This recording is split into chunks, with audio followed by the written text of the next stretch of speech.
Hey, welcome to Socialism for All. This is part of the February 2022 edition of Socialism for All, and it's an audiobook and discussion of Rosa Luxemburg's The National Question from 1909. This was previously uploaded to the channel on a chapter-by-chapter basis.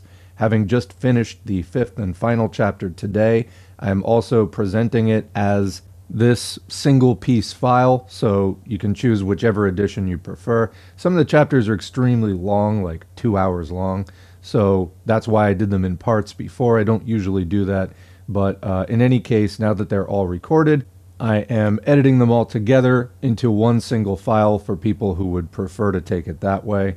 So there you have it. Right now we're going to cut to the credits and front matter from the first installment, Chapter 1, in the original audio that I recorded several months ago. This piece was first published in a series of articles on the national question and autonomy, which appeared in Luxemburg's Krakow magazine, Proletariat, Sozialdemokratie, 1908 to 1909. The source is The National Question, selected writings by Rosa Luxemburg, edited and introduced by the late Horace B. Davis, Monthly Review Press, 1976. It was originally written in Polish, HTML transcription and markup by Ted Crawford and Brian Baggins. It's in the public domain thanks to Marxist's Internet Archive at marxists.org for hosting this file and thousands of other free Marxist texts. Please go check them out. So this file begins with some publisher's notes and an editor's note. The publisher's note is as follows. Rosa Luxemburg published a series of articles under the general title, The Problem of Nationality and Autonomy. In her theoretical journal, Proletariat Sozialdemokratie in Krakow, numbers 6 through 10, 12, and 14 to 15 in 1908 and 1919. The paging as follows. You can read that in the file, I'll link it. And the first 5 articles, but not the 6th, are included in the present collection. The editor's note by Horace B. Davis goes on to say, the theses here presented are the work of Radek, Stein Krajewski, and M. Bronsky, who were then located in Switzerland. Before the draft was published, it was submitted also to Hanecki in Copenhagen. This was the so-called Rostamauchi fraction of the old SDK-PIL. Nationalism was not an issue between this group and the Zaradauchi faction to which Rosa Luxemburg belonged, so these theses are intended as an expression and continuation of Rosa Luxemburg's position on the national question. Of course, Rosa Luxemburg herself had by this time modified her position slightly, as will be evident from a study of the Junius pamphlet, published at the same time as these theses, her position 2 years later in the pamphlet The Russian Revolution, a chapter of which is included in the present collection, is again not precisely the same.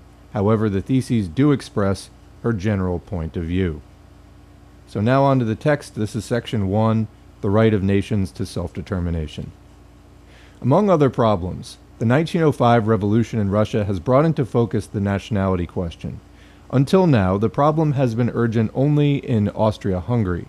At present, however, it has become crucial also in Russia because the revolutionary development made all classes and all political parties acutely aware of the need to solve the nationality question as a matter of practical politics. All the newly formed or forming parties in Russia, be they radical, liberal, or reactionary, have been forced to include in their programs some sort of a position on the nationality question, which is closely connected with the entire complex of the state's internal and external policies. For a workers' party, nationality is a question both of program and of class organization.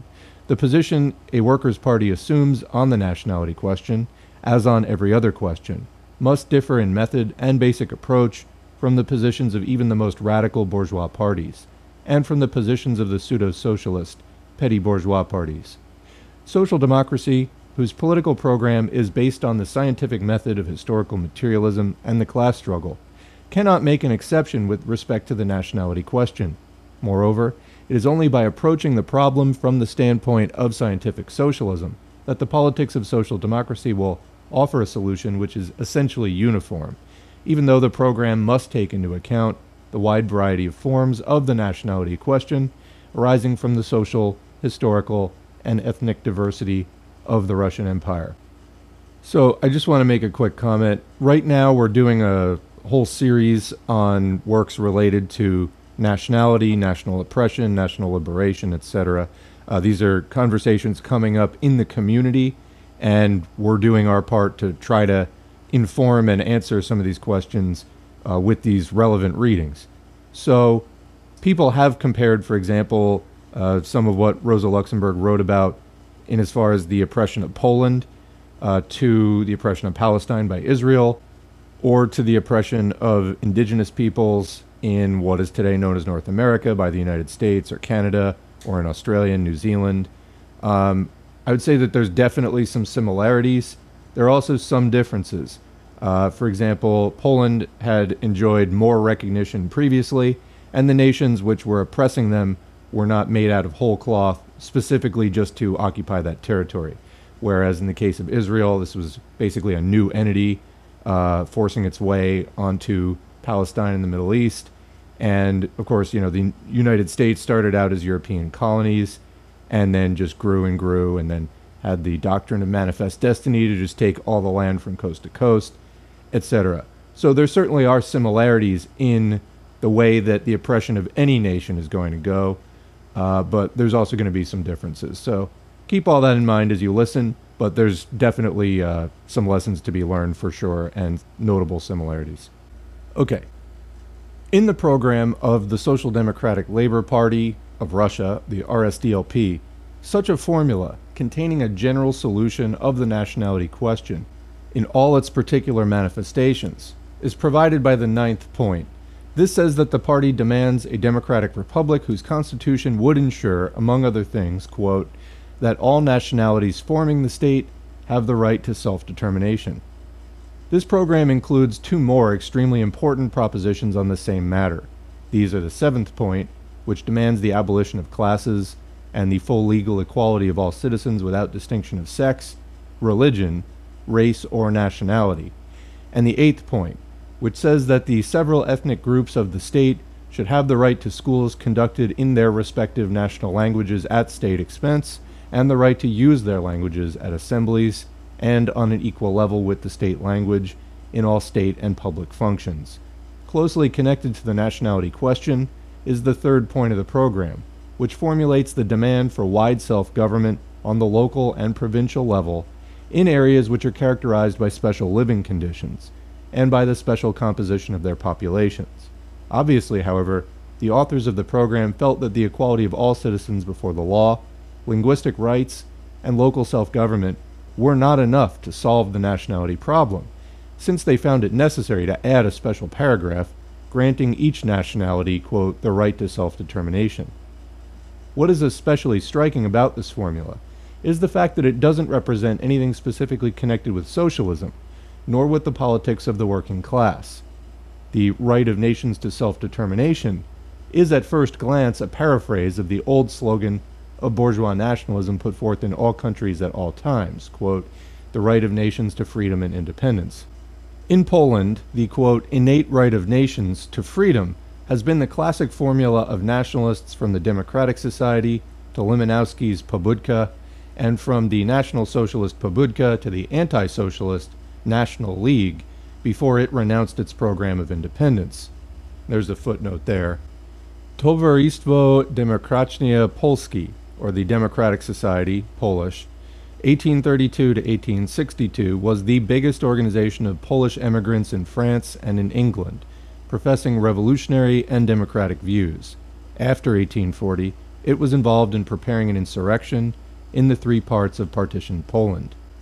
Pobudka, or Reveille, wake-up call, also called La Diane, was a journal of the Polish National Socialist Party published in Paris, 1889 to 1893. Liga Narodowa, National League, founded 1893 as a successor of the Polish League, was a secret political organization in Russian, German, and Austrian Poland. It promoted class solidarity and nationalism. It represented the interests of the propertied classes. In 1896, it founded the Party of National Democrats, Endecha, which was considered bourgeois with strong nationalist tendencies. Back to the text. Similarly, a resolution on the, quote, equal rights of all nations to freedom was the only tangible result of the famous Pan-Slav Congress held in Prague, which was broken up in 1848 by the Pan-Slavic bayonets of Windischgrätz. On the other hand, its generality and wide scope, despite the principle of the right of nations to self-determination, which obviously can be applied not only to the peoples living in Russia, but also to the nationalities living in Germany and Austria, Switzerland and Sweden, America, strangely enough, is not to be found in any of the programs of today's socialist parties. This principle is not even included in the program of Austrian social democracy, which exists in a state with an extremely mixed population where the nationality question is of crucial importance. The Austrian party would solve the nationality question not by a metaphysical formula which leaves the determination of the nationality question up to each of the nationalities according to their whims, but only by means of a well-defined plan. Austrian social democracy demands the elimination of the existing state structure of Austria, which is a collection of kingdoms and princely states patched together during the Middle Ages by the dynastic politics of the Habsburgs, and includes various nationalities mixed together territorially in a hodgepodge manner. The party rather demands that these kingdoms and states should be divided into territories on the basis of nationality, and that these national territories be joined into a state union. But because the nationalities are to some extent jumbled together through almost the entire area of Austria, the program of social democracy makes provision for a special law to protect the smaller minorities in the newly created national territories. Everyone is free to have a different opinion on this plan. Karl Kautsky, one of the most knowledgeable experts on Austrian conditions and one of the spiritual fathers of Austrian social democracy, shows in his latest pamphlet, Nationality and Internationalism, that such a plan, even if it could be put into effect, would by no means completely eliminate the conflicts and difficulties among the nationalities. Nonetheless, it does represent an attempt to provide a practical solution of these difficulties by the party of the proletariat, and because of the importance of the nationality question in Austria, we shall quote it in full. The nationality program of the Austrian party, adopted at the Brünn Congress in 1899, says, quote, "Because national conflicts in Austria are obstructing all political progress and the cultural development of the nationalities, because these conflicts result primarily from the backwardness of our public institutions, and because the prolongation of these conflicts is one of the methods by which the ruling classes ensure their domination and prevent measures in the true interests of the people, the Congress declares that the final settlement of the nationality and language question in Austria, in the spirit of equality and reason, is primarily a cultural demand, and therefore is one of the vital interests of the proletariat. This is possible only under a truly democratic regime based on universal, equal, and direct elections, a regime in which all feudal privileges in the state and the principalities will have been abrogated. Only under such a regime will the working classes, the elements which really support the state and society, be able to express their demands. The nurturing and development of the national peculiarities of all peoples in Austria are possible only on the basis of equal rights and the removal of oppression. Therefore, state bureaucratic centralism and the feudal privileges of these principalities must be opposed. Only under such conditions will it be possible to create harmony among the nationalities in Austria in place of the quarreling that takes place now, namely through the recognition of the following guiding principles. Austria is to be transformed into a democratic federation of nationalities. The historic crown lands are to be replaced by nationally homogeneous self-ruling bodies, whose legislation and administration shall be in the hands of national chambers, elected on the basis of universal, equal, and direct franchise. All self-governing regions of one and the same nation are to form together a nationally distinct union, which shall take care of this union's affairs autonomously, that is, linguistic and cultural, according to the explanation given in the draft by the party's leadership. A special law should be adopted by the Parliament to safeguard the rights of national minorities. We do not recognize any national privilege, therefore we reject the demand for a state language. Whether a common language is needed, a federal parliament can decide. The Party Congress, as the organ of international social democracy in Austria, expresses its conviction that on the basis of these guiding principles, understanding among peoples is possible. It solemnly declares that it recognizes the right of each nationality to national existence and national development. People can advance their culture only in close solidarity with one another, not in petty quarrels.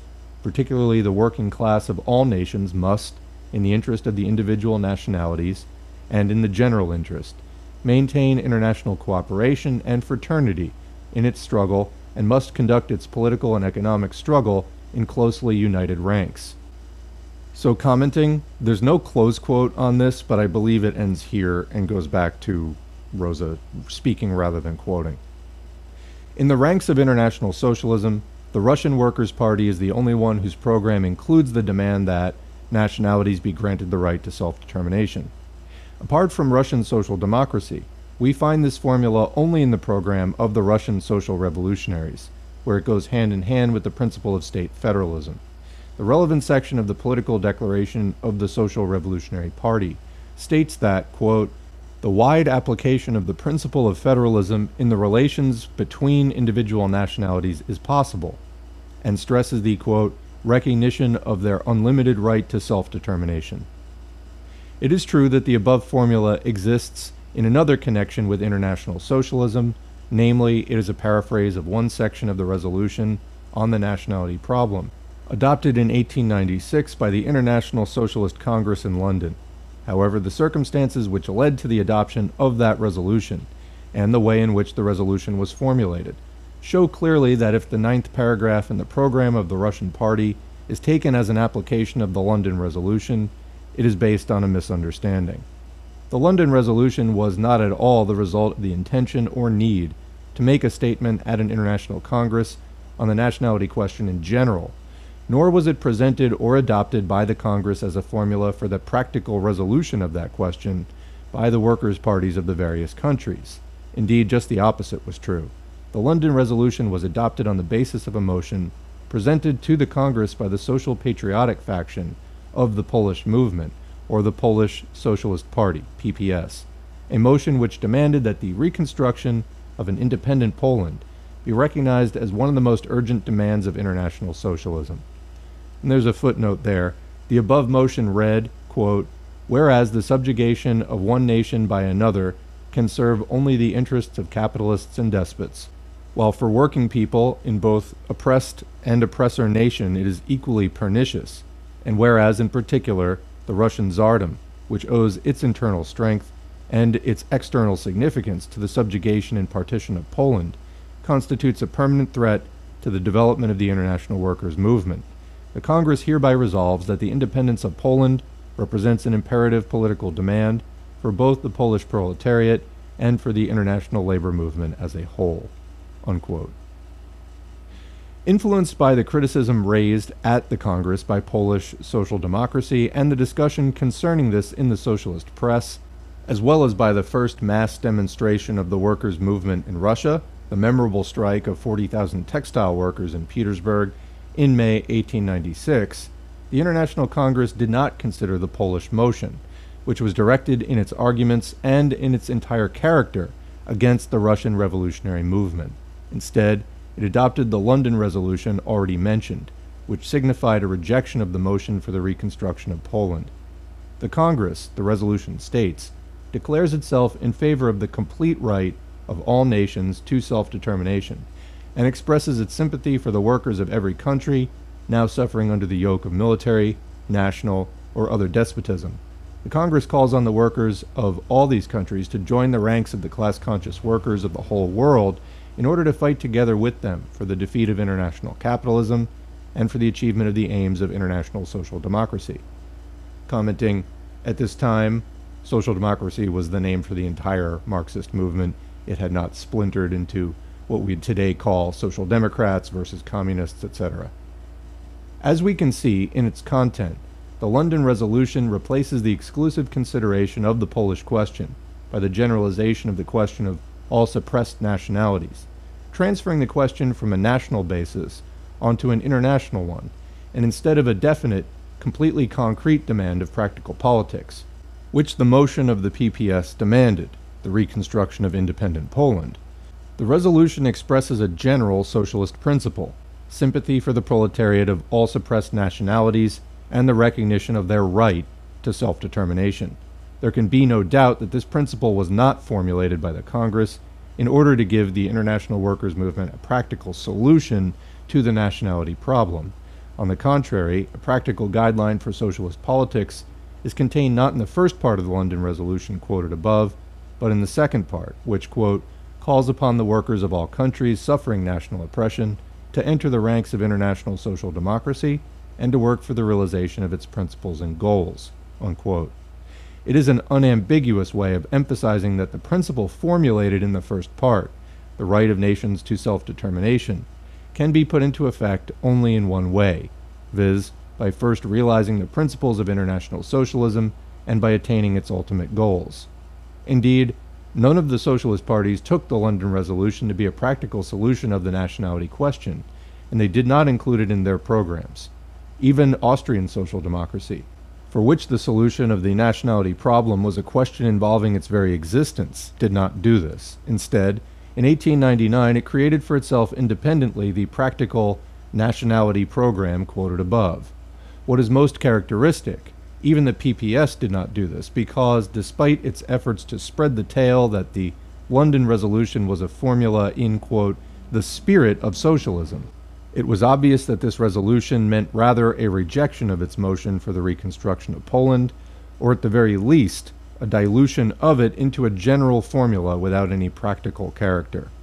There's a footnote there. Only the German branch of the Polish Socialist Party thought it relevant to include the London Resolution in its program during its struggles with German social democracy. After it joined the German party again, the PPS adopted the Erfurt program as its own without reservations. There's another footnote, actually off of that footnote.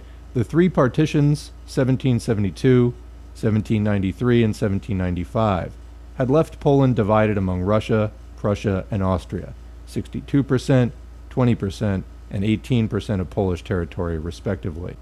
The Polish socialists in each of the occupied areas cooperated in one or another fashion with the socialist parties of the partitioning powers, more closely, though, with the German Social Democratic Party and the Austrian Social Democratic Party. Until 1898, there was no Russian Socialist Party. Proletariat, founded in 1882 by Ludwik Wierenski, was called the First Polish Socialist Party. It signed an agreement with the Russian Narodная Volia, People's Will. After the destruction of proletariat in the late 1880s, three small groups continued to function: the so-called Second Proletariat, Martin Kasperzak, the Union of Polish Workers, Julian Marszlewski, Adolf Warszawski, Bronislaw Welesławski, and the Association of Workers. Simultaneously with the proletariat, the Polish People was organized by Bronislaw Limanowski in Portsmouth in 1881. By the way, I apologize. I really know no Polish, so I am approximating these the best that I can. Apologies. In 1892, the leaders of the Polish socialist groups of Austrian Galicia and German Silesia formed distinct and separate Polish parties in their territories. In November 1892, a Congress of all Polish socialists in exile created the United Polish Socialist Party, PPS. PPS covered the Russian territories of Poland and was closely related to the German Polish Socialist Party and to the Polish Social Democratic Party in Austrian Galicia. Until the foundation of the Social Democracy of the Kingdom of Poland, SDKP, by Rosa Luxemburg, Julian Marszlewski, Adolf Warszawski, and Leo Jozisz, in 1893, the Poles appeared as one unit at international congresses. This is all still the footnote, by the way, it's very long. The SDKP saw itself as the direct successor to proletariat. Its immediate aim was a liberal constitution for the entire Russian Empire, with territorial autonomy for Poland. Polish independence was specifically rejected. Up to the First World War, the Polish socialist movement remained sharply divided on the issue of Polish independence. After the fusion of SDKP and the Lithuanian Social Democrats in 1899, the new party took the name of Social Democracy of the Kingdom of Poland and Lithuania, or SDK-PIL. In 1911, the SDK-PIL split into two factions. The Zarodowski faction included Rosa Luxemburg, Leo Jozisz-Tiszka, Marszlewski, and Felix, boy, they're really challenging me today, Jerninski. while the Rozmalovsky faction had as members Hanecki, Radek, the brothers Stein, and Bronsky. Both factions passed out of existence with the formation of the Polish Communist Party in 1918. This party was shortly declared illegal. It was almost totally purged by Stalin in 1937. The direct successor of the Polish Communist Party was the Polish Workers' Party, Polska Partia Robotnicza, founded in 1942. The PPS ceased to exist in 1948 when it was united with the PPR. The fusion of these two gave birth to the present Polish United Workers' Party, PZPR, the ruling party in the Polish People's Republic. Now back to the main text. In point of fact, the political programs of the modern workers' parties do not aim at stating abstract principles of a social ideal, but only at the formation of those practical social and political reforms which the class-conscious proletariat needs and demands in the framework of bourgeois society to facilitate the class struggle and their ultimate victory.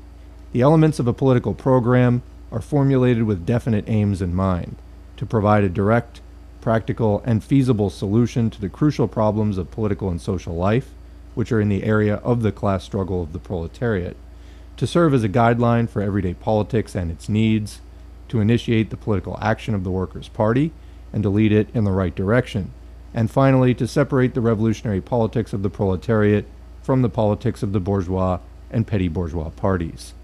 The formula, the right of all nations to self-determination, of course doesn't have such a character at all. It gives no practical guidelines for the day-to-day politics of the proletariat, nor any practical solution of nationality problems. For example, this formula does not indicate to the Russian proletariat in what way it should demand a solution of the Polish national problem, the Finnish question, the Caucasian question, the Jewish, etc. It offers instead only an unlimited authorization to all interested nations to settle their national problems in any way they like. The only practical conclusion for the day-to-day politics of the working class, which can be drawn from the above formula, is the guideline that it is the duty of that class to struggle against all manifestations of national oppression. If we recognize the right of each nation to self-determination, it is obviously a logical conclusion that we must condemn every attempt to place one nation over another, or for one nation to force upon another any form of national existence. However, the duty of the class party of the proletariat to protest and resist national oppression arises not from any special right of nations, just as, for example, its striving for the social and political equality of sexes does not at all result from any special rights of women, which the movement of bourgeois emancipationists refers to. This duty arises solely from the general opposition to the class regime and to every form of social inequality and social domination. In a word, from the basic position of socialism. But leaving this point aside, the only guideline given for practical politics is of a purely negative character. The duty to resist all forms of national oppression does not include any explanation of what conditions and political forms the class-conscious proletariat in Russia, at the present time, should recommend as a solution for the nationality problems of Poland, Latvia, the Jews, etc., or what program it should present to match the various programs of the bourgeois, nationalist, and pseudo-socialist parties in the present class struggle. In a word, the formula, the right of nations to self-determination, is essentially not a political and problematic guideline in the nationality question, but only a means of avoiding that question. Ending Chapter 1, Subsection 1, beginning Chapter 1, Subsection 2. The general and cliché-like character of the ninth point in the program of the Social Democratic Labor Party of Russia shows that this way of solving the question is foreign to the position of Marxian socialism.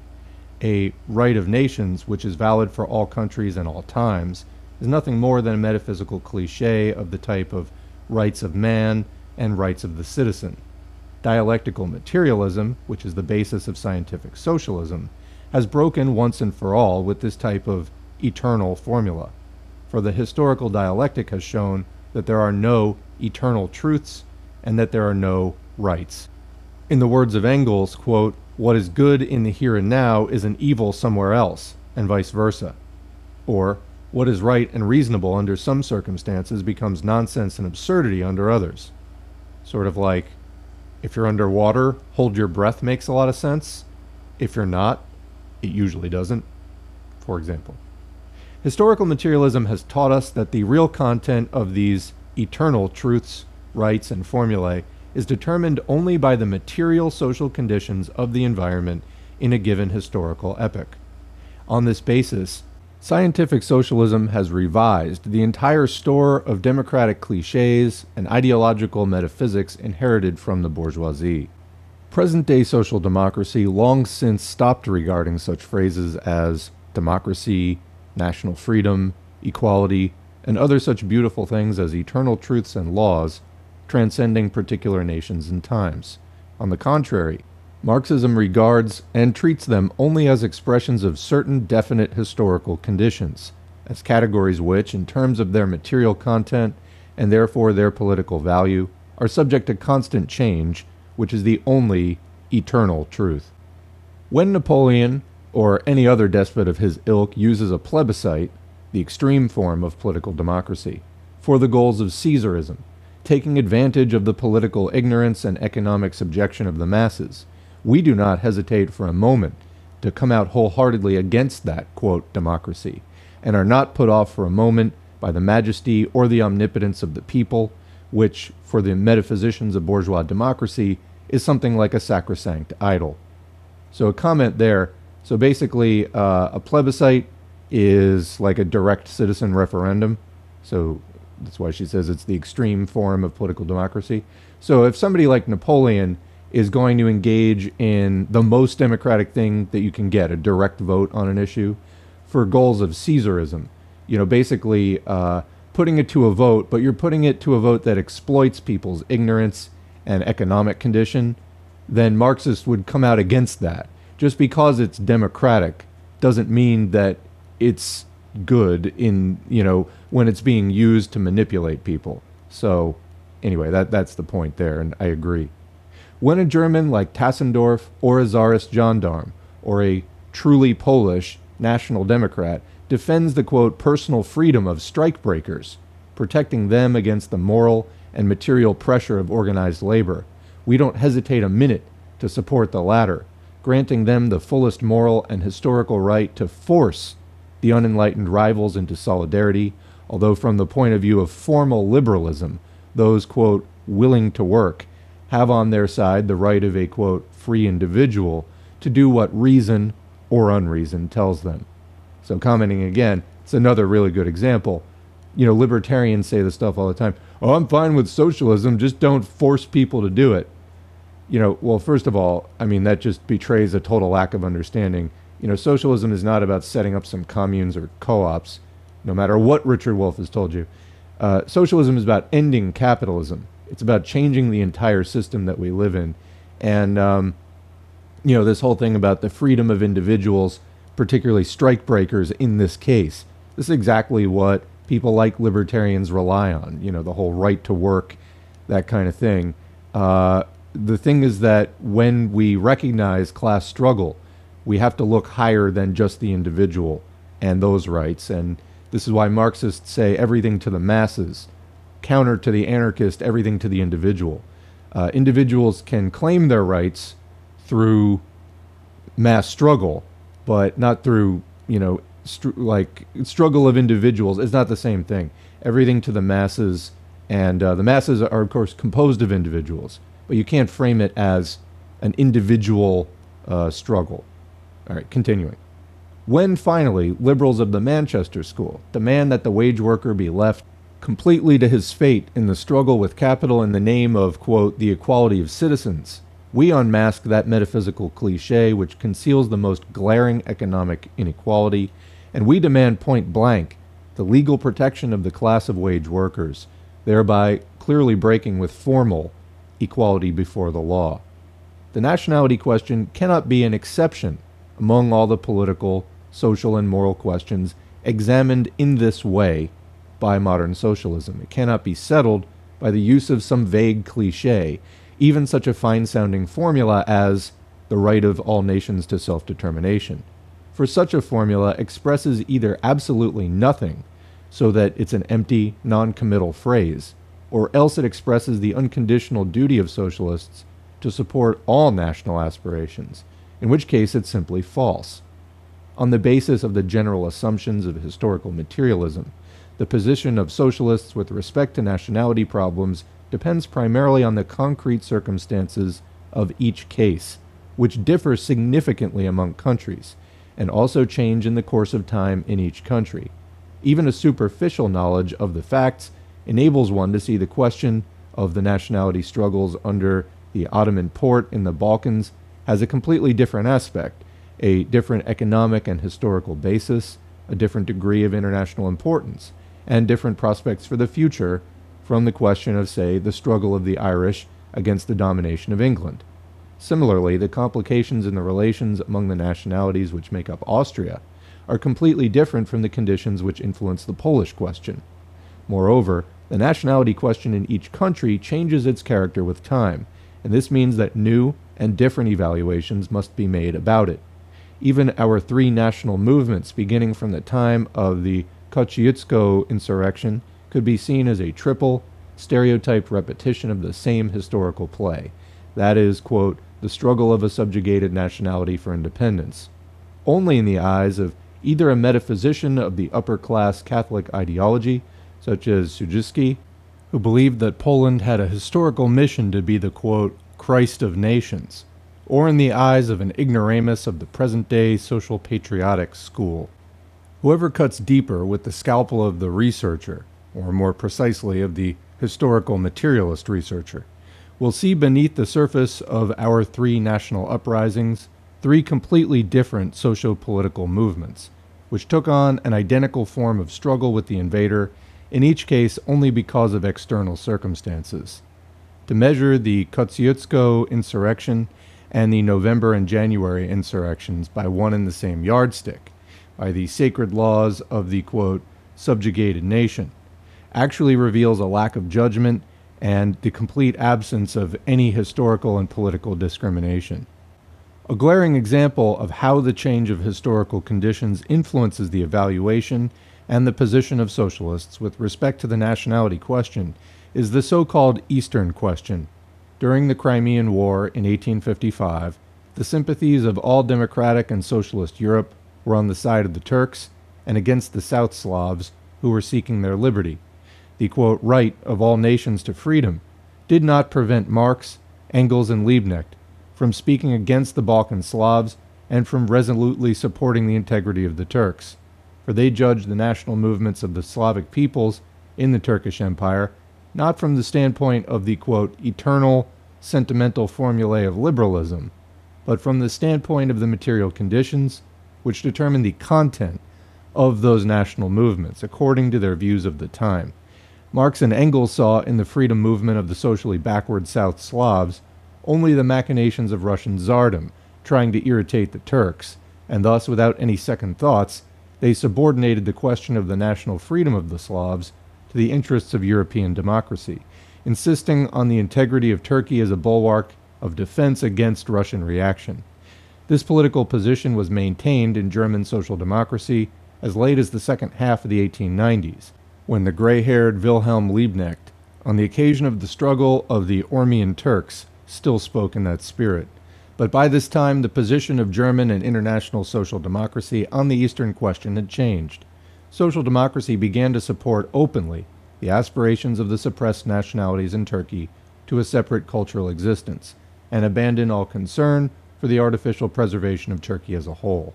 And at this time it was guided not by a feeling of duty toward the Ormians or the Macedonians as subjugated nationalities, but by the analysis of the material base of conditions in the East in the second half of the last century. By this analysis, the Social Democrats became convinced that the political disintegration of Turkey would result from its economic political development in the second half of the 19th century, and that the temporary preservation of Turkey would serve the interests of the reactionary diplomacy of Russian absolutism. Here, as in all other questions, social democracy was not contrary to the current of objective development, but with it, and profiting from its conclusions, it defended the interests of European civilization by supporting the national movements within Turkey. It also supported all attempts to renew and reform Turkey from within, however weak the social basis for such a movement may have been. A second example of the same thing is provided by the diametrically opposite attitudes of Marx and Engels during the Revolution of 1848 with respect to the national aspirations of the Czechs and the Poles. There is no doubt that from the point of view of the right of nations to self-determination, the Czechs deserved the support of the European socialists and Democrats no less than the Poles. Marx, however, did not pay any attention to that abstract formula, and hurled thunderbolts at the heads of the Czechs and their aspirations for freedom, aspirations which he regarded as a harmful complication of the revolutionary situation, all the more deserving of severe condemnation, since to Marx, the Czechs were a dying nationality, doomed to disappear soon.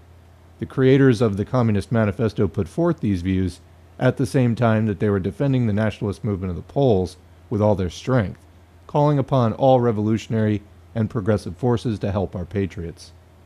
The sober realism, alien to all sentimentalism, with which Marx examined the national problems during the revolution itself, is shown by the way he treated the Polish and Czech questions. Quote, "The Revolution of 1848, wrote Marx in his articles on the revolution, which appeared in February 1852 in the paper Daily Tribune, calling forth at once the aim of all oppressed nations to an independent existence, and to the right to settle their own affairs for themselves, it was quite natural that the Poles should at once demand the restoration of their country within the frontiers of the old Polish Republic before 1772. It is true, this frontier, even at that time, had become obsolete if taken as the delimitation of German and Polish nationality. It had become more so every year since by the progress of Germanization, but then the Germans had proclaimed such an enthusiasm for the restoration of Poland that they must expect to be asked, as a first proof of the reality of their sympathies, to give up their share of the plunder. On the other hand, should whole tracts of land, inhabited chiefly by Germans, should large towns, entirely German, be given up to a people that as yet had never given any proofs of its capability of progressing beyond a state of feudalism based upon agricultural serfdom? The question was intricate enough. The only possible solution was in a war with Russia. The question of delimitation between the different revolutionized nations would have been made a secondary one to that of first establishing a safe frontier against the common enemy. The Poles, by receiving extended territories in the east, would have become more tractable and reasonable in the west, and Riga and Milan would have been deemed, after all, quite as important to them as Danzig and Elbing. Thus, the advanced party in Germany, deeming a war with Russia necessary to keep up the continental movement, and considering that the national reestablishment, even of a part of Poland, would inevitably lead to such a war, supported the Poles, while the reigning middle-class party clearly foresaw its downfall from any national war against Russia, which would have called more active and energetic men to the helm, and therefore, with a feigned enthusiasm for the extension of German nationality, they declared Prussian Poland, the chief seat of the Polish revolutionary agitation, to be part and parcel of the German Empire that was to be. There's a footnote there. It says, actually the articles were written by Engels, but Marx submitted them, and it is perfectly correct for Rosa Luxemburg to cite them as illustrating Marx's technique of analysis. Back to the text. Marx treated the Czech question with no less political realism. The question of nationality gave rise to another struggle in Bohemia. This country, inhabited by 2 millions of Germans and 3 millions of Slavonians of the Czechish tongue, had great historical recollections, almost all connected with the former supremacy of the Czechs. But then the force of this branch of the Slavonic family had been broken ever since the wars of the Hussites in the 15th century. The province speaking the Czechian tongue was divided, one part forming the Kingdom of Bohemia, another the Principality of Moravia, a third the Carpathian hill country of the Slovaks, being part of Hungary. The Moravians and Slovaks had long since lost every vestige of national feeling and vitality, although mostly preserving their language. Bohemia was surrounded by thoroughly German countries on 3 sides out of 4. The German element had made great progress on her own territory. Even in the capital, in Prague, the two nationalities were pretty equally matched, and everywhere capital, trade, industry, and mental culture were in the hands of the Germans. The chief champion of the Czechian nationality, Professor Palacky, is himself nothing but a learned German run mad, who even now cannot speak the Czechian language correctly and without foreign accent. But, As it often happens, dying Czechian nationality, dying according to every fact known in history over the last 400 years, made in 1848 a last effort to regain its former vitality, an effort whose failure, independently of all revolutionary considerations, was to prove that Bohemia could only exist henceforth as a portion of Germany, although part of her inhabitants might yet, for some centuries, continue to speak a non-German language. It's quoting from Revolution and Counter-Revolution in Germany. We quote the above passages in order to stress the methods which Marx and Engels used with respect to the nationality question, methods not dealing in abstract formulae, but only in the real issues of each individual case. That method did not, though, keep them from making a faulty evaluation of the situation, or from taking a wrong position in certain cases. The present state of affairs shows how deeply Marx was in error in predicting, 60 years ago, the disappearance of the Czech nationality, whose vitality the Austrians today find so troublesome. Conversely, he overestimated the international importance of Polish nationalism. This was doomed to decay by the internal development of Poland, a decay which had already set in at that time. But these historical errors do not detract an ounce from the value of Marx's method, for there are in general no methods of research which are a priori protected against a wrong application in individual cases. Marx never claimed to be infallible, and nothing in the last resort is so contrary to the spirit of his science as, quote, infallible historical judgments. It was possible for Marx to be mistaken in his position with respect to certain national movements, and the author of the present work tried to show in 1896 and 1897 that Marx's views on the Polish question, as on the Eastern question, were outdated and mistaken. But it is this former position of Marx and Engels on the question of Turkey and the South Slavs, as well as on the national movement of the Czechs and Poles, that shows emphatically how far the founders of scientific socialism were from solving all nationality questions in one manner only, on the basis of one slogan adopted a priori. It also shows how little they were concerned with the, quote, metaphysical rights of nations when it was a matter of the tangible material problems of European development.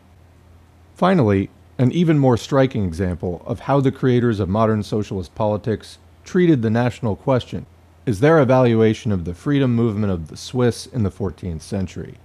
This is part of history, therefore free from the influence of all the expectations and passions of day-to-day politics.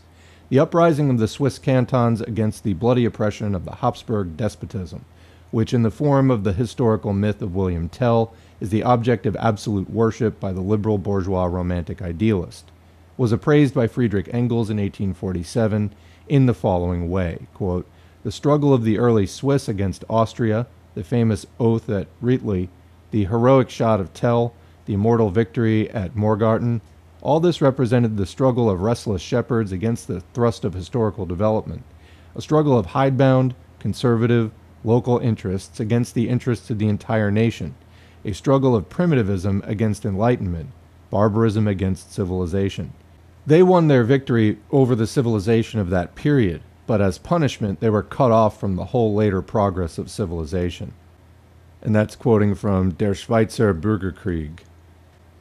To this evaluation, Kautsky adds the following commentary, quote, a question mark could be added to the above concerning the civilizing mission which the Habsburgs were carrying out in Switzerland in the 14th century.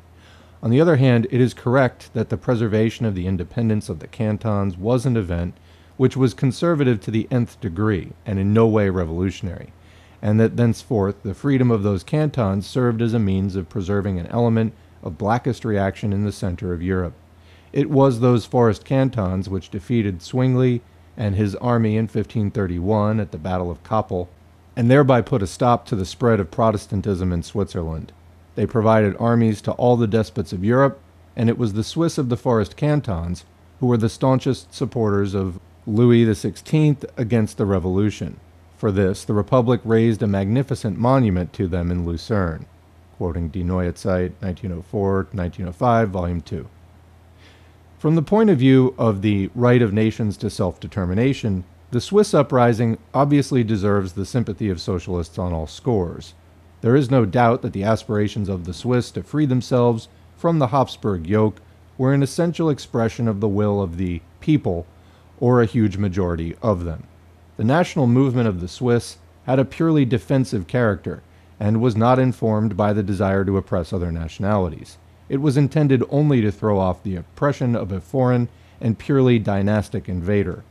Finally, this national movement formally bore all the external characteristics of democratism and even revolutionism, since the people were rebelling against absolute rule under the slogan of a popular republic. In complete contrast to this movement is the national uprising in Hungary in 1848. It's easy to see what would have been the historical outcome of the victory of the Hungarians because the social and national conditions of that country ensured the absolute domination of the Magyar minority over the mixed majority of the other subjugated nationalities. A comparison of these two struggles for national independence, the Hungarian in 1848 and the Swiss 5 centuries earlier, is all the more important since both were directed against the same enemy, the absolutism of the Austrian Habsburgs. The method and viewpoint on national politics of Marx and Engels are brought into high relief by this comparison. Despite all the external evidences of revolutionism in the Swiss movement, and despite the indisputable two-edged character of the Magyar movement, obvious in the flunkyism with which the Hungarian revolutionaries helped the Vienna government to suppress the Italian Revolution, the creators of scientific socialism sharply criticized the Swiss uprising as a reactionary event, while they supported fervently the Hungarian uprising in 1848. In both cases, they were guided not by the formula of the right of nations to self-determination, which obviously was much more applicable to the Swiss than to the Magyars, but only by a realistic analysis of the movements from a historical and political standpoint. The uprising of the fragmented peasant cantons, with their regionalism against the centralist power of the Habsburgs, was, in the eyes of Engels, a sign of historical reaction, just as the absolutism of the princely power, moving towards centralism, was at that time an element of historical progress. From a similar standpoint, we note in passing, Lassalle regarded the peasant wars and the parallel rebellion of the minor knights of the nobility in Germany in the 16th century against the rising princely power as signs of reaction. On the other hand, in 1848, Habsburg absolutism was already a reactionary relic of the Middle Ages, and the national uprising of the Hungarians, a natural ally of the internal German Revolution, directed against the Habsburgs, naturally had to be regarded as an element of historical progress. End of section 2 here in chapter 1, beginning section 3, and I just want to comment, if anyone at Marxists.org is listening to this, the punctuation could really be improved in this file. There are many missing commas, which is leading me to have to do many retakes because these are long sentences and they're just not really punctuated properly. So a lot of times I just don't know where the sentence is going until it's too late, and then I have to go back and redo it. Also, sections that are quotations are not necessarily set off or closed off at the end with close quote marks. So it's a little hard to tell sometimes where the quotes start and stop. Anyway, just a note, I'm kind of struggling with this one more than usual. All right, beginning section 3.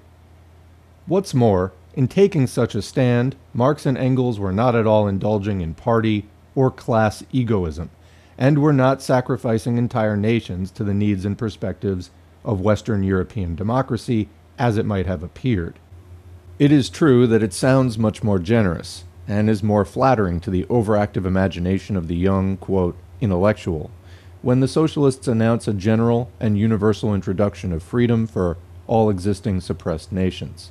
But the tendency to grant all peoples, countries, groups, and all human creatures the right to freedom, equality, and other such joys by one sweeping stroke of the pen is characteristic only of the youthful period of the socialist movement, and most of all, of the phraseological bravado of anarchism. The socialism of the modern working class, that is, scientific socialism, takes no delight in the radical and wonderful-sounding solutions of social and national questions, but examines primarily the real issues involved in these problems. The solutions of the problems of social democracy are not in general characterized by, quote, magnanimity, and in this respect they're always outdone by socialist parties which are not hampered by scientific doctrines, and which therefore always have their pockets full of the most beautiful gifts for everyone. Thus, for example, in Russia, the Social Revolutionary Party leaves social democracy far behind in the agricultural question. It has for the peasants a recipe for the immediate partial introduction of socialism in the village, without the need of a boring period of waiting for the conditions of such a transformation in the sphere of industrial development. In comparison with such parties, social democracy is and always will be a poor party, just as Marx in his time was poor in comparison with the expansive and magnanimous Bakunin, just as Marx and Engels were both poor in comparison with the representatives of, quote, real, or rather, quote, philosophical socialism. But the secret of the magnanimity of all socialists with an anarchist coloration, and of the poverty of social democracy, is that anarchistic revolutionism measures, quote, strength by intentions, not intentions according to strength. That is, it measures its aspirations only by what its speculative reason, fumbling with an empty utopia, regards as good and necessary for the salvation of humanity. Social democracy, on the other hand, stands firmly on historical ground in its aspirations, and therefore reckons with historical possibilities. Marxian socialism differs from all the other brands of socialism, because, among other things, it has no pretensions to keeping patches in its pocket to mend all the holes made by historical development. Actually, even if, as socialists, we recognize the immediate right of all nations to independence, the fates of nations would not change one iota because of it. The, quote, right of a nation to freedom, as well as the right of the worker to economic independence are, under existing social conditions, only worth as much of the, quote, right of each man to eat off gold plates, which, as Nicholas Chernyshevsky wrote, he would be ready to sell at any moment for a ruble. In the 1840s, the right to work was a favorite postulate of the utopian socialists in France, and appeared as an immediate and radical way of solving the social question. However, in the Revolution of 1848, that right ended, after a very short attempt to put it into effect, in a terrible fiasco, which could not have been avoided even if the famous national workshops had been organized differently. An analysis of the real conditions of the contemporary economy, as given by Marx in his Capital, or Das Kapital, must lead to the conviction that even if present-day governments were forced to declare a universal right to work, it would remain only a fine-sounding phrase, and not one member of the rank and file of the reserve army of labor waiting on the sidewalk would be able to make a bowl of soup for his hungry children from that right. Quick comment there, the reserve army of labor, this is a major term in Marxism. Basically, it means the unemployed. Capitalism always keeps a stock of people who are unemployed, which alleviates pressures on wage demands and all kinds of other things. This is why, if you go back to certain radical unions, such as the IWW in the early 20th century United States, part of what they did was organizing the unemployed. And radical unions still to this day will do that so that the unemployed cannot be used against, labor actions when unionized workers are trying to pull off some kind of a strike or something. Okay. Today, social democracy understands that the, quote, right to work will stop being an empty sound only when the capitalist regime is abolished. For in that regime, the chronic unemployment of a certain part of the industrial proletariat is a necessary condition of production. Thus, social democracy does not demand a declaration of that imaginary, quote, right on the basis of the existing system, but rather strives for the abolition of the system itself by the class struggle, regarding labor organizations, unemployment insurance, etc., only as temporary means of help. So another quick comment there. We have had discussions recently about, one of the most recent texts I put on the channel is Lenin's Marxism and Reformism, and people have been talking in the United States about how the New Deal programs like unemployment or Social Security, etc., were used by the capitalists to buy off people. So the key for Marxists is to use reforms to further agitation and not to, Go back and listen. It's only about 10, 11 minutes long, Lenin's Marxism and Reformism, if you want to understand this issue better. Capitalists will use reforms to try to put the workers to sleep. But Marxists can say, see what you're getting here from this reform, we could get this and even more if we do away with the whole system. So it is what we make it, primarily. All right. In the same way, hopes of solving all nationality questions within the capitalist framework by ensuring to all nations, races, and ethnic groups the possibility of, quote, self-determination is a complete utopia. And it is a utopia from the point of view that the objective system of political and class forces condemns many a demand in the political program of social democracy to be unfeasible in practice. For example, important voices in the ranks of the international workers' movement have expressed the conviction that a demand for the universal introduction of the 8-hour day by legal enactment has no chance of being realized in bourgeois society because of the growing social reaction of the ruling classes, the general stagnation of social reforms, the rise of powerful organizations of businessmen, etc. Nonetheless, no one would dare call the demand for the 8-hour day a utopia because it is in complete accordance with the progressive development of bourgeois society. So commenting there again, we can see that Rosa Luxemburg is correct. The 8-hour day is realizable under capitalism because, quote, it is in complete accordance with the progressive development of bourgeois society. At the same time, though, the demand for the self-determination of all nations, races, and ethnic groups clearly has not been realized under capitalism. So, some things you can get as reforms under capitalism, while other things you really have to do away with capitalism in order to realize. However, to resume, the actual possibility of self-determination for all ethnic groups or otherwise defined nationalities is a utopia precisely because of the trend of historical development of contemporary societies. Without examining those distant times at the dawn of history, when the nationalities of modern states were constantly moving about geographically, when they were joining, merging, fragmenting, and trampling one another, the fact is that all the ancient states, without exception, are, as a result of that long history of political and ethnic upheavals, extremely mixed with respect to nationalities. Today, in each state, ethnic relics bear witness to the upheavals and intermixtures which characterized the march of historical development in the past. Even in his time, Marx maintained that these national survivals had no other function but to serve as bastions of the counter-revolution, until they should be swept completely from the face of the earth by the great hurricane of revolution or world war. Quote, "There is no country in Europe," he wrote in the Neue Rheinische Zeitung, "which doesn't have in some corner one or more of these ruins of nations, the remains of an ancient people, displaced and conquered by a nation which later became a standard bearer of historical development. These remains of nationalities, mercilessly trampled on by history, as Hegel says, these national leftovers will all become and will remain until their final extermination or denationalization, fanatic partisans of the counter-revolution, since their entire existence is, in general, a protest against the great historical revolution.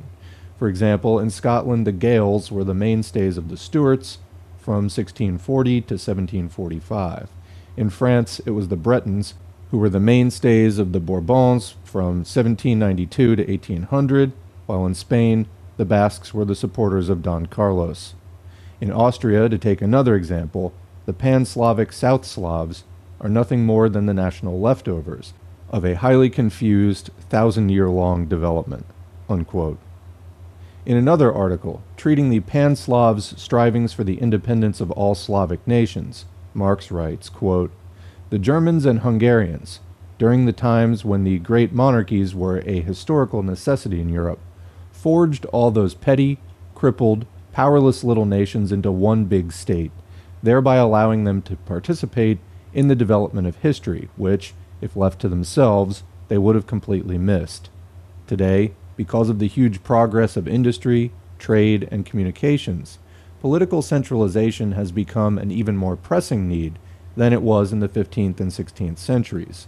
What is not yet centralized is being centralized." Unquote.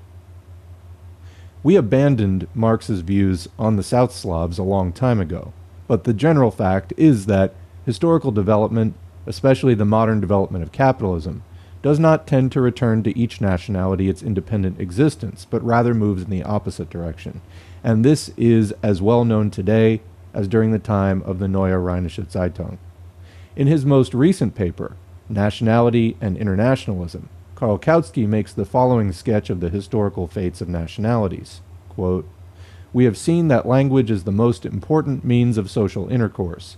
As that intercourse grows with economic development, so the circle of people using the same language must grow as well.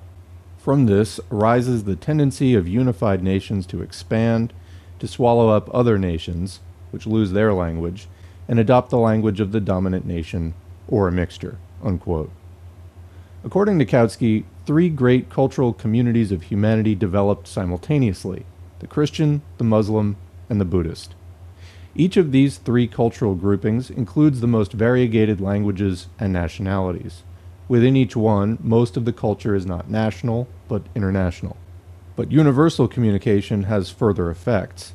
It expands even more, and everywhere establishes the domination of the same capitalist production.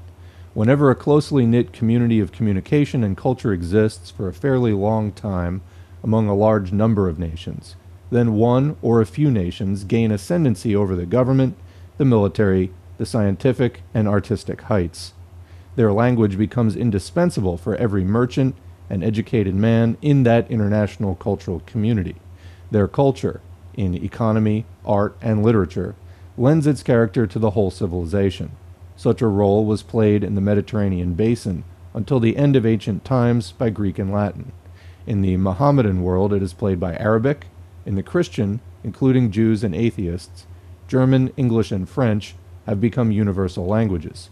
Perhaps economic and political development will add Russian to these three languages.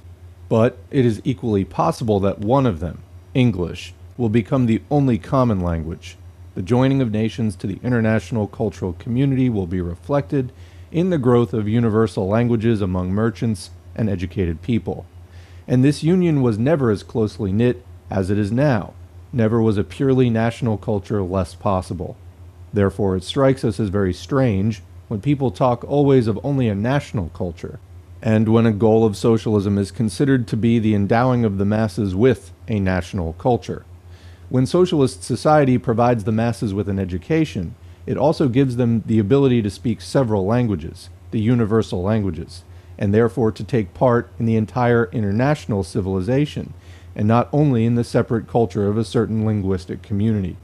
When we've got to the point where the masses in our civilized states can master one or more of the universal languages besides their native language, this will be a basis for the gradual withdrawal and ultimately the complete disappearance of the languages of the smaller nations, and for the union of all civilized humanity into one language and one nationality, just as the peoples in the eastern basin of the Mediterranean were united in Hellenism after Alexander the Great, and the peoples of the western area later merged into the Roman nationality. The variety of languages within our circle of civilization makes understanding among members of the various nations difficult, and is an obstacle to their civilized progress. But only socialism will overcome that obstacle, and much work will be needed before it can succeed in educating entire masses of people to obtain visible results. And we must keep in mind already today that our internationalism is not a special type of nationalism, differs from the bourgeois nationalism only in that it does not behave aggressively, that it leaves to each nation the same right which it demands for its own nation, and thereby recognizes the complete sovereignty of each nation. Such a view, which transforms the position of anarchism concerning individuals onto nations, does not correspond to the close cultural community existing between nations of contemporary civilization. These last, in fact, in regard to economy and civilization, form one single social body, whose welfare depends on the harmony of the cooperation of the parts, possible only by the subordination of all the parts to the whole. The Socialist International is not a conglomerate of autocratic nations, each doing what it likes, as long as it does not interfere with the equality of rights of the others, but rather an organism wherein the better it works, the easier it is for its parts to come to an agreement, and the more they work together according to a common plan. Such is the historical scheme as described by Kautsky. To be sure, he presents the matter from a different point of view than Marx does, emphasizing mainly the side of cultural, peaceful development, whereas Marx accents its political side, an external armed conquest. Both, however, characterize the fate of nationalities in the course of events not as tending to separate themselves and become independent, but completely vice versa.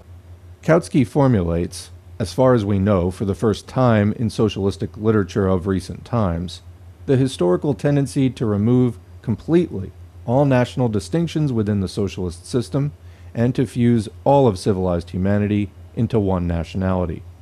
However, that theoretician believes, at the present time, capitalist development gives rise to phenomena which seem to work in the opposite direction, the awakening and intensification of national consciousness, as well as the need for a national state, which is the state form, quote, best corresponding to modern conditions, the form in which it can most easily fulfill its tasks.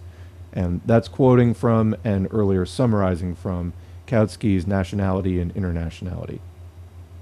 The, quote, best national state is only an abstraction which can be easily described and defined theoretically, but which doesn't correspond to reality.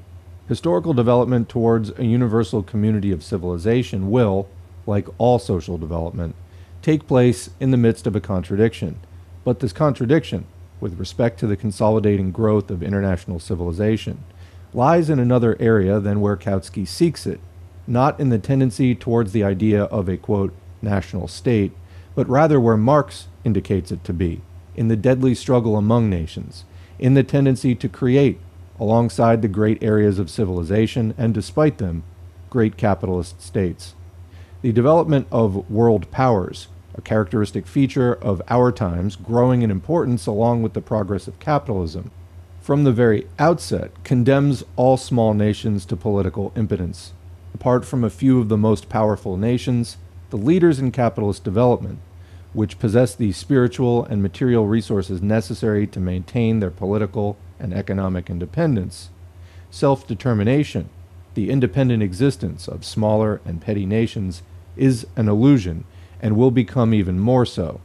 The return of all, or even the majority of the nations which are today oppressed, to independence would only be possible if the existence of small states in the era of capitalism had any chances or hopes for the future.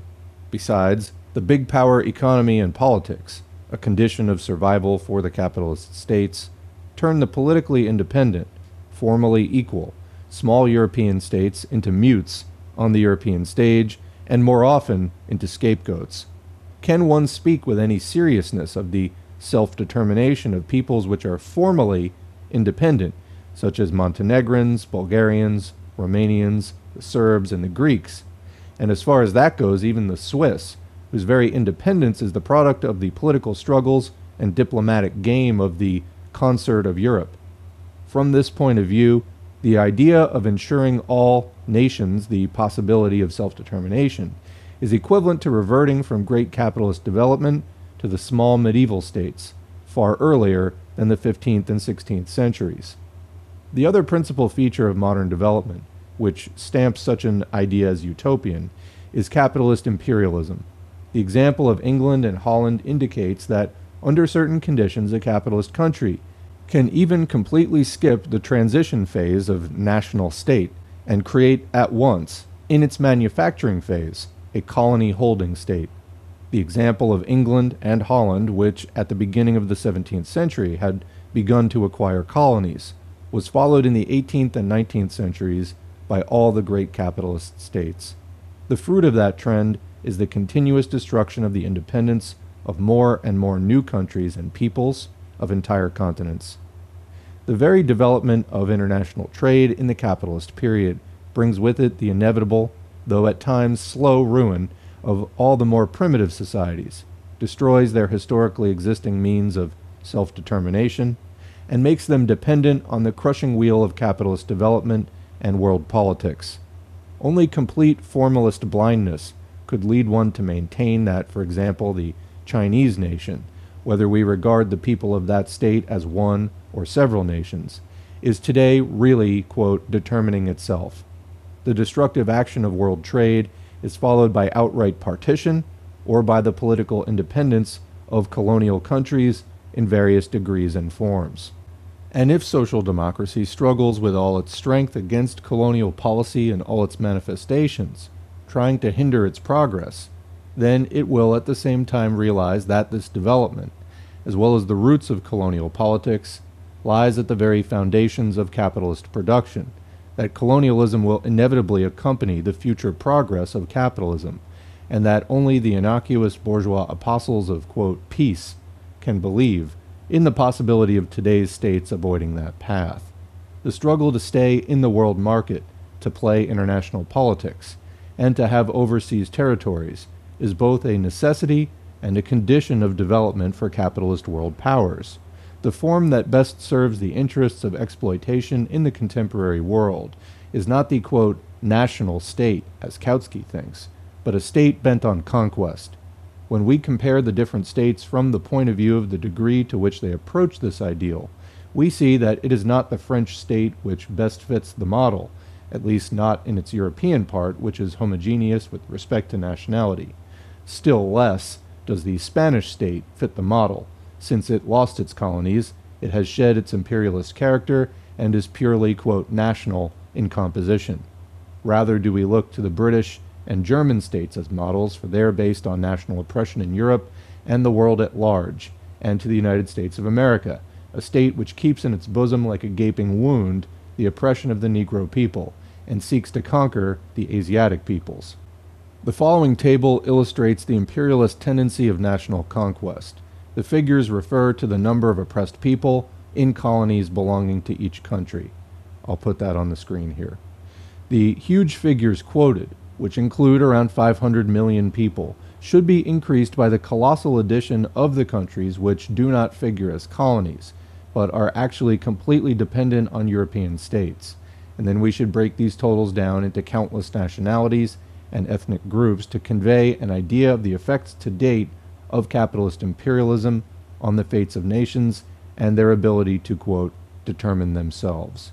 And so you see the chart on the screen where it lists Great Britain at the top, in Asia 361,445,000, in Africa over 40 million, in America 7.5 million, in Australasia almost 6 million, and then France in Asia over 18 million, in Africa 31.5 million, in America 428,819, in Australasia 89,000, and so on for Germany, Holland, Belgium, Denmark, Spain, Portugal, and the USA, listing the totals of population in each of those continents. Of course, the history of the colonial expansion of capitalism displays to some extent the contradictory tendency of the legal and then political gaining of independence of the colonial countries. The history of the breaking away of the United States from England at the end of the 18th century, of the countries of South America from Spain and Portugal in the 20s and 30s of the last century, as well as the winning of autonomy by the Australian states from England, are the most obvious illustrations of this tendency. However, a more careful examination of these events will point at once to the special conditions of their origins. Both South and North America, until the 19th century, were the victims of a still primitive system of colonial administration, based more on the plundering of the country and its natural resources for the benefit of the treasures of European states than on a rational exploitation for the benefit of capitalist production. In these cases, it was a matter of an entire country which possessed all the conditions for the independent development of capitalism, making its own way by breaking the rotting fetters of political dependence.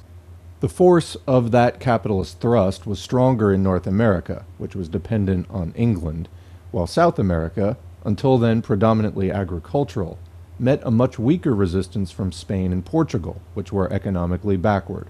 Obviously, such an exceptional wealth of natural resources is not the rule in all colonies. On the other hand, The contemporary system of colonization has created a dependence which is much less superficial than the previous one. But the winning of independence by the American colonies did not remove national dependence. It only transferred it to another nationality, only changed its role. Take first the United States. The element freeing itself from the scepter of England was not a foreign nation, but only the same English immigrants who had settled in America on the ruins and corpses of the Redskin natives, which is also true of the Australian colonies of England, in which the English constitute 90% of the population. The United States is today in the vanguard of those nations practicing imperialist conquest. In the same way, Brazil, Argentina, and the other former colonies, whose leading element is immigrants, Portuguese and Spanish, won independence from the European states primarily in order to exercise control over the trade in Negroes and their use on the plantations, and to annex all the weaker colonies in the area. Most likely the same conditions prevail in India, where lately there has appeared a rather serious, quote, national movement against England. The very existence in India of a huge number of nationalities at different degrees of social and civilized development, as well as their mutual dependence, should warn against too hasty evaluation of the Indian movement under the simple heading of, quote, the rights of the nation. Apparent exceptions only confirm, on closer analysis, the conclusion that the modern development of capitalism cannot be reconciled with the true independence of all nationalities. It is true that the problem appears much simpler if, when discussing nationality, we exclude the question of colonial partitions. Such a technique is often applied, consciously or unconsciously, by the defenders of the rights of nations. It also corresponds to the position with respect to colonial politics taken, for example, by Edward David in the German Social Democracy or Van Cole in the Dutch. This point of view considers colonialism in general as the expression of the civilizing mission of European peoples, inevitably even in a socialist regime. This view can be briefly described as the, quote, European application of the philosophical principle of Fichte in the well-known paraphrase of Ludwig Brona, translated to English, I am myself, what is outside of me is the means of life. If only the European peoples are regarded as nations proper, while colonial peoples are looked on as, quote, supply depots, then we may use the term nation-state in Europe for countries like France, Denmark, or Italy, and the problem of nationality can be limited to intra-European dimensions. But in this case, the right of nations to self-determination becomes a theory of the ruling classes and betrays clearly its origin in the ideologies of bourgeois liberalism, together with its European cretinism. In the approach of socialists, such a right must, by the nature of things, have a universal character. The awareness of this necessity is enough to indicate that the hope of realizing this right on the basis of the existing setup is a utopia. It is in direct contradiction to the tendency of capitalist development on which social democracy has based its existence. A general attempt to divide all existing states into national units and to retailor them on the model of national states and statelets is a completely hopeless and, historically speaking, reactionary undertaking. And there's a footnote there. That is also the end of section 3. But before we begin section 4, this footnote, in the minds of legal formalists and professors, this development appears in the form of the, quote, degeneration of the national idea. And then there's apparently a quote here from W.M. Ustinov in a book's title I can't even begin, Ideju Nacionalnovo Gosudardstva. I think that was pretty close. 1906. Okay, quote, the other stream of nationalist trends appears in the strivings of nations which have already gained political independence to assert their superiority and ascendancy over other nations. These strivings are expressed on the one hand in the glorification of their past historical virtues or the present features of their national character, the, quote, soul, or finally, as completely undefined hopes for a future cultural role, for some kind of a mission of destiny given to certain nations, strivings which are now christened with the name of nationalism. On the other hand, these political tendencies bring about the expansion of the territorial boundaries of a given nation. the strengthening of its global position by partitioning various other countries, and by increasing its colonial possessions, that is, the politics of imperialism. These movements embody the further development of the national idea, but they represent a contradiction of the original contents of that idea, and in its fatal results, so degrading for civilization, it is impossible not to see the degeneration of that idea and its death. It is obvious that the century of nationalities has finished. We must await a new age colored by new trends." Unquote. So now that is the official end of Section 3, moving on to Section 4. The formula of the right of nations is inadequate to justify the position of socialists on the nationality question, not only because it fails to take into account the wide range of historical conditions, place and time, existing in each given case, and does not reckon with the general current of the development of global conditions, but also because it ignores completely the fundamental theory of modern socialists, the theory of social classes. When we speak of the right of nations to self-determination, we're using the concept of the nation as a homogeneous social and political entity. But actually, such a concept of the nation is one of those categories of bourgeois ideology which Marxist theory submitted to a radical revision, showing how that misty veil, like the concepts of the freedom of citizens or equality before the law, etc., conceals in every case a definite historical content. So quick comment there. What does a definite historical content mean? In Marxist terms, it means that it is a product of its age or the time in which it is created, because we recognize in Marxism that, being in this phase of human development, which is the class struggle for the last several thousand years, class society, after having come out of hunter-gatherer or primitive communist societies, which is basically like humans in a state of nature like every other animal on earth, hunting and gathering to live. So we're in this class struggle phase of human development. Everything within this is a product of its time.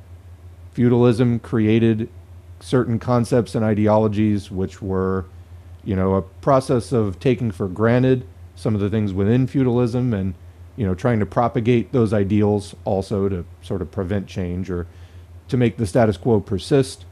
But basically this having a historical content means that, you can try to present things as universal and timeless, like freedom of citizens or equality before the law, but in fact, you have to consider these things in the period of history in which they were forged. Okay. In a class society, the nation as a homogeneous socio-political entity does not exist. Rather, there exist within each nation classes with antagonistic interests and, quote, rights. There literally is not one social area, from the coarsest material relationships to the most subtle moral ones, in which the possessing class and the class-conscious proletariat hold the same attitude, and in which they appear as a consolidated, quote, national entity. In the sphere of economic relations, the bourgeois classes represent the interests of exploitation, the proletariat the interests of work. In the sphere of legal relations, the cornerstone of bourgeois society is private property. The interest of the proletariat demands the emancipation of the propertyless man from the domination of property. In the area of the judiciary, bourgeois society represents class, quote, justice, the justice of the well-fed and the rulers. The proletariat defends the principle of taking into account social influences on the individual, of humaneness. In international relations, the bourgeoisie represents the politics of war and partition, and at the present stage, a system of trade war. The proletariat demands a politics of universal peace and free trade. In the sphere of the social sciences and philosophy, bourgeois schools of thought and the school representing the proletariat stand in diametric opposition to each other. The possessing classes have their worldview.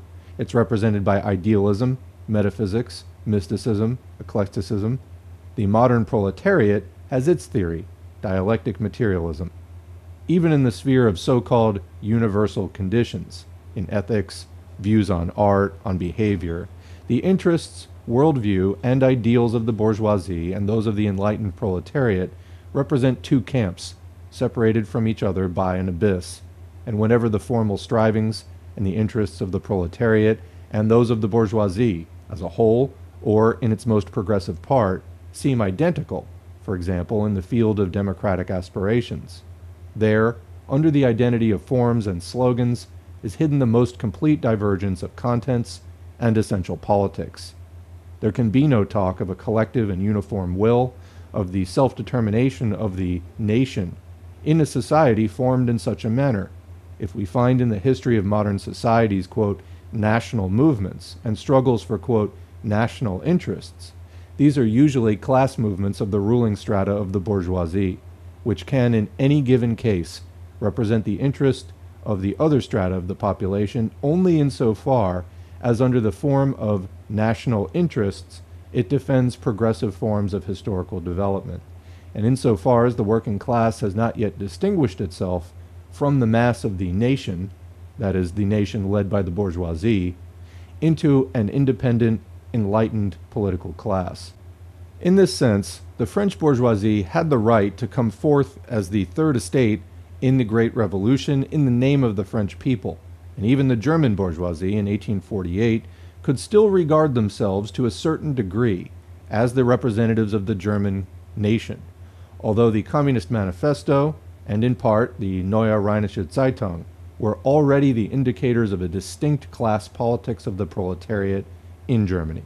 In both cases, this meant only that the revolutionary class concern of the bourgeoisie was, at that stage of social development, the concern of the class of people who still formed, with the bourgeoisie, a politically uniform mass in relation to reigning feudalism. So comment, in other words, at the time that capitalism was on the ascent in the 19th century, particularly the early to mid-19th century in these countries, both the bourgeoisie and the proletariat and the other working classes were all in opposition to feudalism. It was in everyone's interest to get rid of that feudal system. However, then once capitalism established itself, then capitalists were the new ruling power, and that common interest was gone, having already been fulfilled with the overthrow of feudalism. This circumstance shows that the rights of nations cannot be a yardstick for the position of the Socialist Party on the nationality question. The very existence of such a party is proof that the bourgeoisie has stopped being the representative of the entire mass of the people, that the class of the proletariat is no longer hidden in the skirts of the bourgeoisie, but has separated itself off as an independent class with its own social and political aspirations. Because the concepts of nations, of rights, and the will of the people as a uniform whole are, as we have said, remnants from the times of immature and unconscious antagonism between the proletariat and the bourgeoisie, the application of that idea by the class-conscious and independently organized proletariat would be a striking contradiction. Not a contradiction against academic logic, but a historical contradiction. With respect to the nationality question in contemporary society, a socialist party must take class antagonism into account. The Czech nationality question has one form for the young Czech petty bourgeoisie and another for the Czech proletariat. Nor can we see a single solution of the Polish national question for Kościelski and his stable boy in Mirosławi, for the Warsaw and Łódź bourgeoisie, and for class-conscious Polish workers all at the same time. While the Jewish question is formulated in one way in the minds of the Jewish bourgeoisie, and in another for the enlightened Jewish proletariat. For social democracy, the nationality question is, like all other social and political questions, primarily a question of class interests. In the Germany of the 1840s, there existed a kind of mystical sentimental socialism, that of the, quote, true socialists, Karl Grun and Moses Hess. This kind of socialism was represented later in Poland by Limanowski. After the 1840s, there appeared in Poland a Spartan edition of the same, see the Lud Polski, Polish people, in the early 1870s, and Pobudka, Reveille, at the end of that decade. This socialism strove for everything good and beautiful, and on that basis, Limanowski, later the leader of the PPS, tried to weld together Polish socialism and the task of reconstructing Poland with the observation that socialism is an idea that is obviously beautiful, and patriotism is a no less beautiful idea, and so why shouldn't two such beautiful ideas be joined together? The only healthy thing in this sentimental socialism is that it is a utopian parody of the correct idea that a socialist regime has as the final goal of the proletariat's aspirations, taken the pledge that by abolishing the domination of classes, for the first time in history, it will guarantee the realization of the highest ideals of humanity. And this is really the content and the essential meaning of the principle presented to the International Congress at London in 1896 in the resolution quoted. The right of nations to self-determination stops being a cliché only in a social regime where the right to work has stopped being an empty phrase. A socialist regime which eliminates not only the domination of one class over another, but also the very existence of social classes and their opposition, the very division of society into classes with different interests and desires, will bring about a society which is the sum total of individuals tied together by the harmony and solidarity of their interests, a uniform whole with a common, organized will, and the ability to satisfy it. The socialist regime will realize directly the nation as a uniform will, insofar as the nations within that regime in general will constitute separate social organisms, or, as Kautsky states, will join into one, and the material conditions for its free self-determination. In a word, society will win the ability to freely determine its national existence when it has the ability to determine its political being and the conditions of its creation. Nations will control their historical existence when human society controls its social processes. Therefore, the analogy which is drawn by partisans of the right of nations to self-determination between that right and all democratic demands, like the right of free speech, free press, freedom of association, and of assembly, is completely incongruous. These people point out that we support the freedom of association because we are the party of political freedom, but we still fight against hostile bourgeois parties. Similarly, they say, we have the democratic duty to support the self-determination of nations, but this fact does not commit us to support every individual tactic of those who fight for self-determination. The above view completely overlooks the fact that these rights, which have a certain superficial similarity, lie on completely different historical levels. The rights of association and assembly, free speech, the free press, etc., are the legal forms of existence of a mature bourgeois society. But the right of nations to self-determination is only a metaphysical formulation of an idea which in bourgeois society is completely non-existent and can be realized only on the basis of a socialist regime. However, as it is practiced today, socialism is not at all a collection of all these mystical, noble, and beautiful desires, but only a political expression of well-defined conditions. That is, the fight of the class of the modern proletariat against the domination of the bourgeoisie. Socialism means the striving of the proletariat to bring about the dictatorship of its class in order to get rid of the present form of production. This task is the main and guiding one for the Socialist Party as the party of the proletariat. It determines the position of that party with respect to all the several problems of social life. Social democracy is the class party of the proletariat. Its historical task is to express the class interests of the proletariat, and also the revolutionary interests of the development of capitalist society towards realizing socialism. Thus, social democracy is called upon to realize not the right of nations to self-determination, but only the right of the working class, which is exploited and oppressed, of the proletariat, to self-determination. From that position, social democracy examines all social and political questions without exception, and from that standpoint, it formulates its programmatic demands. Neither in the question of the political forms which we demand in the state, nor in the question of the state's internal or external policies, nor in the questions of law or education, of taxes or the military, does social democracy allow the nation to decide its fate according to its own vision of self-determination. All of these questions affect the class interests of the proletariat in a way that questions of national political and national cultural existence do not. But between those questions and the national political and national cultural questions, exist usually the closest ties of mutual dependence and causality.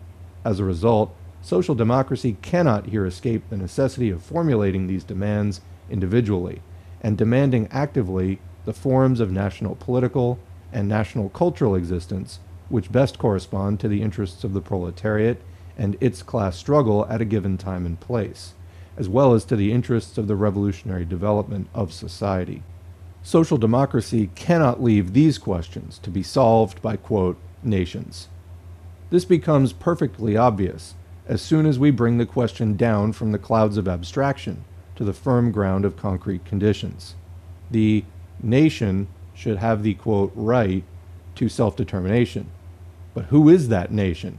And who has the authority and the right to speak for the nation and express its will? How can we find out what the nation actually wants? Does there exist even one political party which would not claim that it alone, among all others, truly expresses the will of the nation, whereas all the other parties give only perverted and false expressions of the national will? All the bourgeois liberal parties consider themselves the incarnation of the will of the people and claim the exclusive monopoly to represent the nation. But conservative and reactionary parties refer no less to the will and interests of the nation, and within certain limits have no less of a right to do so. The Great French Revolution was indubitably an expression of the will of the French nation, but Napoleon, who juggled away the work of the revolution in his coup of the 18th Brumaire, based his entire state reform on the principle of la volonté générale, the general will. In 1848, the will of the, quote, nation produced first the Republic and the Provisional Government, then the National Assembly, and finally Louis Bonaparte, who cashiered the Republic, the Provisional Government, and the National Assembly. During the 1905 revolution in Russia, liberalism demanded in the name of the people a cadet ministry.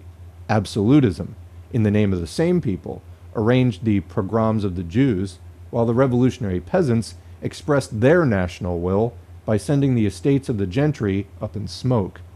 In Poland, the party of the Black Hundreds, National Democracy, comment, the Black Hundreds are like, at this time in history, the early 1900s, the most reactionary, pro-monarchist, very religious sort of political faction, had a claim to be the will of the people, and in the name of the self-determination of the nation, incited, quote, national workers to assassinate socialist workers. So comment there, that's a really nice summary of different parties within different nations or within different nation states claiming in the name of, the people or this is the national will, we're going to do all these things which are completely different. And so you have different parties representing different class interests doing different things, and they are all representing somebody, but it's not one unified nation per se. All right. Thus, the same thing happens to the, quote, true will of the nation, as to the true ring in Lessing's story of Nathan the Wise. It has been lost, and it seems impossible to find it, and to tell it from the false and counterfeit ones. On the surface, the principle of democracy provides a way of distinguishing the true will of the people by determining the opinion of the majority. The nation wants what the majority of the people want, but woe to the Social Democratic Party which would ever take that principle as its own yardstick. That would condemn to death social democracy itself as the revolutionary party. Social democracy, by its very nature, is a party representing the interests of a huge majority of the nation, but it is also, for the time being, in a bourgeois society, insofar as it is a matter of expressing the conscious will of the nation, the party of a minority which only seeks to become the majority. In its aspirations and its political program, it seeks to reflect not the will of a majority of the nation, but on the contrary, the embodiment of the conscious will of the proletariat alone. And even within that class, social democracy is not and does not claim to be the embodiment of the will of the majority. It expresses only the will and the consciousness of the most advanced and most revolutionary section of the urban industrial proletariat. It tries to expand that will and to clear a way for a majority of the workers by making them conscious of their own interests. But the will of the nation or its majority is not, therefore, an idol for social democracy before which it humbly prostrates itself. On the contrary, the historical mission of social democracy is based above all on revolutionizing and forming the will of the nation, that is, its working class majority. For the traditional forms of consciousness which the majority of the nation, and therefore the working classes, display in bourgeois society are the usual forms of bourgeois consciousness, hostile to the ideals and aspirations of socialism. Even in Germany, where social democracy is the most powerful political party, it is still today, with its 3.25 million voters, a minority compared to the 8 million voters for bourgeois parties and the 30 million who have the right to vote. The statistics on parliamentary electors give, admittedly, only a rough idea of the relation of forces in times of peace. The German nation then determines itself by electing a majority of conservatives, clerics, and free thinkers, and puts its political fate in their hands. And the same thing is happening, to an even greater degree, in all other countries. So that's the end of section 4. Before we begin section 5, I just want to recap that. So Luxemburg writes, the nation wants what the majority of the people want, but woe to the Social Democratic Party, which would ever take that principle as its own yardstick. That would condemn to death social democracy itself as the revolutionary party. Continuing, social democracy by its very nature is a party representing the interests of a huge majority of the nation. But it is also for the time being in a bourgeois society, in as far as it is a matter of expressing the conscious will of the nation, the party of a minority which only seeks to become the majority. In its I know I'm quoting a lot here, but this is really good. In its aspirations and its political program, it seeks to reflect not the will of a majority of the nation, but on the contrary, the embodiment of the conscious will of the proletariat alone. And even within that class, social democracy is not and does not claim to be the embodiment of the will of the majority, but only the will and consciousness of the most advanced and most revolutionary section of the urban industrial proletariat. It tries to expand that will and to clear a way for a majority of the workers by making them conscious of their own interests. So, in other words, if you just go by what the majority wants, that's not going to be good for your socialist party. Why is that? Well, who are the social democrats? I mean, in this age, this is prior to the split between what we would call social democrats today and what we would call communists today. But, you know, in those days, it was all just social democracy. So who's in that party? It's the most class-conscious, mainly urban industrial proletariat, who, by the predictions of Marxism, estimates will, through capitalist development, become the majority of the people. Because as capitalism develops, it proletarianizes more and more people. It pulls more and more things into capitalist production and makes proletarians out of all of us. And that is indeed true. If you look at the United States, prior to the Civil War, 10% of the population were proletarians. Today, 90% are proletarians. So certainly capitalist development has unfolded in the way that Marxism has predicted. But it's not even just the proletariat, because a lot of the proletariat is unaware of what their interests are because they haven't been educated in Marxism yet, scientific socialism. This goes for me reading this, and this goes for you listening to it at one point in time as well. We were not fully aware of our class interests and the development of class society and so forth. So a good chunk of the proletariat is still under bourgeois influence, full of bourgeois morality and bourgeois ideas about society. So, you know, a lot of the proletariat, quote, knows their place, as the bourgeoisie would define that place. So are social democrats, scientific socialists, a majority of the population? No. But what we're trying to do is, quote, to expand that will of the most revolutionary section of the urban industrial proletariat, and to clear a way for a majority of the workers by making them conscious of their own interests. So in other words, what people think their interests are is not always what their actual interests are, even if they've given it a fair amount of thought. This is the idea behind scientific socialism, is that we can figure out evidence-based theories on how society is going to develop and to organize struggle appropriately. But it does take education and convincing of people of the merits of the system that we're putting out there. To me, the predictive power of Marxism over the many decades it has now existed is proof enough. It results in superior development and is right about most things. So anyway, that to me is convincing, and it's why I'm here doing this channel, trying to educate other people in the same type of thought. All right, let's leave it there. So wrapping up section 4, now moving on to section 5. Let us take a concrete example in an attempt to apply the principle that the nation should, quote, determine itself. With respect to Poland, at the present stage of the revolution, one of the Russian Social Democrats belonging to the editorial committee of the now defunct paper Iskra, in 1906 explained the concept of the indispensable Warsaw Constituent Assembly in the following way, quote, if we start from the assumption that the political organization of Russia is the decisive factor determining the current oppression of the nationalities, then we must conclude that the proletariat of the oppressed nationalities and the annexed countries should be extremely active in the organization of an all-Russian constituent assembly. I just have to point out here again, this text file for some reason does not include quotation marks, so I'm really not clear on where this citation ends. I'm assuming it's still running, but there is a paragraph break here. Maybe we can figure this out.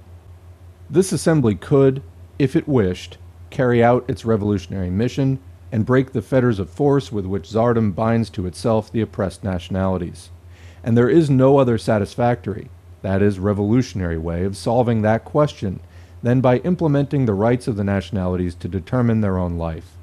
The task of a united proletarian party of all nationalities in the assembly will be to bring about such a solution of the nationality question, and this task can be realized by the party only insofar as it is based on the movement of the masses, on the pressure they put on the constituent assembly. But in what concrete form should the admitted right to self-determination be realized?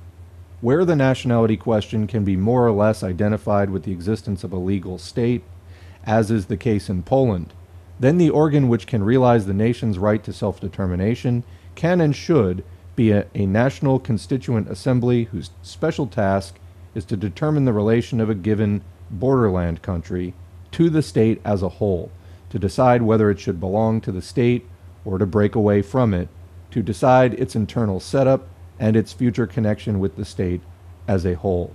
And therefore, the Constituent Assembly of Poland should decide whether Poland will become part of a new Russia and what its constitution should be. And the Polish proletariat should use all its strength to ensure that its class makes its mark on the decision of that organ of national self-government. If we should ask the All-Russian Assembly to hand the solution of the Polish national question over to the Warsaw Sejm, I do not believe that there is any need to put off calling that Sejm until the Petersburg constituents should take up the nationality question. On the contrary, I think that the slogan of a constituent assembly in Warsaw should be put forth now, at the same time as the slogan for an all-Russian constituent assembly. The government which finally calls a constituent assembly for all Russia should also call, or sanction the calling of, a special constituent Sejm for Poland. The job of the All-Russian Assembly will be to sanction the work of the Warsaw Sejm, and in the light of the different social forces involved in the Petersburg Constituent Assembly, the more this is given on the basis of the real principles of democracy, the more decisively and clearly will the Polish nation express its national will. It will do this most clearly in the elections to the Sejm, especially called to decide the future fate of Poland. On the basis of this Sejm's decisions, the representatives of the Polish and Russian proletariat in the All-Russian Assembly will be able to energetically defend the real recognition of the right to self-determination. Thus, the simultaneous calling of all Russian and all Polish constituent assemblies, this should be our slogan. The presentation by the proletariat of the demand for a constituent assembly for Poland shouldn't be taken to mean that the Polish nation would be represented in the All-Russian Assembly by any delegation of the Warsaw Sejm. I think that such representation in the All-Russian Assembly would not correspond to the interests of revolutionary development. It would join the proletariat and bourgeois elements of the Polish Sejm by bonds of mutual solidarity and responsibility, in contradiction to the real mutual relations of their interests. In the All-Russian Assembly, the proletariat and bourgeoisie of Poland should not be represented by one delegation, but this would occur even if a delegation were sent from the Sejm to an assembly which included representatives of all the parties of the Sejm proportionally to their numbers. In this case, the direct and independent representation of the Polish proletariat in the assembly would disappear, and the very creation of real political parties in Poland would be made difficult. Then the elections to the Polish Sejm, whose main task is to define the political relations between Poland and Russia, would not show the political and social faces of the leading parties, as elections to an all-Russian assembly could do. For the latter type of elections would advance, besides the local, partial, historically temporary, and specifically national questions, the general questions of politics and socialism, which really divide contemporary societies. Parentheses, here as everywhere I speak of a definite manner of solving the nationality question for Poland, not touching those changes which may prove themselves indispensable while resolving this question for other nations. And editor's note, that's the note of the author of the cited article. The above article appeared in Robotnik, the organ of the PPS, number 75, February 7, 1906. So I think that is the actual end of the quotation. All of that seems to have been a quotation. This article gives a moral sanction on the part of the opportunist wing of Russian social democracy to the slogan put forth by the PPS in the first period of the revolution, that is, to the Warsaw Constituent Assembly. However, it had no practical result. After the dissolution of the PPS, the so-called left wing of that party, having publicly rejected the program of rebuilding Poland, found itself forced to abandon its partial program of nationalism in the form of a slogan of a Warsaw Constituent Assembly. But the article remains a characteristic attempt to give practical effect to the principle of the right of nations to self-determination. In the above argument, which we quoted in full in order to be able to examine it from all aspects, several points strike the reader. Above all, according to the author, on the one hand, quote, a constituent assembly of Poland should decide whether Poland should enter the formation of a new Russia and what kind of constitution it should have. On the other, quote, the Polish proletariat should use its strength to ensure that its class will make the greatest mark on the decisions of that organ of national self-government, unquote. Here the class will of the Polish proletariat is expressly opposed to the passive will of the Polish nation. The class will of the proletariat can obviously leave its mark on the decisions of the Warsaw Constituent Assembly only if it is clearly and expressly formulated. In other words, the class party of the Polish proletariat, the Socialist Party, must have a well-defined program with respect to the national question, which it can introduce in the Warsaw Constituent Assembly, a program which corresponds not to the will of the nation, but only to the will and interests of the Polish proletariat. Then, in the Constituent Assembly, in the national question, one will, or the self-determination of the proletariat, will come out against the will of the self-determination of the nation. For Polish socialists, the nation's right to self-determination as an obligatory principle in fact disappears and is replaced by a clearly defined political program on the national question. The result is rather strange. The Russian Social Democratic Labor Party leaves the solution of the Polish question up to the Polish, quote, nation. The Polish socialists should not pick it up, but should try as hard as they can to solve this question according to the interests and will of the proletariat. However, the party of the Polish proletariat is organizationally tied to the all-state party. For instance, the Social Democracy of the Kingdom of Poland and Lithuania is a part of the Russian Social Democratic Labor Party. Thus, social democracy of all of Russia, united both in ideas and factually, has two different positions. As a whole, it stands for the, quote, nations. In its constituent parts, it stands for the separate proletariat of each nation. But these positions can be quite different, and may even be completely opposed to each other.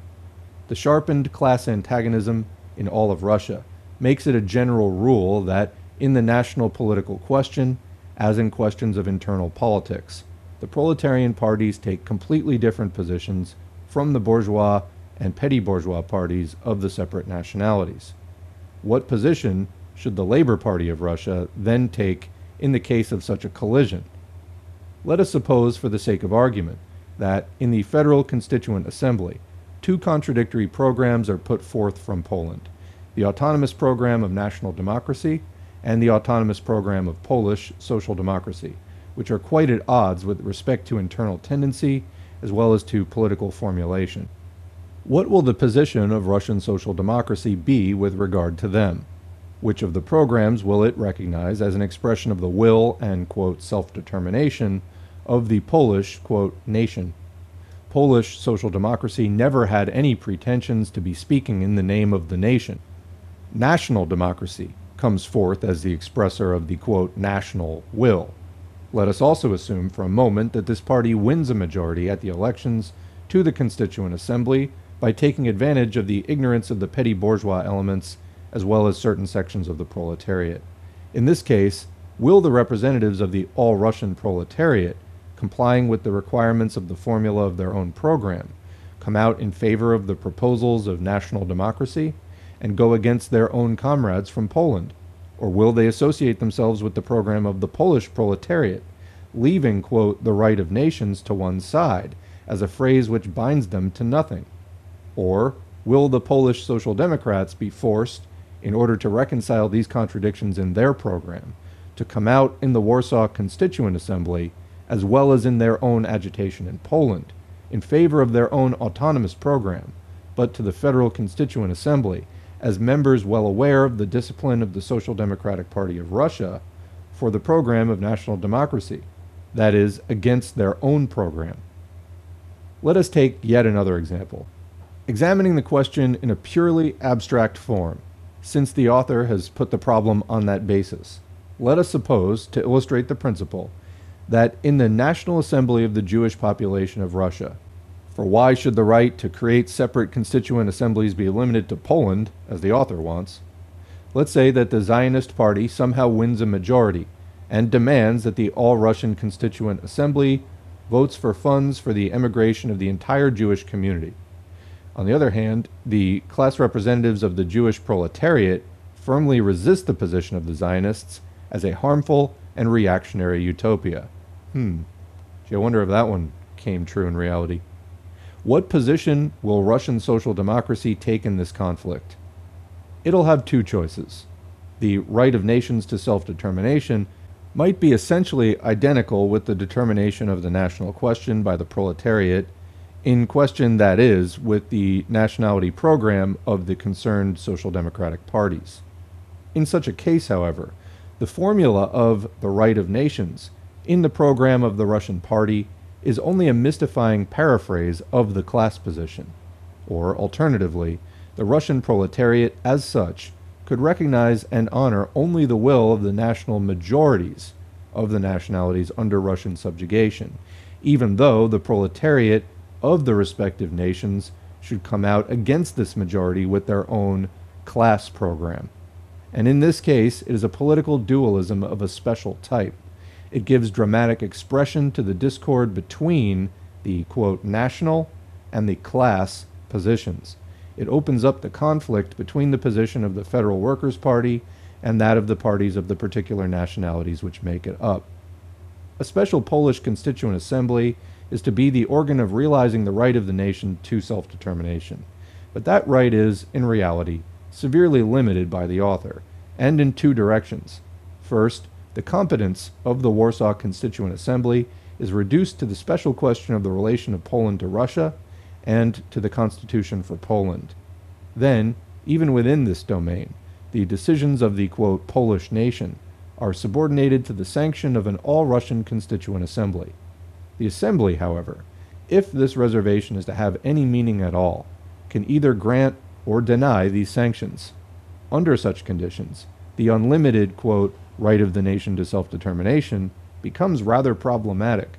The national partisans of the slogan of a separate Warsaw Constituent Assembly would not at all agree to the reduction of their competence to the narrow area of relations between Poland and Russia.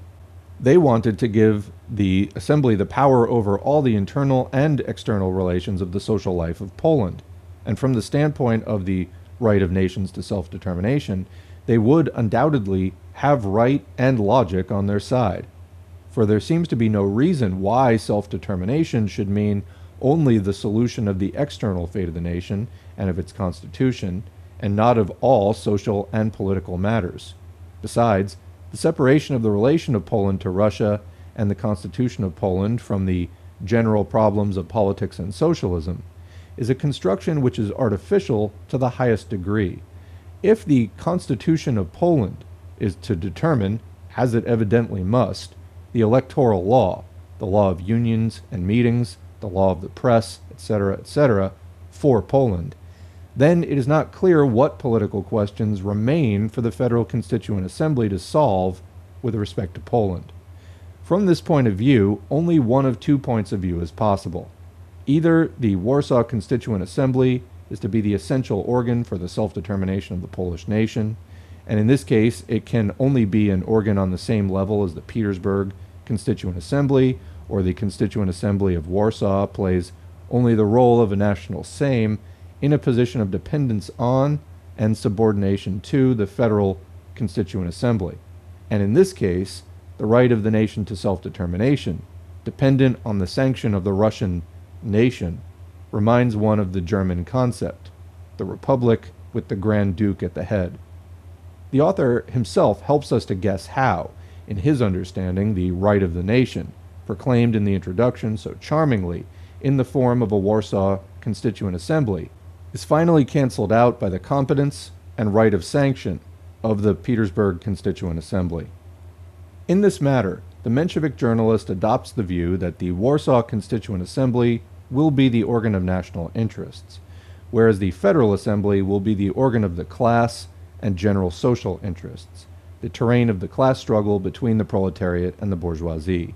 Thus, the author shows so much mistrust of the Warsaw organ of the, quote, national will, that he opposes the representation of that national Sejm in the Petersburg Constituent Assembly, for which he demands direct elections from Poland to ensure the best representation of the interests of the Polish proletariat. The defender of two constituent assemblies feels instinctively that even with universal and equal elections to the Warsaw Assembly, its very individual nature would weaken the position of the Polish proletariat, while the combined entry of the Polish proletariat with the proletariat of the entire state in a general constituent assembly would strengthen the class position and its defense. Hence arises his vacillation between one and the other position, and his desire to subordinate the organ of the national will to the organ of the class struggle. This is then, again, an equivocal political position, in which the collision between the national point of view and the class point of view takes the form of the opposition between the Warsaw and the Petersburg constituent assemblies. Only one question remains. Since the representation in a federal constituent assembly is more useful for the defense of the Polish proletariat, then why cannot that body resolve the Polish national question in order to ensure the preponderance of the will and interests of the Polish proletariat? So many hesitations and contradictions show how desirable it would be for the nation and the working class to develop a common position. Apart from this, we must add that the entire construction of the Warsaw Constituent Assembly as the organ of national self-determination is only a house of cards. The dependence or independence of nation-states is determined not by the vote of majorities in parliamentary representations, but only by socio-economic development, by material class interests, and as regards the external political affairs, by armed struggle, war, or insurrection. The Warsaw Assembly could only really determine the fate of Poland if Poland had first, by means of a successful uprising, won factual independence from Russia.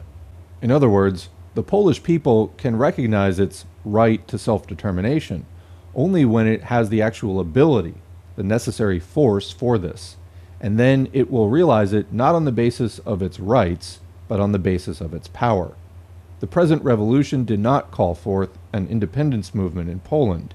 It did not show the least tendency to separate Poland from Russia. On the contrary, it buried the remains of these tendencies by forcing the National Party, National Democracy, to renounce the program of the reconstruction of Poland, while the other party, the PPS, was smashed to bits, and also, midway in the struggle, was forced to renounce this program explicitly. Thus, the, quote, right of the Polish nation to self-determination remains the right to eat off of gold plates. The demand for a Warsaw Constituent Assembly is therefore obviously deprived of all political or theoretical importance and represents only a momentary tentative improvisation of deteriorated Polish nationalism, like a soap bubble which bursts immediately after appearing. This demand is useful only as an illustration of the application of the right of a nation to self-determination in practice. This illustration is a new proof that by recognizing the right of nations to self-determination in the framework of the present regime, social democracy is offering the nations either the cheap blessing to do what they, the nations, are in a position to do by virtue of their strength, or else an empty phrase with no force at all.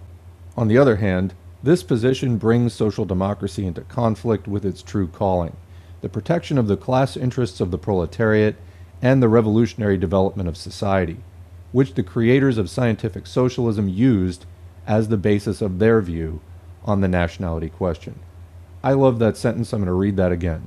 On the other hand, this position brings social democracy into conflict with its true calling, which is the protection of the class interests of the proletariat and the revolutionary development of society, which the creators of scientific socialism used as the basis of their view on the nationality question. In other words, how should socialists weigh in on national questions? Well, the protection of the class interests of the proletariat and the revolutionary development of society first and foremost.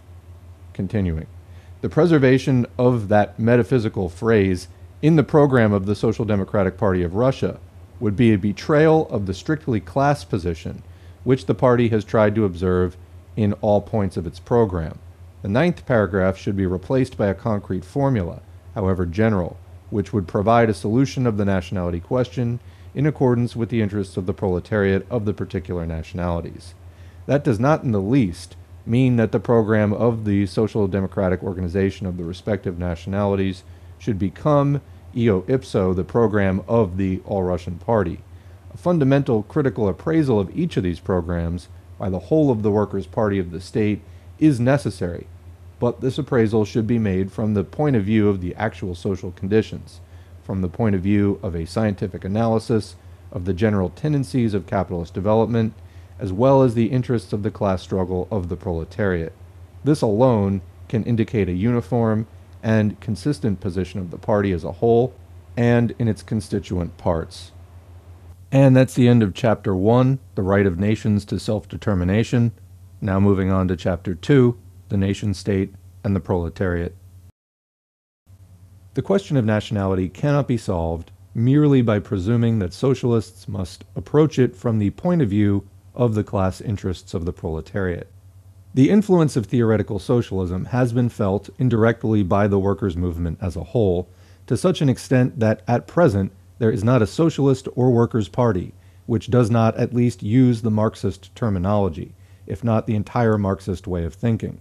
A famous example of this is the present Social Revolutionary Party of Russia, in whose theory, as far as one can speak of such, there are at least as many elements borrowed from the Marxist school as there are elements inherited from the Narodniki and the People's Will. Comment, these were populist groups. In like manner, all socialist groups of the petty bourgeois and nationalistic type in Russia have their own fancies, which are solely, quote, in the interest of the proletariat and socialism, unquote. The Polish social democracy, now in decline, had especially distinguished itself in comparison with the naive, patriarchal, let us say, National Socialism of Mr. Limanowski, particularly in that the good-hearted, quote-unquote, Mr. Limanowski never even used the name of Karl Marx, while social patriotism, from the beginning, sought to legitimize its program with Marxist terminology as a, quote, class interest of the proletariat. Comment: this should sound a little bit familiar to people following along with current events in the socialist world as this audiobook is being recorded. But it is obvious that the class character of any particular demand is not established by merely incorporating it mechanically into the program of a socialist party. What this, or any other party, considers a class interest of the proletariat can only be an imputed interest, concocted by subjective reasoning. It is very easy, for instance, to state that the workers' class interest demands the establishment of a minimum wage law. Such a law would protect the workers against the pressures of competition, which might come from a less developed locality. It would assure them of a certain minimum standard of living, etc. Such demands have been presented repeatedly by socialist circles. However, the principle has not yet been accepted by the socialist parties in general, for the valid reason that the universal regulation of wages by means of legislation is but a utopian dream under today's anarchistic conditions of private economy. This is because workers' wages, like the prices of any kind of commodity, are set up in the capitalistic system under the operation of free competition and the spontaneous movement of capital. Therefore, the legal regulation of wages can be achieved only in exceptional, clearly defined areas, e.g. in small communities. And since the general establishment of a minimum wage law clashes with the current conditions of capitalism, we must admit that it is not a true proletarian interest, but rather a fabricated or imputed one, in spite of the fact that it can be supported by a completely logical argument. Likewise, one can, in a purely abstract way, figure out various class interests for the proletariat, which, however, would have to remain as mere cliches in the socialist program.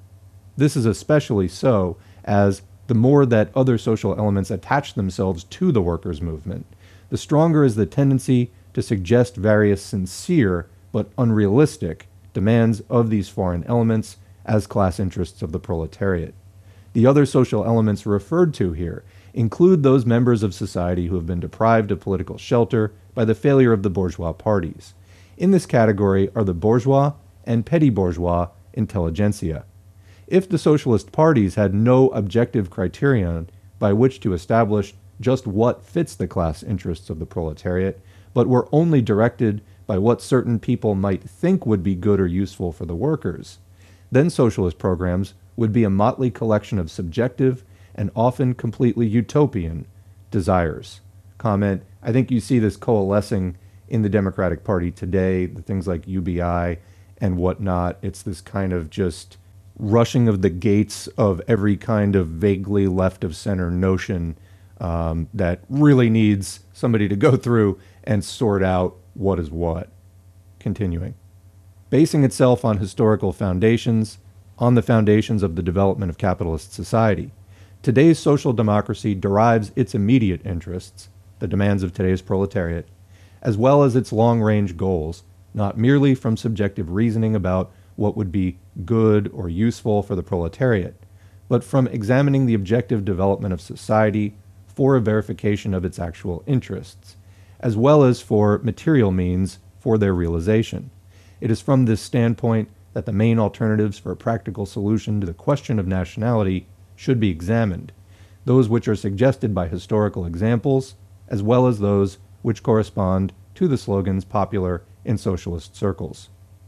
We should first consider the idea of a nation-state. In order to evaluate this concept accurately, it is first necessary to search for historical substance in the idea, to see what is actually hiding behind the mask. In his article on the struggles of nationalities and the social democratic program in Austria, published over 10 years ago, Kautsky enumerates 3 factors, which, according to him, make up the roots of the modern national idea, as found in the rise of the modern state in all of Europe. These factors are the desire of the bourgeoisie to assure for itself an internal or domestic market for its own commodity production. Second, the desire for political freedom, democracy. And finally, expansion of the national literature and culture to the populace. In Kautsky's theory, one can see, above all, his basic position, his own view of nationality as a historical category. According to his reasoning, the idea of the nation is intimately connected with a definite era of modern development. The market interests of the bourgeoisie, democratic currents, culture of the people, these are typical aspects of a bourgeois society. Naturally, we're not speaking here of a nationality as a specific ethnic or cultural group. Such nationality is, of course, separate and distinct from the bourgeois aspect. National peculiarities had already existed for centuries. But here we're concerned with national movements as an element of political life, with the aspirations of establishing a so-called nation-state. Then the connection between those movements and the bourgeois era is unquestionable. The history of the national unification of Germany is a typical example of this connection, as the nucleus around which the later German Reich crystallized was the German Zollverein and Zollparlament. Their sponsor, Friedrich List, with his trivial theory of national economy, can be more justifiably considered the real messiah of the national unity of Germany than the idealist Fichte, mentioned usually as the first apostle of German national rebirth. This, quote, national movement, which captured the imagination of the German people and princes during Fichte's time, and which the pseudo-revolutionary Burschenschaften loudly ushered in spite of Fichte's ardent sympathy for the Great French Revolution, basically represented only a medieval reaction against the seeds of the revolution, which were brought to Germany by Napoleon, and against the elements of the modern bourgeois system. The sultry, romantic wind of national rebirth finally died out after the victorious return of Germany to feudal subdivision and to pre-March reaction. By contrast, the gospel of that vulgar agent of German industry, List, in the 30s and 40s, based the national rebirth on the elements of bourgeois development, on industry and trade, on the theory of the domestic market. The material basis for this patriotic movement, which in the 30s and 40s of the 19th century aroused such strong political, educational, philosophical, and literary currents in Germany, was above all the need to unify all the German territories, which were divided into several dozen feudal statelets and were crisscrossed by customs and tax barriers into one great, integrated, capitalistic fatherland, establishing a broad foundation for mechanized manufacturing and big industry. The history of the industrial and commercial unification of Germany is so completely intertwined with the fate of Germany's political unification that the history of the customs union, Zollverein, which reflected all the political developments and happenings in Germany, passes over with perfect continuity into the history of the birth of the present German Reich. In 1834, the customs union was born, grouping 17 minor states around Prussia, and gradually, one after another, the remaining states also joined this union. However, Austria remained altogether separate from the union, and the Schleswig-Holstein War finally decided the matter in favor of Prussia. In 1867, the last renewal of the customs union became superfluous in the presence of the new national union, and the North German Union, after the Franco-Prussian War, transferred its customs rights and duties by inheritance to the newly formed Reich. In the place of the Zollbundesrat and the Zollparlament, there were now the Bundesrat and Reichstag. In this example from modern history, Germany excellently demonstrates the true economic foundation of modern nation-states. Although the bourgeois appetite for markets for its own commodities is so elastic and extensive that it always has the natural tendency to include the entire globe, the very essence of the modern bourgeois national idea is based on the premise that, in the eyes of the bourgeoisie of every country, its own nation, their fatherland, is called and destined by nature to serve it, the bourgeoisie, as a field for the sale of products. It is as if this were an exclusive patrimony determined by the god Mercury. At least this is how the national question appears where the development of capitalism takes place, quote, normally, that is, without abrupt fluctuations, or where production for the domestic market exceeds production for export. This is exactly what happened in Germany and in Italy. However, it would be wrong to take Kautsky's formulation literally. We cannot assume that the material foundation of modern national movements is only the vaguely understood appetite of the industrial bourgeoisie for a, quote, native market for its commodities. Moreover, a capitalistic bourgeoisie needs many other conditions for its proper development: a strong military, as a guarantee of the inviolability of this fatherland, as well as a tool to clear a path for itself in the world market. Furthermore, it needs a suitable customs policy, suitable forms of administration in regard to communications, jurisdiction, school systems, and financial policy. In a word, capitalism demands for its proper development not only markets, but also the whole apparatus of a modern capitalistic state. The bourgeoisie needs for its normal existence not only strictly economic conditions for production, but also, in equal measure, political conditions for its class rule. From all this, it follows that the specific form of national aspirations, the true class interest of the bourgeoisie, is state independence. The nation-state is also simultaneously that indispensable historical form in which the bourgeoisie passes over from the national defensive to an offensive position, from protection and concentration of its own nationality to political conquest and domination over other nationalities. Without exception, all of today's nation-states fit this description, annexing neighbors or colonies and completely oppressing the conquered nationalities. This phenomenon becomes understandable only when one takes into consideration the fact that, according to the bourgeois way of thinking, it is possible to have a national movement for unification and defense of one's own nationality, and at the same time to oppress another nationality, which is, of course, contrary to the very ideology of the nation-state. The German bourgeoisie in 1848 presents a striking example of this phenomenon in its attitude toward the Polish question. As is known, during the Revolution of 1848, when German national patriotism was most evident, Karl Marx and his circle advocated Polish independence. However, he proved to be but a prophet crying in the wilderness. The German nation-state, from its first stages of development, did not conform at all with the accepted understanding of a nation-state in regard to nationalities. The borders of the Reich actually split the German nation, dividing it between Austria and the new national state of Germany, and putting together the Germans and the racially distinct peoples in territories annexed from Poland, Denmark, and France. An even more striking example is Hungary, whose struggle for national independence was so much admired in its time. Even our own Polish revolutionary leaders, Bem, Wysocki, and Dębicki, had tilted their lances to assist them. But when examined from the viewpoint of nationality, this struggle was nothing more than an attempt to assure class rule of the Magyar minority over a country of 9 nationalities, with the Magyars oppressing the other nationalities. The national independence of the Hungarians was brought by severing the Carpathian Slovaks from their brothers, the Sudeten Czechs, separating the Germans of Bratislava, Temeswar, and Transylvania from the Austrian Germans, and the Croats and Dalmatian Serbs from Croatia and the Slovenians. And there is a footnote there. The numerical relationship of nationalities in Hungary at that time was more or less as follows: Hungarians, 5 million, Romanians, 2.3 million, Germans, 1.5 million, Croats, 900,000, Serbs, 830,000, and Ruthenians, 443,000. Back to the text. The aspirations of the Czechs are characterized by the same dichotomy. These aspirations arouse distrust among the Germans because, among other things, they are directed clearly at separating the German population of Sudetenland from the Germans of the Alpine countries.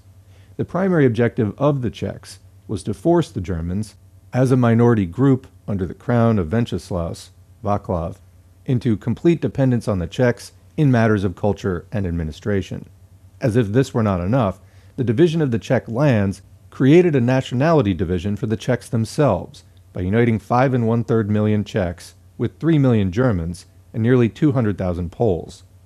Still separated from this national Czech state were 2 million Carpathian Slovaks, a group closely related to the Czechs and left at the mercy of the Magyars. Therefore, these Slovaks are also loudly advocating their cause, which has been completely neglected by the Czech nationalists. And there's a footnote there. At a press convention of Slavic journalists in June 1898, the Slovak delegate, Karol Salva, from Liptov, called to the Czechs, "If harmony is to exist between us, then not only do we have to bestir ourselves, but you also. I know the reason for your lack of interest in us up to this time. The region of the Slovaks has been up to now, with a few glorious exceptions, regarded as a foreign country by the Czech people." Back to the main text. Finally, and we don't have to go far for an example, Polish bourgeois nationalism is directed as much against the Ruthenians as against the Lithuanians. The very nationality which had to endure the bitter policy of extermination by the partitioning powers, Prussia and Russia, now refuses the right of independent existence to other nationalities. According to the Stanchek policy in Galicia, the Poles oppressed the Ruthenians, whose struggle for nationality runs like a red thread through the political history of the development of Galicia in the second half of the last century. The recent movement for national rebirth of the Lithuanians was met with similar hostility in Polish nationalistic circles.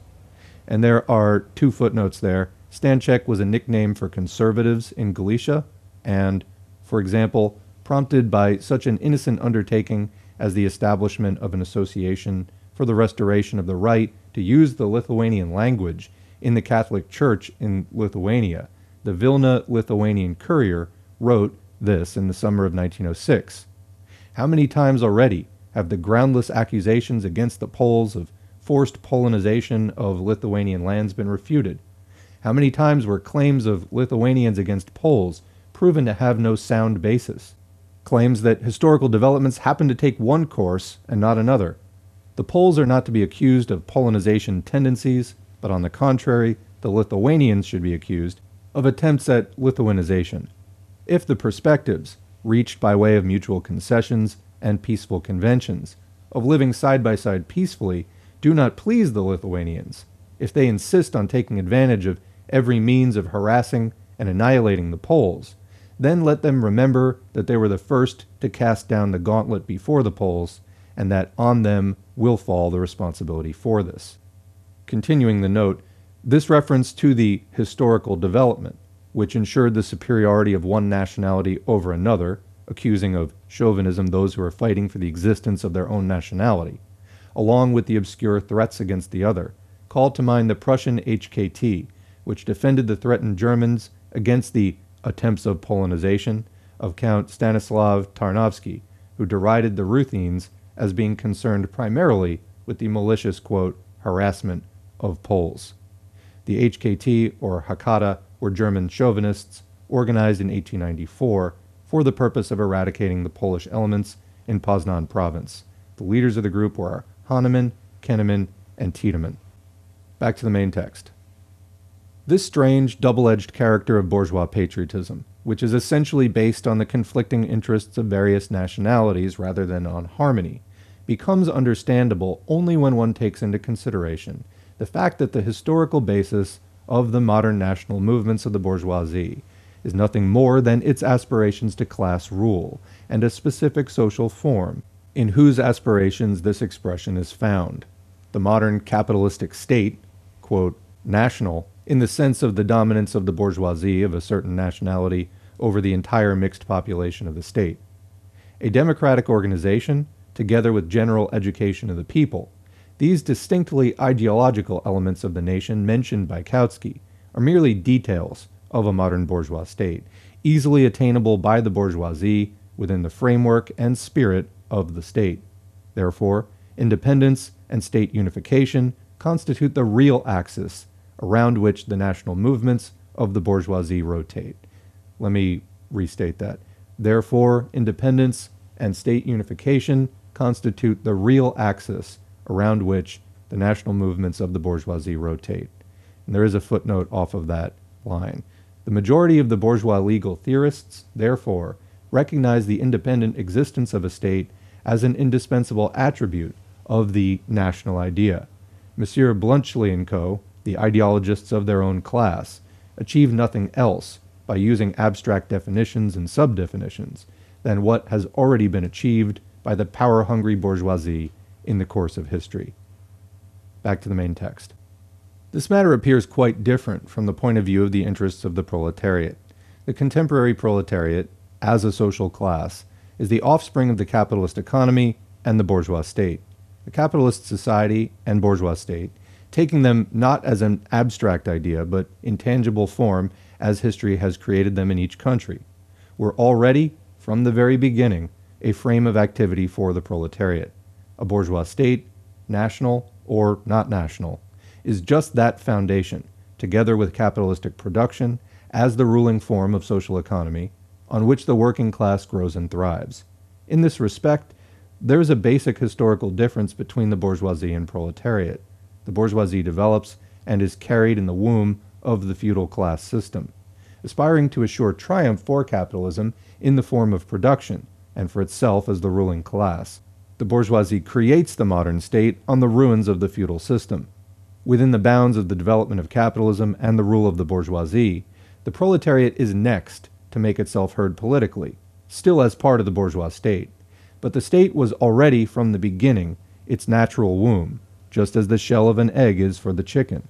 Therefore, historically speaking, the idea that the modern proletariat could do nothing as a separate and conscious class without first creating a new nation-state is the same as saying that the bourgeoisie in any country should first of all establish a feudal system, if by some chance it did not come about normally by itself, or had taken on particular forms, as for instance in Russia.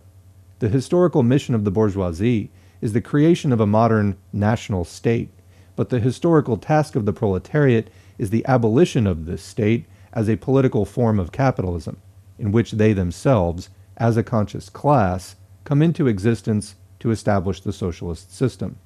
The proletariat, as part of the whole society, can take part in national movements of the bourgeoisie where the bourgeois development demands the creation of a nation-state, as was the case, for example, in Germany. But then it follows the lead of the bourgeoisie, and does not act as an independent class with a separate political program. The national program of the German socialists in the 40s advanced two ideas, directly opposing the national program of the bourgeoisie: unification with borders which would be based strictly on divisions of nationalities, and a republican form of government. The interests of the proletariat on the nationality question are just the opposite of those of the bourgeoisie. The concern about guaranteeing an internal market for the industrialists of the fatherland, and of acquiring new markets by means of conquest, by colonial or military policies. All these, which are the intentions of the bourgeoisie in creating a national state, cannot be the aims of a conscious proletariat.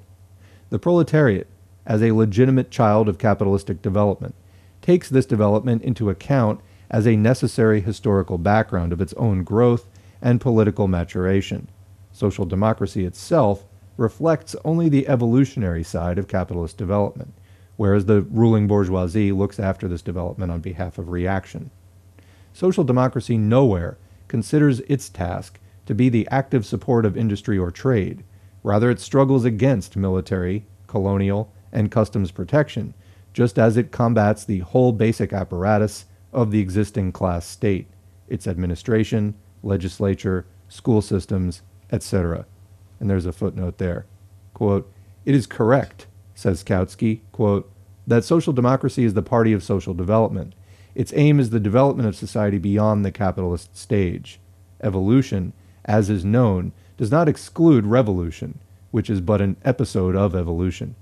The ultimate goal of social democracy is the destruction of the proletariat in such a way that the proletariat will take over and control social production, as a result of which the workers will cease being proletarians and constituting a separate class of society. This outcome depends on certain economic and political preconditions. It presupposes a certain level of capitalist development. Therefore, the proletariat has for its task the support of economic development, but its task is hardly to actively support the expansion of capitalism. In other words, it is not to support the growth of capitalist profits. This latter is the historic task of the capitalist class, to which it is loyally attending. We have no need to help them in this, and we can help them the less, the more we fight against capitalist methods of development. We do not need to take a position in favor of replacement of workers by machines, nor of the expropriation of handworkers by factories, etc. Our task in economic development is organization and support of the proletariat in its class struggle." Unquote. This is from Die Neue Zeit, 1898 to 99, Volume 1. And in this same argument, Kautsky adds, applies in an even greater degree to the field of political relations. Back to the main text. The national policy of the proletariat, therefore, basically clashes with the bourgeois policy, to the extent that, in its essence, it is only defensive, never offensive. It depends on the harmony of interests of all nationalities, not on conquest and subjugation of one by another. The conscious proletariat of every country needs, for its proper development, peaceful existence and cultural development of its own nationality, but by no means does it need the dominance of its nationality over others. Therefore, considering the matter from this point of view, the nation-state, as an apparatus of the domination and conquest of foreign nationalities, while it is indispensable for the bourgeoisie, has no meaning for the class interests of the proletariat. Therefore, of these, quote, three roots of the modern national idea, which Kautsky enumerated, for the proletariat as a class, only the last two are important: democratic organization and education of the populace. Vital for the working class, as conditions of its political and spiritual maturity, are the freedom of using its own native language and the unchecked and unwarped development of national culture, learning, literature, the arts, and normal education of the masses, unimpaired by the pressures of the nationalists, so far as these can be normal in the bourgeois system. It is indispensable for the working class to have the same equal national rights as other nationalities in the state enjoy. Political discrimination against a particular nationality is the strongest tool in the hands of the bourgeoisie, which is eager to mask class conflicts and mystify its own proletariat. And there's a footnote there. The working class in Poland was composed of various nationalities intermingled with each other, whereas the ruling class was quite solidly Polish or German. The author is advocating for the working class, presumably for each of its nationalities, the same rights as nationalities that were enjoyed by the other nationalities, of the ruling class, that is. Back to the main text. The advocates, Polish nationalists, of the very best social condition state at this point that, whatever the situation, the surest guarantee of cultural development and of the rights of every nationality is precisely the independence of the state, their own nation-state, and that therefore the nation-state is finally also an indispensable class interest of the proletariat. We're hardly concerned with determining what is or would be the best for the proletariat. Such observations have no practical value. Moreover, once the subject of what would be the best from the standpoint of the proletariat is approached in an abstract way, we would have to conclude that the best cure for national pressure, as well as for all types of disorders of a social nature, is undoubtedly the socialist system. A utopian argument must always lead to a utopian solution, if only by leaping to the state of the future, whereas actually the problem should be solved within the framework of existing bourgeois reality. Moreover, from the point of view of methods, the above reasoning contains still another historical misunderstanding. The argument that an independent nation-state is, after all, the best guarantee of national existence and development involves operating with the conception of a nation-state as a completely abstract thing. The nation-state as seen only from a national point of view, only as a pledge and embodiment of freedom and independence, is simply a remnant of the decaying ideology of the petty bourgeoisie of Germany, Italy, Hungary, all of Central Europe in the first half of the 19th century. It's a phrase from the treasury of disintegrated bourgeois liberalism. Since then, the development of the bourgeoisie has proved unequivocally that a modern nation-state is more real and tangible than the vague idea of freedom or national independence, that it is indeed a definite historical reality, neither very alluring nor very pure. The substance and essence of the modern state comprise not freedom and independence of the nation, but only the class dominance of the bourgeoisie, protectionist policy, indirect taxation, militarism, war, and conquest. The bourgeoisie used to use the obvious technique of trying to cover up this brutal historical truth with a light ideological gauze, by offering the purely negative happiness of independence and national freedom. For a time, this technique paid off, but today it is only necessary to recall the circumstances under which this contention was advanced, to understand that it is simply opposed to what can and should be the class position of the proletariat.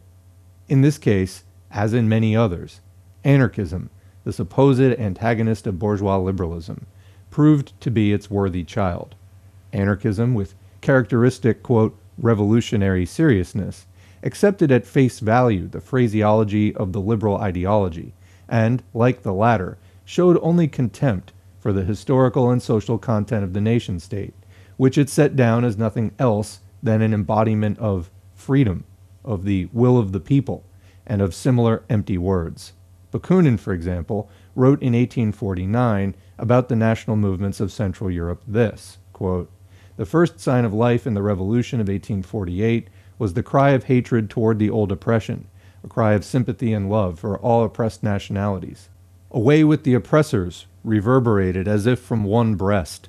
Salvation for the oppressed Poles, Italians, and all. No more wars of conquest. Just one more war should be carried through to its end, a glorious revolutionary struggle with the purpose of eventual liberation for all peoples. Down with the artificial boundaries which have been forcibly erected by despotic congresses according to so-called historical, geographical, strategic necessities. There should no longer be any other barriers between the nations but those corresponding to nature, to justice, and those drawn in a democratic sense, which the sovereign will of the people themselves traces on the basis of their national characteristics. Such was the cry which rang out among all the peoples." Unquote. To these dithyrambics on the subject of national independence and the, quote, will of the people, Marx answered, quote, "Here there is no mention of reality, or insofar as it is considered at all, it is represented as something falsely, artificially established by, quote, despots and, quote, diplomats. Against this wicked reality is pitted the alleged will of the people with its categorical imperative of an absolute demand for freedom, justice, and humanity. They can demand freedom of this or that 1,000 times. If the thing is impossible, it won't take place, and in spite of everything, it will remain an empty dream.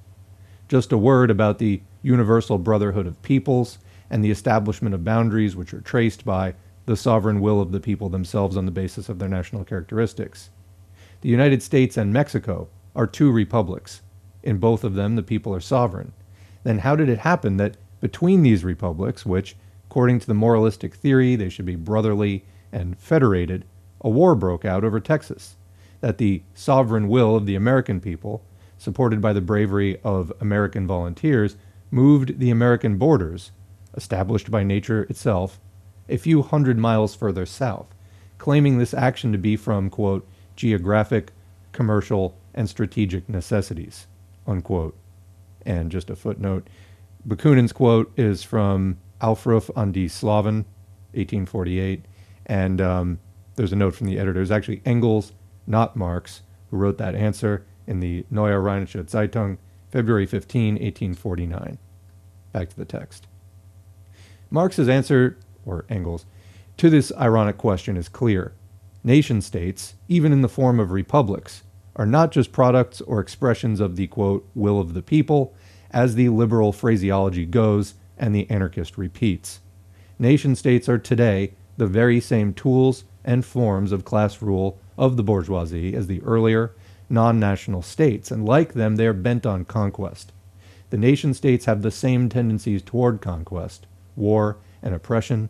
In other words, the tendencies to become not national. Therefore, among the, quote, national states, there develop constant scuffles and conflicts of interests, and even if today, by some miracle, all states should be transformed to national, then the next day they would already present the same common picture of war, conquest, and oppression. The example given by Marx, or Engels, is typical in this regard. Why, and over what, did the war between the U.S. and Mexico arise? There's a footnote there. In the original, Rosa has put Texas for Mexico, which is obviously a slip. California was indispensable for the capitalistic development of the United States, first as a gold treasury in the literal sense, Second, as a gateway to the Pacific Ocean. Only by the acquisition of this land could the capitalism of the United States extend from ocean to ocean, entrenching itself and opening for itself an outlet to the west as well as to the east. For the backward Mexicans, California was just a simple territorial possession. The interests of the bourgeoisie were decisive. The nation-state, worshipped and idealized by the anarchists as the will of the people, served as an efficient tool of conquest in the interests of capitalism. But even more striking examples of this kind are produced by the history of modern South America. We have already mentioned the double-edged character of the national liberation of the Spanish and Portuguese colonies at the dawn of the 19th century. Here, their further political history, already as independent nation-states, interests us as a colorful illustration of anarchistic phrases of national freedom and the will of the people. Brazil gained her freedom from Portugal after a hard struggle in 1825. In that same year, a war broke out between Brazil and Argentina, which had just been liberated from under the scepter of Spain, over the province of Banda Oriental. Both of these new nation-states wanted to scoop up this province, which finally won independence itself as the Republic of Uruguay, but thanks only to the armed intervention of European states which had colonial interests in South America. France and other European countries issued an ultimatum to Argentina, which obstinately refused to recognize the independence of Uruguay and Paraguay. As a consequence, in 1845, another war broke out with the participation of Paraguay, Uruguay, and Brazil. In 1850, again a war was unleashed between Brazil and Argentina, in which Brazil, with the help of Paraguay and Uruguay, first defeated Argentina and then actually conquered Uruguay. In 1864, she formally forced this independent Uruguay to submission by armed action. Paraguay rose up against this action and declared war on Brazil, which was joined by Argentina and Uruguay. This war, lasting from 1865 to 1870, finally assured Brazil, where there ruled not so much the will of the people as the will and interests of the coffee plantation owners, the position of a dominant great power in South America. History does not touch upon the rule of the whites in Brazil, who make up less than 1/3 of the population, over the Negroes and the mixed population. Only after internal struggles was the emancipation of the slaves announced in 1871, but with compensation to be paid to their owners from state funds. Parliament, however, being the instrument of the plantation owners, did not vote these funds, and slavery was still practiced. In 1886, the freeing of slaves over 70 years of age was declared. The rest were supposed to wait another 17 years for freedom. But in 1888, the dynastic party, struggling to hold the throne, forced through Parliament the general abolition of slavery without compensation, and this was decisive for the future of the Republican movement. The plantation owners stood behind the Republican banner en masse, and in the military coup of 1889, Brazil was declared a republic. And there is a footnote there. The extent of the influence of the coffee interests on the national will in this, quote, national republic, even after the formal abolition of slavery, which is, moreover, still practiced to this very day, is proved by this next incident, when the coffee plantations caused a great crisis last year, 1907, by releasing unlimited amounts of coffee on the international coffee market, thereby causing a drastic fall in prices.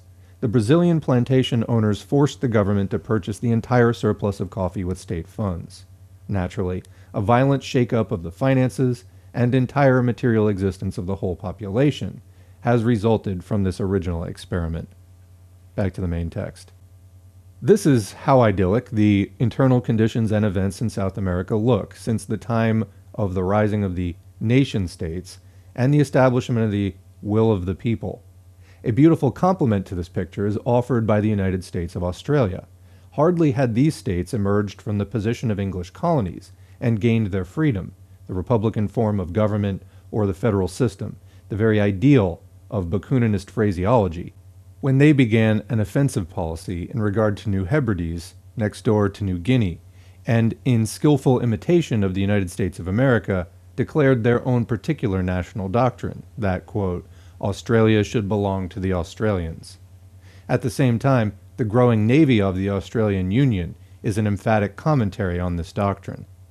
If, on the one hand, political independence, i.e. the nation-state, is necessary for capitalism and the class interest of the bourgeoisie just because a nation-state is a tool of domination, or control, and conquest. On the other hand, the working class is interested in the cultural and democratic content of nationalism, which is to say that the workers are interested in such political systems as to assure a free development of culture and democracy in national life by means of defense, not conquest, and in the spirit of solidarity and cooperation of various nationalities, which belong historically in the same bourgeois state.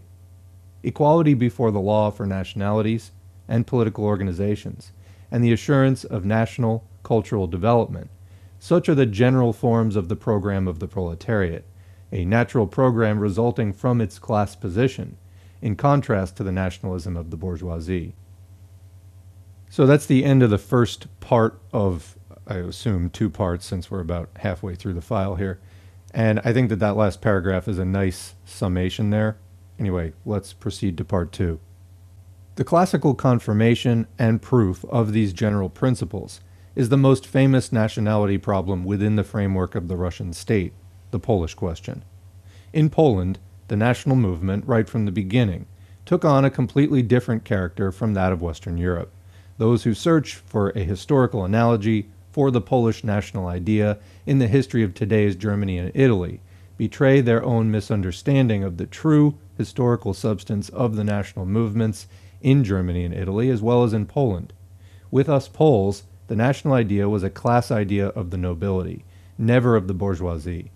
The material base of Polish national aspirations was determined not as in Central Europe in the 19th century, i.e. by modern capitalist development, but on the contrary, by the nobility's idea of its social standing, rooted in the natural feudal economy. The national movements of Poland vanished together with these feudal relations, whereas the bourgeoisie, as the historical spokesman of capitalistic development, was with us from the very beginning, a clearly anti-national factor. This was due not only to the specific origin of the 19th century bourgeoisie, alien and heterogeneous, a product of colonization, an alien body transplanted into the Polish soil. Also decisive was the fact that Polish industry, from its beginning, already in the 1820s and 1830s, was an export industry, even before it managed to control or even to create a domestic market within Poland. We will not quote here all the statistics of the industrial development of our country, but rather refer the reader to our treatise, The Industrial Development of Poland, as well as to the work, The Polish Question and the Socialist Movement, Krakow, 1905. Here we shall recall only the most important outlines of this development. Export to Russia, especially of the basic branches of capitalist industry, i.e. the production of textiles, became the basis for the existence and development of Polish capitalism from its beginnings, and furthermore, also the basis of the Polish bourgeoisie. As a consequence, our bourgeoisie from the first showed political leanings, not toward the West, to the national unification of Galicia with the crown, but toward the East, toward Russia. These leanings, after the withdrawal of the customs barrier between the empire and the Polish kingdom, increased with the development of big industry. However, the real rule of the bourgeois class in society began after the abortive January insurrection, 1863. The new rule was inaugurated by the Program of Organic Work, so-called. There's a footnote there. This was a slogan coined in the 1860s after the abortive 1863 to 64 January insurrection by the so-called positivists in the Kingdom of Poland and the Galicia conservatives. Rejecting Romanticism and its lofty notions of insurgency and conspiracy, it called for a scientific approach in education, industry, trade, and agriculture as the only means for Poland's survival. Back to the text, which meant a renunciation of national independence. Moreover, the class rule of the bourgeoisie in Poland not only did not demand the creation of a United Nations state, as in Germany and Italy, but on the contrary, it arose on the foundations of the conquest and division of Poland. The idea of unification and national independence did not draw its vital juices from capitalism. On the contrary, as capitalism developed, this idea became historically outlived, and that very circumstance, that particular historical relationship of the capitalistic bourgeoisie to the national idea in our country, became decisive also for the fate of that idea and defined its social character. In Germany, in Italy, as one half-century before in South America, the national rebirth carried with it all the traits of a revolutionary, progressive spirit. Capitalistic development embraced this national idea, and historically speaking, elevated it with the political ideas of the revolutionary bourgeoisie, democracy, and liberalism. Exactly in this historical sense, the national idea was only a detail of the general class program of the bourgeoisie, of the modern bourgeois state. In Poland, there arose an opposition between the national idea and the bourgeois development, which gave the former not only a utopian, but also a reactionary character. This opposition is reflected in the three phases of the history of the idea of Polish national independence. The first is the failure of the armed struggle of the Polish nobility. Not even the most ardent advocates of the theory of violence and force in the philosophy of history will explain the defeat of Polish insurrectionist movements as mere superiority of the Russian bayonets. Whoever knows anything about the modern economic and social history of Poland knows that the defeat of the military insurrectionists was prepared by the same capitalistic market interest, which elsewhere, in the words of Kautsky, comprised one of the main elements of the modern national idea. The endeavors of the bourgeoisie to secure for themselves conditions of large-scale capitalistic production did not involve the demand for a nation-state. On the contrary, the bourgeoisie sought to exploit the annexation and to paralyze the national movement of the nobility. Thus, in Poland, the idea of a nation-state, an idea essentially bourgeois, was sabotaged by the bourgeoisie and met defeat in the January 1863 uprising. The second phase was the inheritance of the Polish national idea by the petty bourgeoisie. In this incarnation, the national idea changed from an armed struggle to a policy of neutrality, and at the same time began to show its weakness. After vegetating for 20 years away from society, in the 80s and 90s, petty bourgeois nationalism lingered in emigration in the form of a half-dozen all-Polish patriots. Finally, with the opening of the present revolutionary era, it has emerged as an active party on the political scene.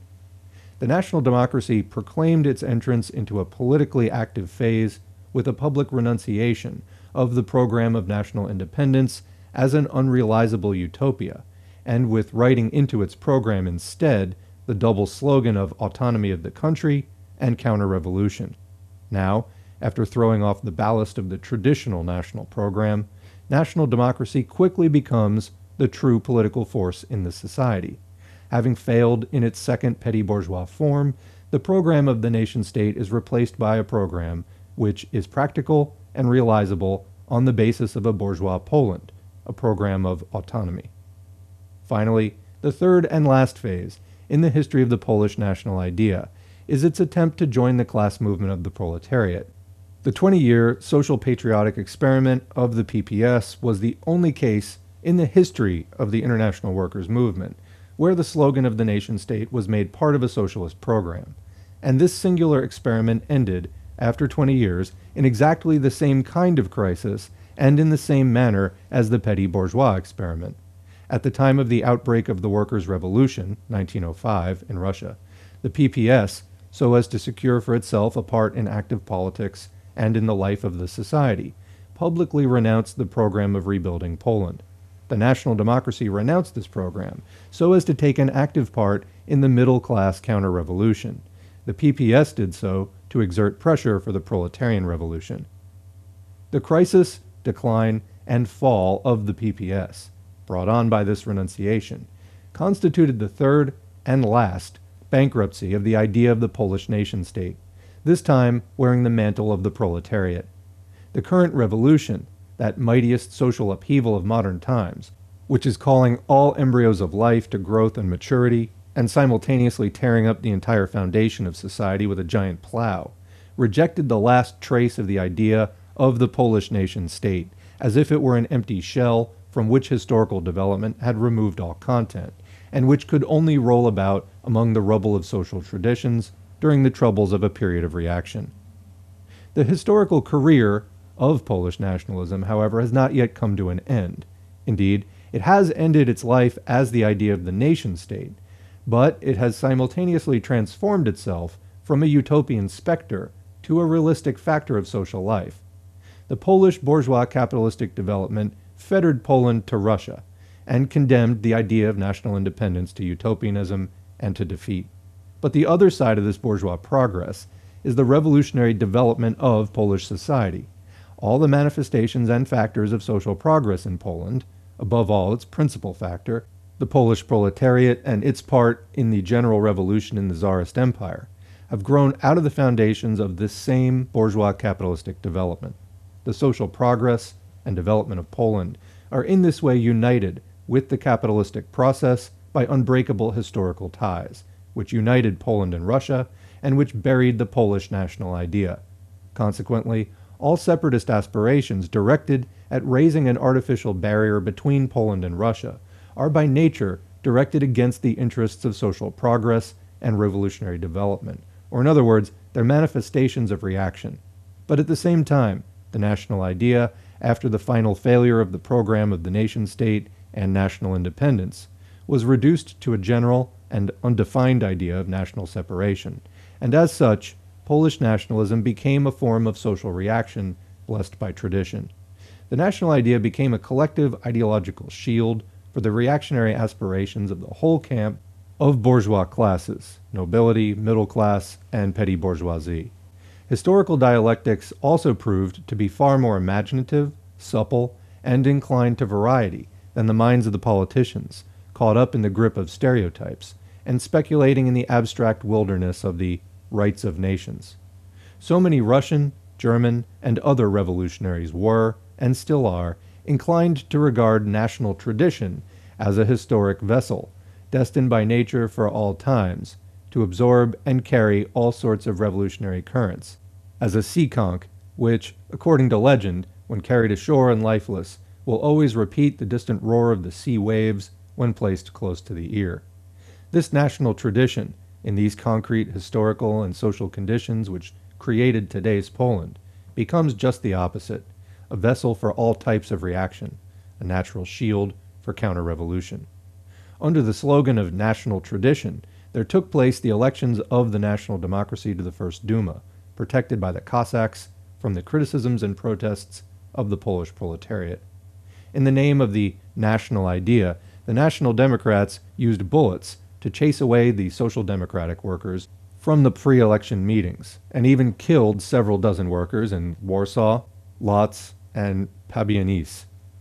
There's a footnote there. This is an industrial city about 10 miles southwest of Lodz. Under the national slogan, workers' national unions were organized by the National Democracy for counteraction against the economic struggle and the revolutionary action of the proletariat. Under the national slogan, National Democratic Railroad workers broke the railroad strike, which had been started in December 1905 in Poland, forcing the striking workers to return to work at gunpoint.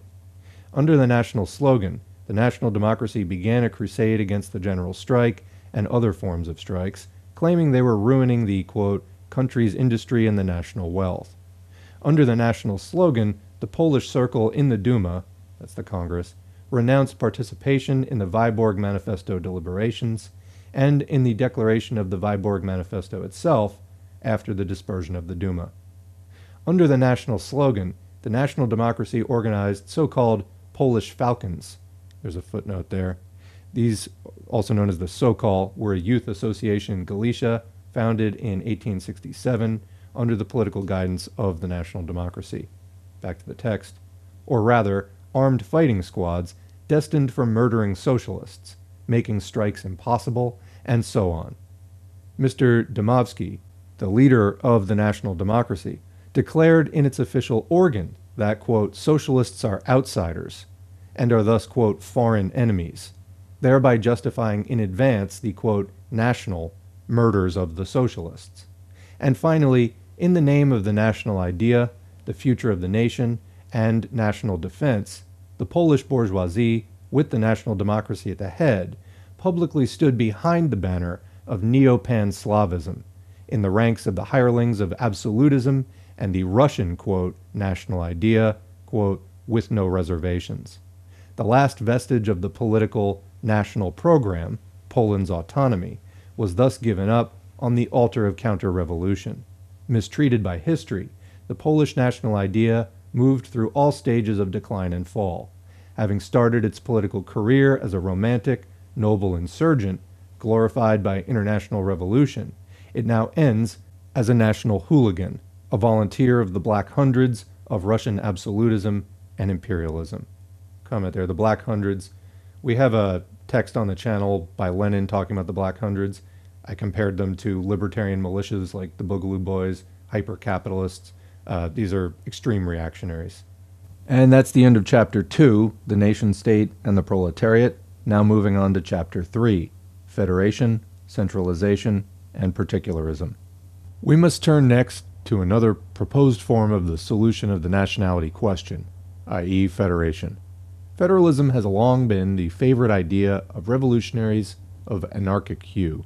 During the 1848 revolution, Bakunin wrote in his manifesto, quote, "The revolution proclaimed by its own power the dissolution of despotic states, the dissolution of the Prussian state, Austria, Turkey, the dissolution of the last stronghold of the despots, the Russian state, and as a final goal, a universal federation of European republics." Unquote. From then on, federation has remained an ideal settlement of any nationality difficulties in the programs of socialist parties of a more or less utopian, petty bourgeois character. That is, parties which do not, like social democracy, take a historical approach, but which traffic in subjective, quote, ideals. Such, for example, is the Party of Social Revolutionaries in Russia. Such was the PPS in its transitional phase, when it had ceased to demand the creation of a national state and was on the way to abandoning any philosophical approach. Such, finally, are a number of socialist groups in the Russian Empire, with which we will become acquainted more closely at the end of the present chapter. If we ask why the slogan of federation enjoys such wide popularity among all revolutionaries of anarchistic coloring, the answer is not difficult to find. Federation combines, at least in the revolutionary imagination of these socialists, independence and equality of nations with fraternity. Consequently, there is already a certain concession from the standpoint of the law of nations and the nation-state in favor of hard reality. It is a sui generis, ideological, taking into account the circumstance, which cannot be overlooked, that nations cannot live in the vacuum of their rights as separate and perfectly self-sufficient nation-states, but that there exist between them some links, historically developed connections between various nationalities, the material development which welded whole areas irrespective of national differences, the centralization of bourgeois development. All this is reflected in the heads of those revolutionary improvisers. In place of brute force, they place voluntarism in relations between nations. And since republicanism is self-evident in this because the very same will of the people, which restores independence and equality to all nations, obviously has so much good taste as to throw simultaneously with contempt to the dump of history all remnants of monarchism. Consequently, the existing bourgeois world is transformed at one stroke into a voluntary union of independent republics, i.e. federation. Here we have a sample of the same, quote, revolutionary historical caricature of reality, by means of which the appetite of Tsarist Russia for the southern Slavs was transformed, in Bakunin's phraseology, into the pan-Slavic ideal of anarchism, quote, a federation of Slavic peoples. On a smaller scale, an application of this method of, quote, revolutionary alterations of reality was the program of the PPS adopted at its 8th Congress in 1906, a Republican Federation of Poland with Russia. As long as the social patriotic standpoint in the pre-revolutionary period was maintained in all its purity and consistency, the PPS recognized only the program of nation-states and rejected with contempt and hatred the idea of federation offered, for instance, by the Russian social revolutionaries. When the outbreak of revolution all at once demolished its presuppositions, and the PPS saw itself forced to follow the road of concessions in favor of reality which could no longer be denied, in view of the obvious fact that Poland and Russia form one social entity, a manifestation of which was precisely the common revolution, the program of federation of Poland with Russia, previously held in contempt, became the form of that concession. At the same time, the PPS, as is usual with, quote, revolutionaries of this type, did not notice the following fact. When social democracy took for the historical basis of its program and tactics the joint capitalistic development of Poland and Russia, it merely stated an objective, historical fact, not depending on the will of the socialists. From this fact, the revolutionary conclusion should have been drawn in the form of a united class struggle of the Polish and Russian proletariat. The PPS, however, putting forward the program of federation of Poland with Russia, went much further. In place of the passive recognition of historical fate, it itself actively proposed a union of Poland with Russia and assumed responsibility for the union. And in lieu of the objective historical development, it placed the subjective consent of socialists in, quote, revolutionary form. But federalism, as a form of political organization, has, like the nation-state itself, its definite historical content, quite different from and independent of the subjective ideology attached to that form. Therefore, the idea of federation can be evaluated from the class standpoint of the proletariat only when we examine the fate and role of that idea in modern socialist development. End of section 1, beginning section 2. An outstanding tendency of capitalistic development in all countries is indisputably an internal, economic, and capitalist centralization, i.e., an endeavor to concentrate and weld into one entity the state territory from the economic, legislative, administrative, judicial, military, etc. viewpoints. In the Middle Ages, when feudalism prevailed, the link between the parts and regions of one and the same state was extremely loose. Thus, each major city, with its environs, itself produced the majority of objects of daily use to satisfy its needs. It also had its own legislation, its own government, its army. The bigger and wealthier cities in the West often waged wars on their own and concluded treaties with foreign powers. In the same way, bigger communities lived their own closed and isolated life, and each area of land of a feudal lord, or even each area of knightly estates, constituted in itself a small, almost independent state. The conditions of the time were characterized by a diminution and loosening of all state norms. Each town, each village, each region had different laws, different taxes. One and the same state was filled with legal and customs barriers, separating one fragment of a state from another. This decentralization was a specific feature of the natural economy and the nascent artisan production of the time. Within the framework of the pulverization of public life, connected with the natural economy, and of the weak cohesion between the parts of the state organism, territories and whole countries passed incessantly from hand to hand in Central and Western Europe throughout the Middle Ages. We note also the patching together of states by way of purchase, exchange, pawnings, inheritance, and marriage. The classical example is the Habsburg monarchy. The revolution in production and trade relations at the close of the Middle Ages, the increase of goods production and moneyed economy, together with the development of international trade and the simultaneous revolution in the military system, the decline of knighthood, and the rise of standing armies. All these were factors that, in political relations, brought about the increase of monarchical power and the rise of absolutism. The main tendency of absolutism was the creation of a centralized state apparatus.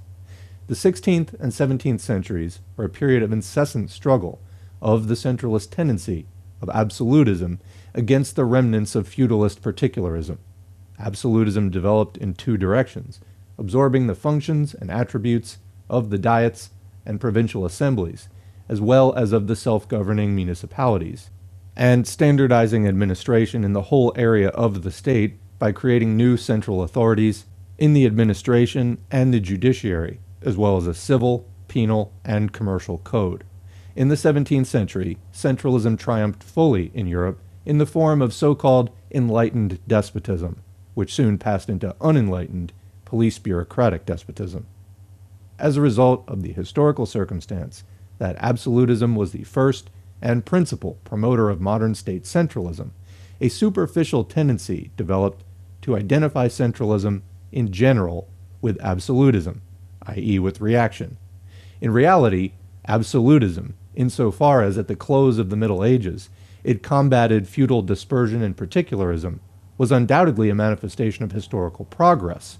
This was perfectly well understood by Stachek, who pointed out that the Polish gentry commonwealth could not survive, quote, in the midst of autocracies. On the other hand, absolutism itself played only the role of a stirrup drink, parting good wishes with regard to the modern bourgeois society, for which, politically and socially, it paved the way by toppling feudalism and founding a modern, uniform, great state on its ruins. Indeed, independent of absolutism, and after its historical demise, bourgeois society continued to carry through, with undiminished force and consistency, the centralist tendency. The present centralism of France as a political area is the work of the Great Revolution. The very name, Great Revolution, exerted everywhere its influence reached in Europe, a centralizing influence. Such a product of the Revolution's centralism was the République Helvétique, in which, in 1798, suddenly the previously loosely confederated Swiss cantons were compressed. The first spontaneous action of the March 1848 revolution in Germany was the destruction by the popular masses of the so-called customs houses, Mauthäuser, the symbols of medieval particularism.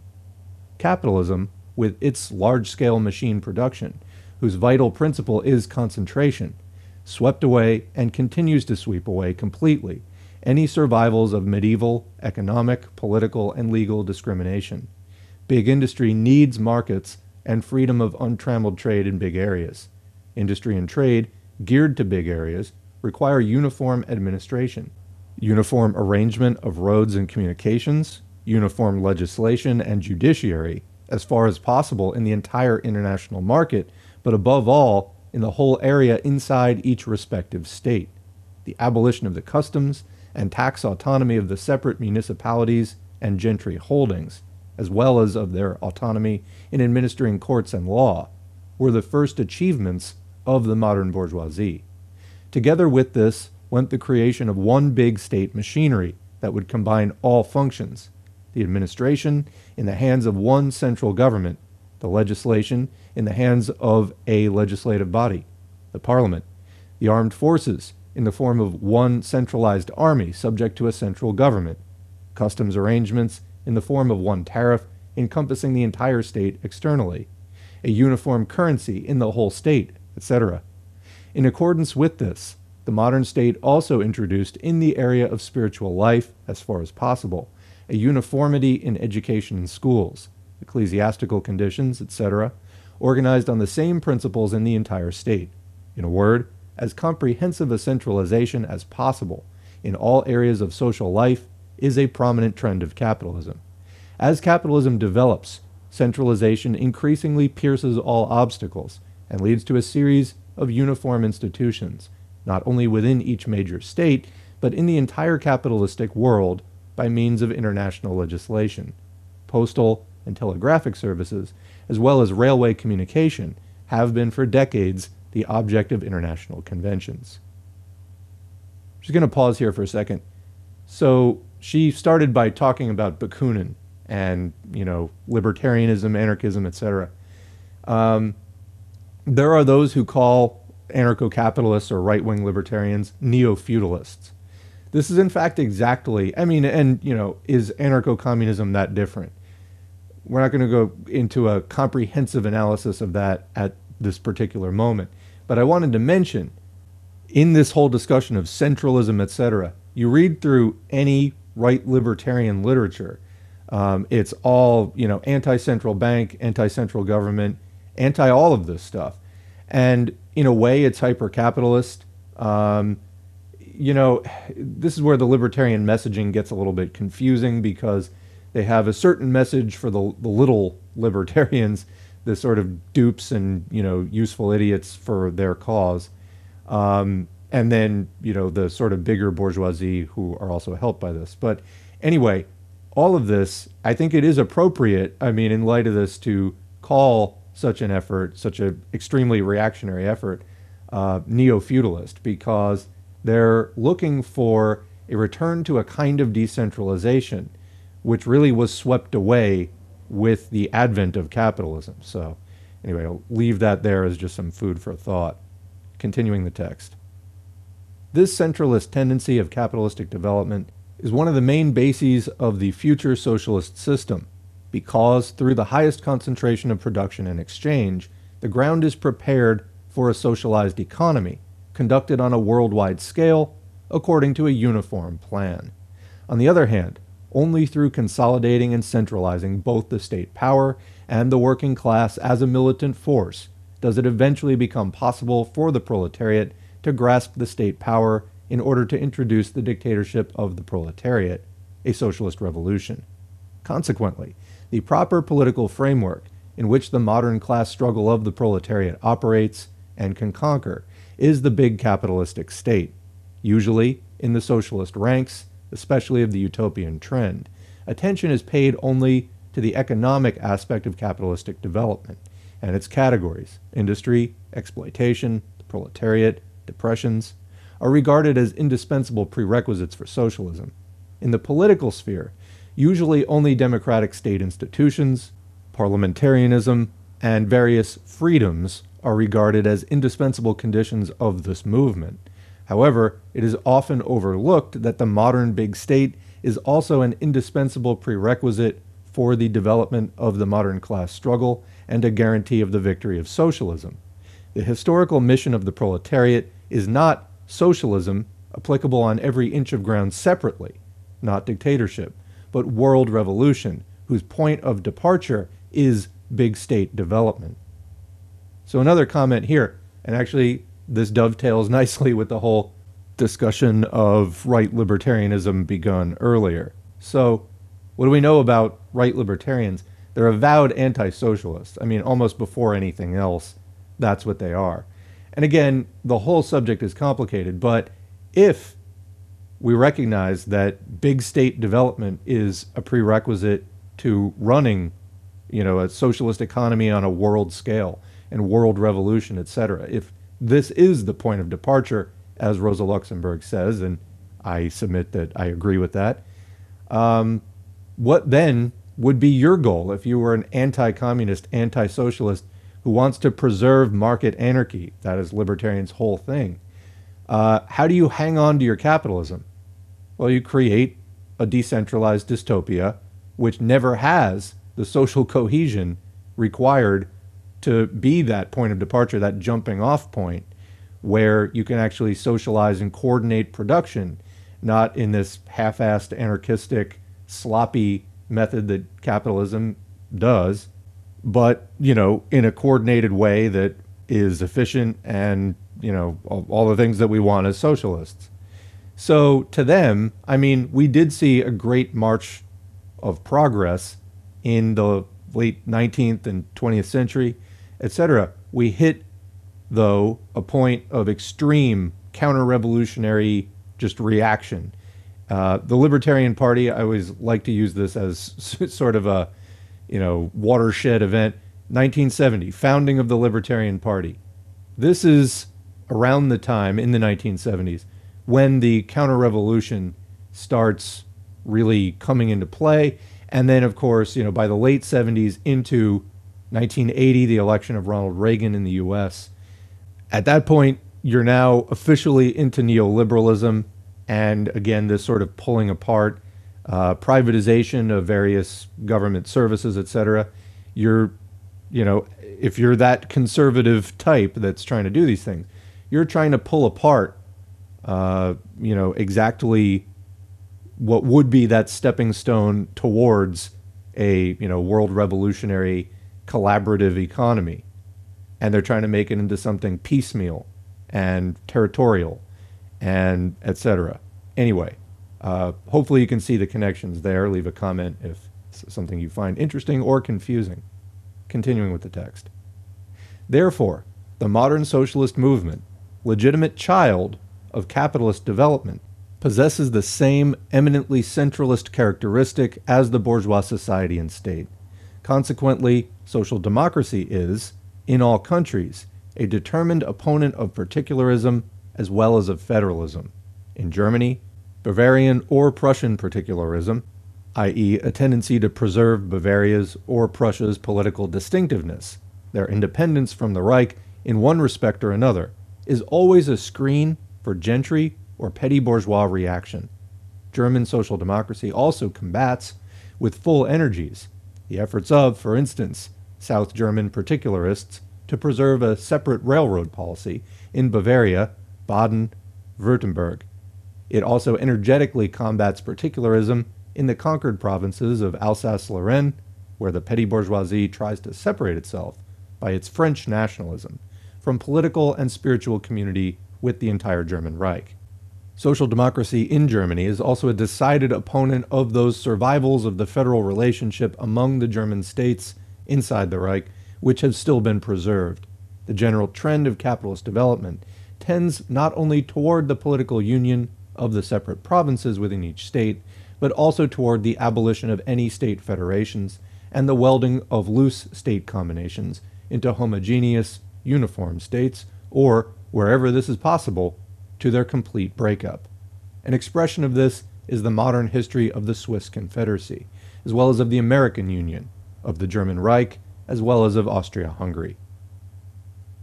That's the end of Section 2. About to begin Section 3. I just want to point out, I sometimes forget because I say it a lot in all these audiobooks, but anything prior to 1917 where they say social democracy is not the welfare capitalist reformist thing that we would call it today. In those days, social democracy was the term for basically all of Marxism and all the Marxist parties and everything in that tendency.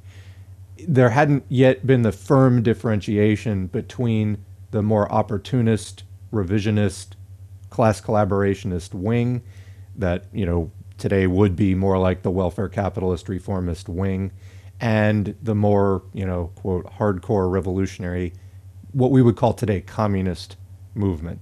So prior to this, it was in April 1917 that Lenin renamed the Russian Social Democratic Labor Party the Communist Party.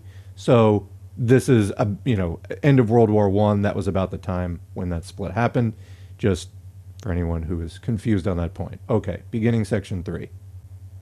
The first centralist constitution of the Integrated Republic of Switzerland, created by the Great Revolution, was obliterated without a trace by the time of the Restoration, and reaction, which triumphed in Switzerland under the protection of the Holy Alliance, quickly returned to the independence of the cantons, to particularism, and only a loose confederation.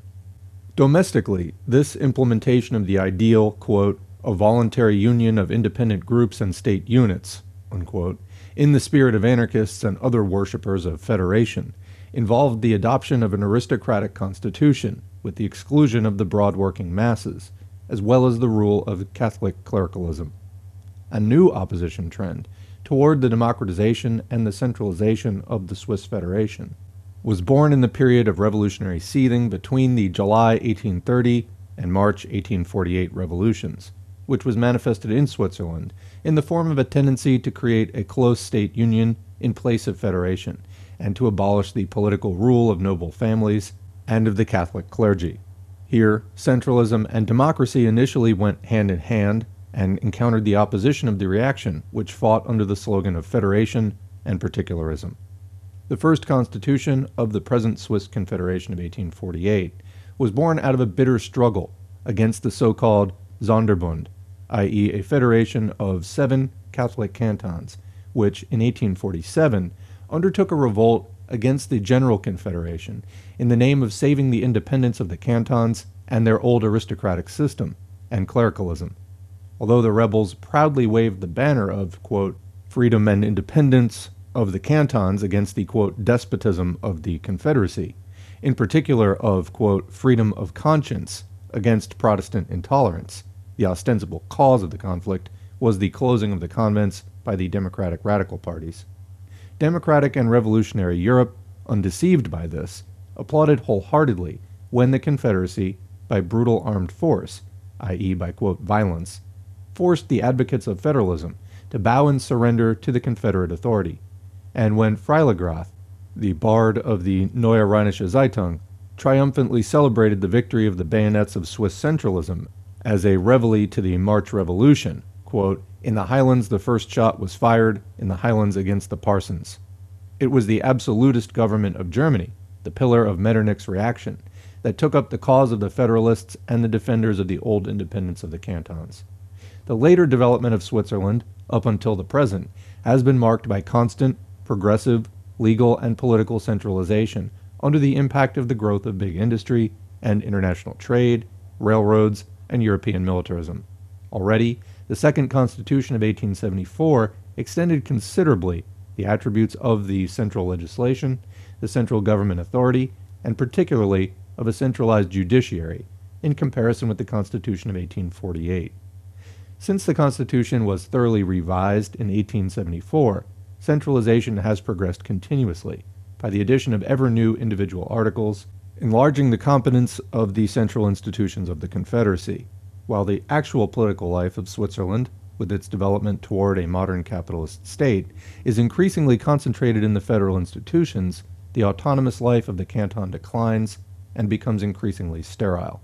Matters have gone even further when the federal organs of legislation and uniform government, originating from direct elections by the people, the so-called Nationalrat and the so-called Bundesrat, assume increasingly more prestige and power. The organ of the federal representation, i.e. of the cantons, the so-called Ständerat, becomes more and more a survival, a form without content, condemned by the development of life to slow death. There's a footnote there. Characteristic is the antipathy, general among the Swiss population, against the Ständerat as a do-nothing institution. This is only a subjective expression of the fact that this organ of federalism has been deprived of its functions by the objective course of historical development. Back to the main text. At the same time, this process of centralization is supplanted by another parallel process of making the cantonal constitutions uniform by means of constant revisions in the legislatures of the respective cantons and the mutual imitation and borrowing among them. As a result, the former variety of cantonal particularisms rapidly disappears. Until now, the main safeguard of this political separateness and independence of the cantons was their local civil and penal law, which preserved the entire medley of its historical origin, tradition, and cantonal particularism. At present, even this stubbornly defended fortress of the canton's independence has had to yield under the pressure of Switzerland's capitalist development, industry, trade, railroads, telegraphs, international relations, which passed like a leveling wave over the legal conditions of the cantons. As a result, the project of one common civil and penal code for the entire Confederation has been already elaborated, while portions of the civil code have already been approved and implemented. These parallel currents of centralization and standardization, working from above and below and mutually supplementing each other, encounter almost at every step the opposition of the socially and economically most backward, most petty bourgeois French and Italian cantons. In a significant manner, the opposition of the Swiss decentralists and federalists even assumes the forms and colors of a nationality struggle for the French Swiss. The expansion of the power of the Confederacy at the expense of cantonal particularism is tantamount to the increase of the preponderance of the German element, and as such they, the French Swiss, openly combat it. No less characteristic is another circumstance, viz., the same French cantons which, in the name of federation and independence, combat state centralism, have internally the least developed communal self-government, while the most democratic self-governing institutions, a true rule of the people, prevail in those communes of the German cantons which advocate centralization of the Confederation. In this way, both at the very bottom and at the top of state institutions, both in the latest results of the development of present-day Switzerland and at its point of departure, centralism goes hand in hand with democracy and progress, while federalism and particularism are linked with reaction and backwardness. In another form, the phenomena are repeated in the history of the United States of America.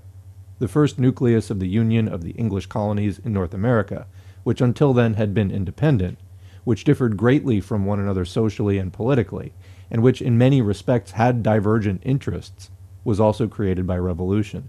The revolution was the advocate and creator of the process of political centralization, which has never stopped up to the present day. Also here, as in Switzerland, the initial, most immature form of development was the same voluntary federation, which, according to the conscious and unconscious adherents of anarchistic ideas, stands at the apex of modern social development as the crowning summit of democracy.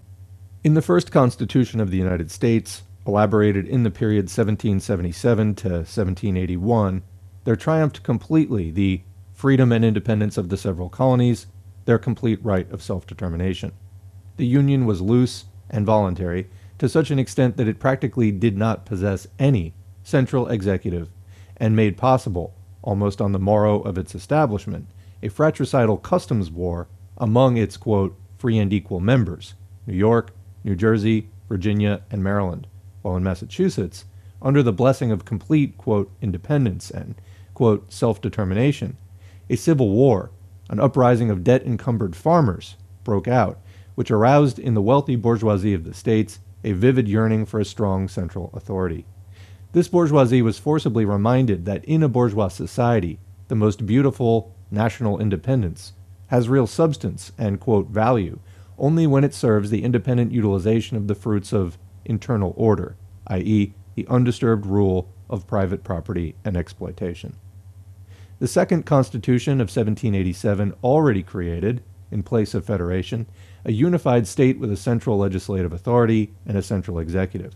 However, centralism had still, for a long time, to combat the separatist tendencies of the states' writers, which finally erupted in the form of an open revolt of the southern states, the famous 1861 War of Secession.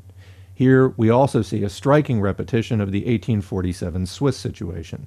As advocates of centralism, the northern states acted representing the modern, big capital development, machine industry, personal freedom and equality before the law, the true corollaries of the system of hired labor, bourgeois democracy, and bourgeois progress. On the other hand, the banner of separatism, federation, and particularism, the banner of each hamlet's, quote, independence and, quote, right of self-determination, was raised by the plantation owners of the South, who represented the primitive exploitation of slave labor. In Switzerland, as in America, centralism struggled against the separatist tendencies of federalism by means of armed force and physical coercion, to the unanimous acclaim of all progressive and democratic elements of Europe.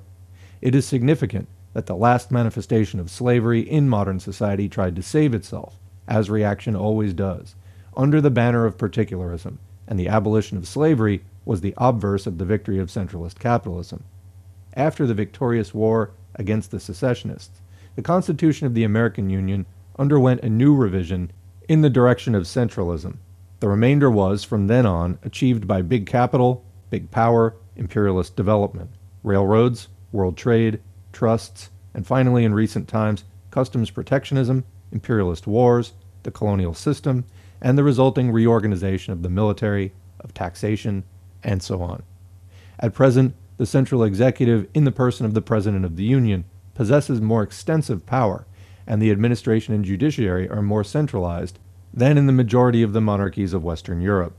While in Switzerland, the gradual expansion of the central functions at the expense of federalism takes place by means of amendments to the Constitution, in America this takes place in a way of its own without any constitutional changes, through a liberal interpretation of the Constitution by the judicial authorities. The history of modern Austria presents a picture of incessant struggle between a centralist and a federalist trend. The starting point of this history, the 1848 Revolution, shows the following division of roles. The advocates of centralism are the German liberals and Democrats, the then leaders of the revolution, while the obstruction under the banner of federalism is represented by the Slavic counter-revolutionary parties, the Galician nobility, the Czech, Moravian, and Dalmatian diets, the Pan-Slavists, and the admirers of Bakunin, that prophet and phrase-maker of the anarchist, quote, autonomy of free peoples. Marx characterized the policy and role of the Czech Federalists in the 1848 Revolution as follows. The Czech and Croat Pan-Slavists worked, some deliberately and some unknowingly, in accordance with the clear interests of Russia. They betrayed the cause of revolution for the shadow of a nationality which, in the best case, would have shared the fate of the Polish one. The Czech, Moravian, Dalmatian, and a part of the Polish delegates, the aristocracy, conducted a systematic struggle against the German element. The Germans and a part of the Poles, the impoverished gentry, were the main adherents of revolutionary progress. Fighting against them, the mass of the Slavic delegates was not content to demonstrate in this way the reactionary tendencies of their entire movement, but even debased itself by scheming and plotting with the very same Austrian government which had dispersed their Prague Congress. They received a well-deserved reward for their disgraceful behavior. They had supported the government during the October Uprising, the outcome of which finally assured a majority to the Slavs. This now almost exclusively Slavic assembly was dispersed by the Austrian soldiery exactly as the Prague Congress had been, and the Pan-Slavists were threatened with imprisonment if they dared to complain. They achieved only this, that the Slavic nationality is now everywhere threatened by Austrian centralism. That's the end of the passage. That's from Revolution and Counter-Revolution in Germany. Marx wrote this in 1852 during the revival of absolutist rule in Austria after the final collapse of the revolution and of the first era of constitutionalism, quote, a result which they owe to their own fanaticism and blindness, unquote. Such was the first appearance of federalism in the modern history of Austria. In no state did the socio-historical content of the Federalist program and the fallacy of the anarchist fantasies concerning the democratic or even revolutionary character of that slogan appear so emphatically also in later times, and, so to speak, symbolically, as in Austria. The progress of political centralization can be directly measured here by the program of the right to vote for the Vienna Parliament, which, passing successively through 4 phases of gradual democratization, was increasingly becoming the main cement binding together the state structure of the Habsburg monarchy. The October Patent of 1860, which inaugurated the second constitutional era in Austria, had created in the spirit of federalism a weak central legislative organ, and given the right of electing the delegations to it, not to the people, but to the diets of the respective crown lands. However, already in 1873, it proved indispensable for breaking the opposition of the Slavic federalists, to introduce voting rights not by the diets, but by the people themselves, to the central parliament, Reichsrat, although it was a class, unequal, and indirect voting system. Subsequently, the nationality struggle and the decentralist opposition of the Czechs, which threatened the very existence and integrity of the Habsburg monarchy, forced, in 1896, the replacement of their class voting right by a universal one, through the addition of a 5th curia, the so-called universal election curia. Recently, we witnessed the final reform of the electoral law in Austria in the direction of universal and equal voting rights as the only means of consolidating the state and breaking the centrifugal tendencies of the Slavic federalists. Especially characteristic in this respect is the role of Galicia. Already from the first session of the Viennese Reichsrat and the Galician Diet in April 1861, the Galician nobility came forward as an extreme opposition against the liberal cabinet of Schmerling, violently opposing the liberal reforms in the name of national autonomy and the right of nations to self-determination, i.e., in the name of the autonomous rights of the provincial diet. Soon the policy became crystallized in the Stanchek program of the so-called Krakow Party, the party of such men as Tarnowski, Popiel, Wojcicki, and Kosmian, and found its expression in the notorious resolution of the Galician Diet of September 28, 1868, which is a kind of Magna Carta of the separation of Galicia. The resolution demanded such a broadening of the competence of the provincial diet that for the central parliament there remained only the most important all-monarchy matters. It completely abolished the central administration, handing it over exclusively to the Crown land authorities, and in the end, completely separating also the Crown land judiciary. The state connection of Galicia with Austria was reduced here to such a flimsy shadow that sanguine minds, who did not yet know the flexibility of Polish nationalism, would be ready to see in this ideal program of federalism almost national independence, or at least a bold striving towards it. However, to prevent any such illusions, the Stanchek Party had announced its political credo and begun its public career in Austria, not with the above program of federation, but with the notorious address of the Diet of December 10, 1866, in which it proclaimed its classical formula, quote, "Without fear of deserting the national idea and with faith in the mission of Austria, we declare from the bottom of our hearts that we stand and wish to stand by your majesty," unquote. This was only a concise aphoristic formulation of the sanguinary crusade which the nobility party around the Polish Review waged after the January Uprising against the insurrection and the insurgents against the, quote, conspiracy, illusions, criminal attempts, foreign revolutionary influences, the excesses of social anarchy, liquidating with cynical haste the last period of our national movements under the slogan of, quote, organic work and public renunciation of any solidarity with Russian-dominated Poland. Federalism and political separatism were not in reality an expression of national aspirations, but were rather their simple negation and their public renunciation. The other harmonious complement of the Stanchek program of federation, read separation, was opposition and obstruction in coalition with Czech and Moravian Federalists and the German clerical reactionary party against any liberal reforms in Austria, against the liberal communal law, against the liberal law concerning elementary schools, against the introduction of the law concerning direct elections by the people to the central parliament. On the other hand, it supported the government in all reactionary projects, e.g. the support of the military laws, starting with Taft's law, etc. This development has been coupled with extreme reaction also in provincial policies, the most glaring expression of which is the adamant opposition against the reform of elections to the provincial diet. Finally, the third component of Galician federalism is the policy of the Polish nobility toward the Ruthenians. Quite analogous to the French federalists of Switzerland, the Galician advocates of a potential decentralization of the Austrian state have been strict centralists internally in relation to the Ruthenian population. The Galician nobility has from the beginning stubbornly combated the demand of autonomy for the Ruthenians, the administrative division of Galicia into Eastern and Western, and the granting of equal status to the Ruthenian language and script along with the Polish language.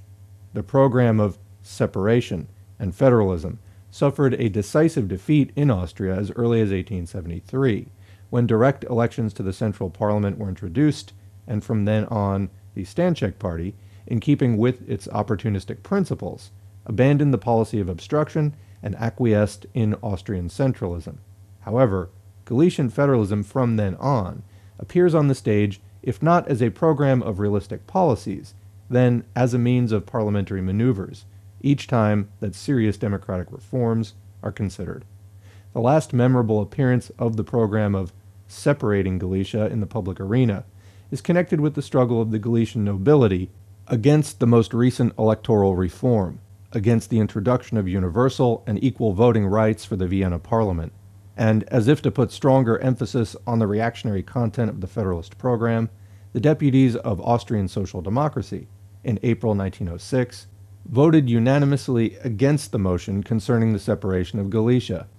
At their head, in his character as representative of the Austrian Workers' Party, a representative of the all-monarchy proletarian policy spoke and voted against the separation of Galicia. This was Mr. Ignaz Dajinski, who, as a leader in the three parts of the patriotic PPS, considers the separation of the Kingdom of Poland from Russia as his political program. The Austrian Social Democracy is a determined and open advocate of centralism, a conscious adherent of the state consolidation of Austria, and consequently a conscious opponent of any separatist tendencies. Quote, "The future of the Austrian state," says Kautsky, quote, "depends on the strength and influence of social democracy. Precisely because it is revolutionary, it is, in this case, a party upholding the state. In this sense, although this sounds strange, one may apply to the Red Revolutionary Social Democracy the words which, half a century ago, Grillparzer addressed to the hero of the Red-Yellow faction, General Radzetsky, 'In your camp is Austria,' unquote, is just as in the matter of the separation of Galicia, Austrian Social Democracy decisively rejects the program of the Czech Federalists, that is, the separation of Bohemia. Kautsky writes, quote, "The growth of the idea of autonomy for Bohemia is only a partial manifestation of the general growth of reaction in all big states of the continent. The program of autonomy would not yet make Bohemia an autonomous state. It would still remain a part of Austria. The central parliament would not be abolished by this. The most important matters, military affairs, customs, etc., would remain in its competence. However, the separation of Bohemia would break the power of the central parliament, which today is very weak. It would break it not only in relation to the diets of the several nations, but also in relation to the central government, on the model of the delegations. Parentheses, the reference here is to delegations of Austria and Hungary, which were elected by the Vienna and Budapest Parliament and had as their task the arrangement of the so-called Austro-Hungarian Compromise, that is, the mutual relationship or proportion contributed by both countries for the common expenses of the state and the settlement of certain matters affecting both. End parentheses. The State Council, that is, the Central Parliament of Austria, would have to be reduced to a miserable idol, nodding its head to everything. The power of the central government in military and customs affairs, as well as foreign policy, would then become unrestricted. The separation of Bohemia would signify the strengthening of the rule of bourgeois peasant clericalism in the alpine lands of the nobility and in Galicia, also that of the capitalist magnates in Bohemia. As long as these three strata must exercise their authority in the central parliament jointly, they cannot develop all their power because their interests are not identical. Holding them together is no easy matter. Their strength will be increased if each of these strata can concentrate on a certain defined area. The clericals in Innsbruck and Linz, the Galician nobility in Krakow and Lemberg, the Bohemian Tories in Prague, are more powerful separately than altogether in Vienna. Just as in Germany, the reaction draws its strength from the particularism and weakness of the central parliament. Here, just as there, giving one's moral support to particularism means working in favor of reaction. Here, just as there, we are obligated to resist strongly the present current tending to the weakening of the central parliament. Parentheses, Kautsky ends with these words: "We must combat Bohemian states' rights," parentheses, the program of separating off Bohemia, "as a product of reaction and a means of its support. We must combat it since it means splitting the proletariat of Austria. The road from capitalism to socialism does not lead through feudalism. The program of separating off Bohemia is just as little a preliminary to the autonomy of peoples as anti-Semitism, that is, a unilateral struggle against Jewish capital, is a preliminary to social democracy." And that's the end of the Kautsky section. That's taken from Die Neuzeit. Where the remnants of feudalism have been preserved to this day in Europe, they are everywhere a protection of monarchy. In Germany, a striking manifestation of this is the fact that the unity of the Reich is based on a universal equal voting right to parliament, while all German states have individually taken much more reactionary state constitutions, from Prussia, with its, as Bismarck expressed it, quote, most monstrous tri-class electoral law, up to Mecklenburg, which is still, in general, a medieval state with a purely class constitution. The city of Hamburg itself is an even more striking example if we believe that progress and democracy are connected with centralism, and reaction with particularism and federalism. The city of Hamburg, which forms 3 electoral districts of the German Reich, is represented in parliament on the basis of a universal voting right, exclusively by social democratic deputies. On the basis of the constitution of the Reich as a whole, the Workers' Party is, therefore, in Hamburg, the unique ruling party. But the very same city of Hamburg, as a separate little state, on the basis of its distinction, separateness, introduced for itself a new electoral law even more reactionary than the one in force until now, which makes it almost impossible to elect Social Democrats to the Hamburg Diet. In Austria-Hungary, we see the same. On the one hand, a federal relationship between Hungary and Austria is an expression not of freedom and progress, but of monarchical reaction, because it is known that the Austro-Hungarian dualism is maintained only by the dynastic interest of the Habsburgs, and Austrian social democracy clearly declared itself in favor of the complete dissolution of that federation, and the complete separation of Hungary from Austria.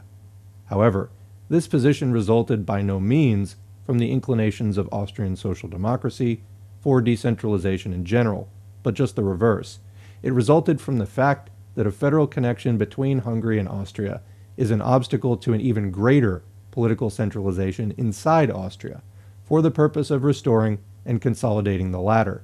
And here, the very same Social Democratic Party is an advocate of as close a union of the Crown lands as possible, and an opponent of any tendencies to the separation of Galicia, Bohemia, Trieste, the Trentino, and so on. In fact, the only center of political and democratic progress in Austria is her central policy, a central parliament in Vienna which, in its development, reached a universal equal voting right, while the autonomous diets Galician, Lower Austrian, Bohemian are strongholds of the most savage reaction on the part of the nobility or bourgeoisie. Finally, the last event in the history of federal relationships, the separation of Norway from Sweden, taken up in its time eagerly by the Polish social patriotic parties, see the Krakow Napstrad forward, as a joyous manifestation of strength and the progressiveness of separatist tendencies, soon changed into a striking new proof that federalism and state separations resulting from it are by no means an expression of progress or democracy. After the so-called Norwegian, quote, revolutions, which consisted in the dethronement and the expulsion from Norway of the King of Sweden, the Norwegians quietly elected another king for themselves, having even formally, in a popular ballot, rejected the project of introducing a republic. That which superficial admirers of all national movements and all semblances of independence proclaimed as a, quote, revolution, was a simple manifestation of peasant and bourgeois particularism, a desire to possess for their own money, quote, a king of their own, instead of one imposed by the Swedish aristocracy, and therefore a movement which had nothing in common whatsoever with a revolutionary spirit. At the same time, the history of the disintegration of the Swedish-Norwegian Union again proved how far, even here, the Federation had been an expression of purely dynastic interests, that is, a form of monarchism and reaction. That's the end of Section 3, now beginning Section 4.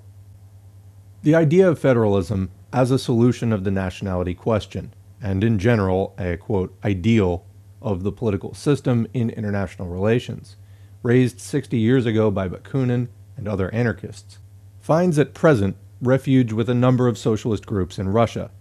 A striking illustration of that idea, as well as of its relation to the class struggle of the proletariat at the present time, is given by the Congress of those federalist groups of all Russia held during the recent 1905 revolution and whose deliberations have been published in a detailed report.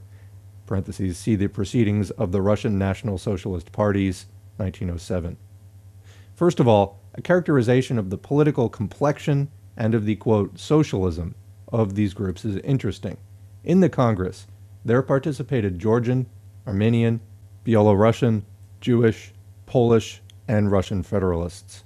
The Georgian Socialist Federalist Party operates mainly, according to its own report, not among the urban population, but in the countryside, because only there does there exist, in a compact mass, the national Georgian element. These number about 1.2 million and are concentrated in the gubernias of Tiflis, Kutay, and partially Batum. This party is almost completely recruited from peasants and petty gentry, quote, in its striving for an independent regulation of its life, declares the delegate of the Georgian Socialist Federalist Party, quote, without counting on the centralist bureaucracy, whether this be absolutistic or constitutional or even social democratic, parentheses, exclamation point. The Georgian peasantry will probably find sympathy and help on the part of that petty Georgian gentry, which lives on the land and by the size of its possessions, and also its way of life differs little from the peasantry, unquote. Therefore, the party considers that, quote, even independently of considerations of a basic nature, parentheses, exclamation point, merely the practical conditions of Georgian agriculture demand the treatment of the agrarian question as a class question, peasant or gentry only as an overall national question, as a social problem, parentheses, exclamation point, as a problem of work, another exclamation point, end quote. Starting with these assumptions, the Georgian Federalists, in harmony with the Russian social revolutionaries, strive for the, quote, socialization of land, which is to be achieved under the rule of the capitalistic or bourgeois system, unquote. A beautiful addition to this program is the reservation that, quote, socialization cannot be extended to orchards, vineyards, and other, quote, special cultivations, or to farms, because these are areas, quote, demanding a certain contribution of work and material means which cannot be returned in 1 year or in several years, unquote, and which would be difficult for a Georgian peasant to renounce. Consequently, there remains private property for, quote, cultivations, and, quote, socialism for grain planting, of which there is little in the Caucasus, as well as for dunes, marginal lands, bogs, and forests. The main thing on which the Socialist Federalists put emphasis is the reservation that the agricultural question in Georgia should not be decided in a constituent assembly nor in a central parliament, but only in autonomous national institutions, because, quote, however life will decide this question, in principle, only this is unquestionable, that the land in a Georgian territory should first of all belong to the Georgian people. The question, how it happens that the, quote, Socialist Party is joined, en masse, by the petty gentry and bourgeoisie, the delegates of the Georgian Federalists explained by saying that this happens only because, quote, there is no other party which would formulate the demands of these strata, unquote. But doesn't it make you not that socialist anymore? Continuing. The Armenian Revolutionary Federation, that is, Nationalities, founded at the beginning of the 1890s for the purpose of liberating the Armenians from Turkey, was exclusively concerned with, quote, militarizing the people, i.e., the preparation of fighting detachments and armed expeditions into Turkey, the import of weapons, the direction of attacks on Turkish troops, etc. Only recently, at the beginning of the current century, the Armenian Revolutionary Federation expanded its activity into the Caucasus and assumed at the same time a social aspect. The cause for the revolutionary outburst of the movement and the terroristic action in the Caucasus was the confiscation of the estates of the Armenian clergy for the Tsarist treasury in 1903. Besides its main combat action, the party began, against the background of those events, a propaganda among the rural population in the Caucasus, as well as a struggle against Tsardom. The agrarian program of Nationalities demands the expropriation of gentry estates without compensation, and surrendering there to the communes for equal distribution. This reform is to be based on the still rather general communal property in the central part of the Transcaucasus. Recently, there arose a young trend among the Armenian Federalists, maintaining that the Nationalities Party is simply a bourgeois nationalistic organization of a rather doubtful socialistic aspect, an organization linking within itself completely heterogeneous social elements, and in its activity and action on completely heterogeneous socio-political territory, such as Turkey on the one side and the Caucasus on the other. This party recognizes, according to its own report, the principle of federalism both as a basis of nationwide relations and the basis on which should be thoroughly reconstructed the conditions in the Caucasus, and finally, as an organizing principle for the party. A Belarusian organization was formed in 1903 under the name of the Belarusian Revolutionary Hromada. Its cardinal programmatic demand was separation from Russia, and in the sphere of economics, the nationalization of the land. In 1906, this program underwent a revision, and from then on, the party has been demanding a federal republic in Russia, with territorial autonomy for Lithuania and a diet in Vilna, as well as a non-territorial national cultural autonomy for the remaining nationalities inhabiting Lithuania. While on the agrarian question, the following demands were adopted: lands held by the treasury, by the church, and by the monasteries, as well as big landed property above 80 to 100 desiatins, are to be confiscated and turned into a land fund, out of which, first of all, the landless and small peasants should be supplied on the basis of hereditary property, with the aim of eliminating pauperism, as well as developing the productive forces of the country. The socialization of land cannot yet be mentioned because of the low intellectual level of the Belarusian peasant. Thus, the task of the party is the creation and maintenance of a peasant farm in a normal size of 8 desiatins, as well as the consolidation of land. Furthermore, forests, bodies of water, and bogs are to be nationalized. Hromada carries on its activity among the Belarusian peasants who inhabit, to the number of about 7 million, the gubernias of Vilna, Minsk, Grodno, and part of Vitebsk. The Jewish Federalist group, Sierp, or the Sickle, organized only a few years ago by Jewish dissidents from the Russian Social Revolutionary Party, demands non-territorial autonomy for all nationalities in the Russian state.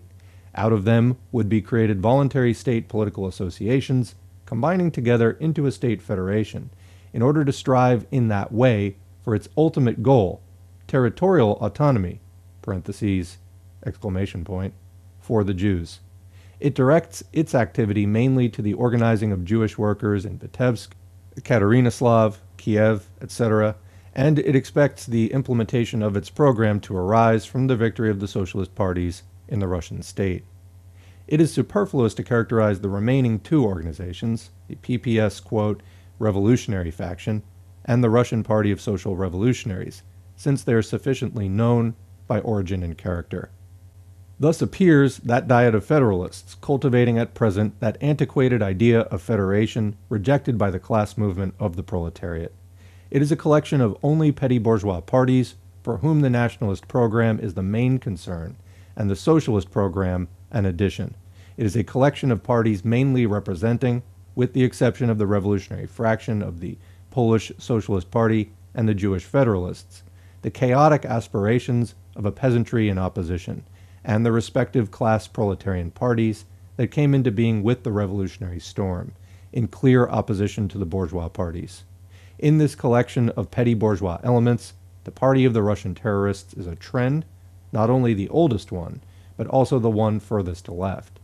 The others manifest, much more clearly, that they have in common with the class struggle of the proletariat. Just commenting there real quick, this part about the chaotic aspirations of a peasantry in opposition and the collection of petty bourgeois parties for whom the nationalist program is the main concern and the socialist program in addition. I mean, it's quite a mess of a picture, or picture of a mess, however you prefer. Reminds me somewhat of the just horrendous situation that has been existing in the United States for quite some time. Obviously, the peasantry is a little bit different, but just a mess. I mean, being described with all these individual profiles and then being summed up there. Anyway, continuing. The only common ground which links this variegated collection of nationalists has been the idea of federation, which all of them recognize as a basis of state and political, as well as party, relations. However, out of this strange harmony, antagonism arises immediately from all sides, the moment the question turns to practical projects of realizing that common ideal. The Jewish Federalists bitterly complain of the, quote, haughtiness of the nations endowed by fate with a, quote, territory of their own, particularly the egoism of the Polish social patriots, who presented the greatest opposition to the project of non-territorial autonomy. At the very same time, these Jewish nationalists questioned, in a melancholy way, whether the Georgian Federalists would admit any other nationality to their territory, which they claimed as the exclusive possession of the Georgian nationality. The Russian Federalists, on the other hand, accused the Jewish ones, saying that, from the standpoint of their exceptional situation, they want to impose on all nationalities a non-territorial autonomy. The Caucasian, Armenian, and Georgian Federalists cannot agree concerning the relationship of the nationalities in a future federal system, specifically on the question of whether other nationalities are to participate in the Georgian territorial autonomy, quote, or whether such counties as Akhalkalak, inhabited mainly by Armenians, or Barkabin, with a mixture of population, will form individual autonomous territories, or will create an autonomy for themselves according to the composition of their population, unquote. Not sure exactly who's being quoted there.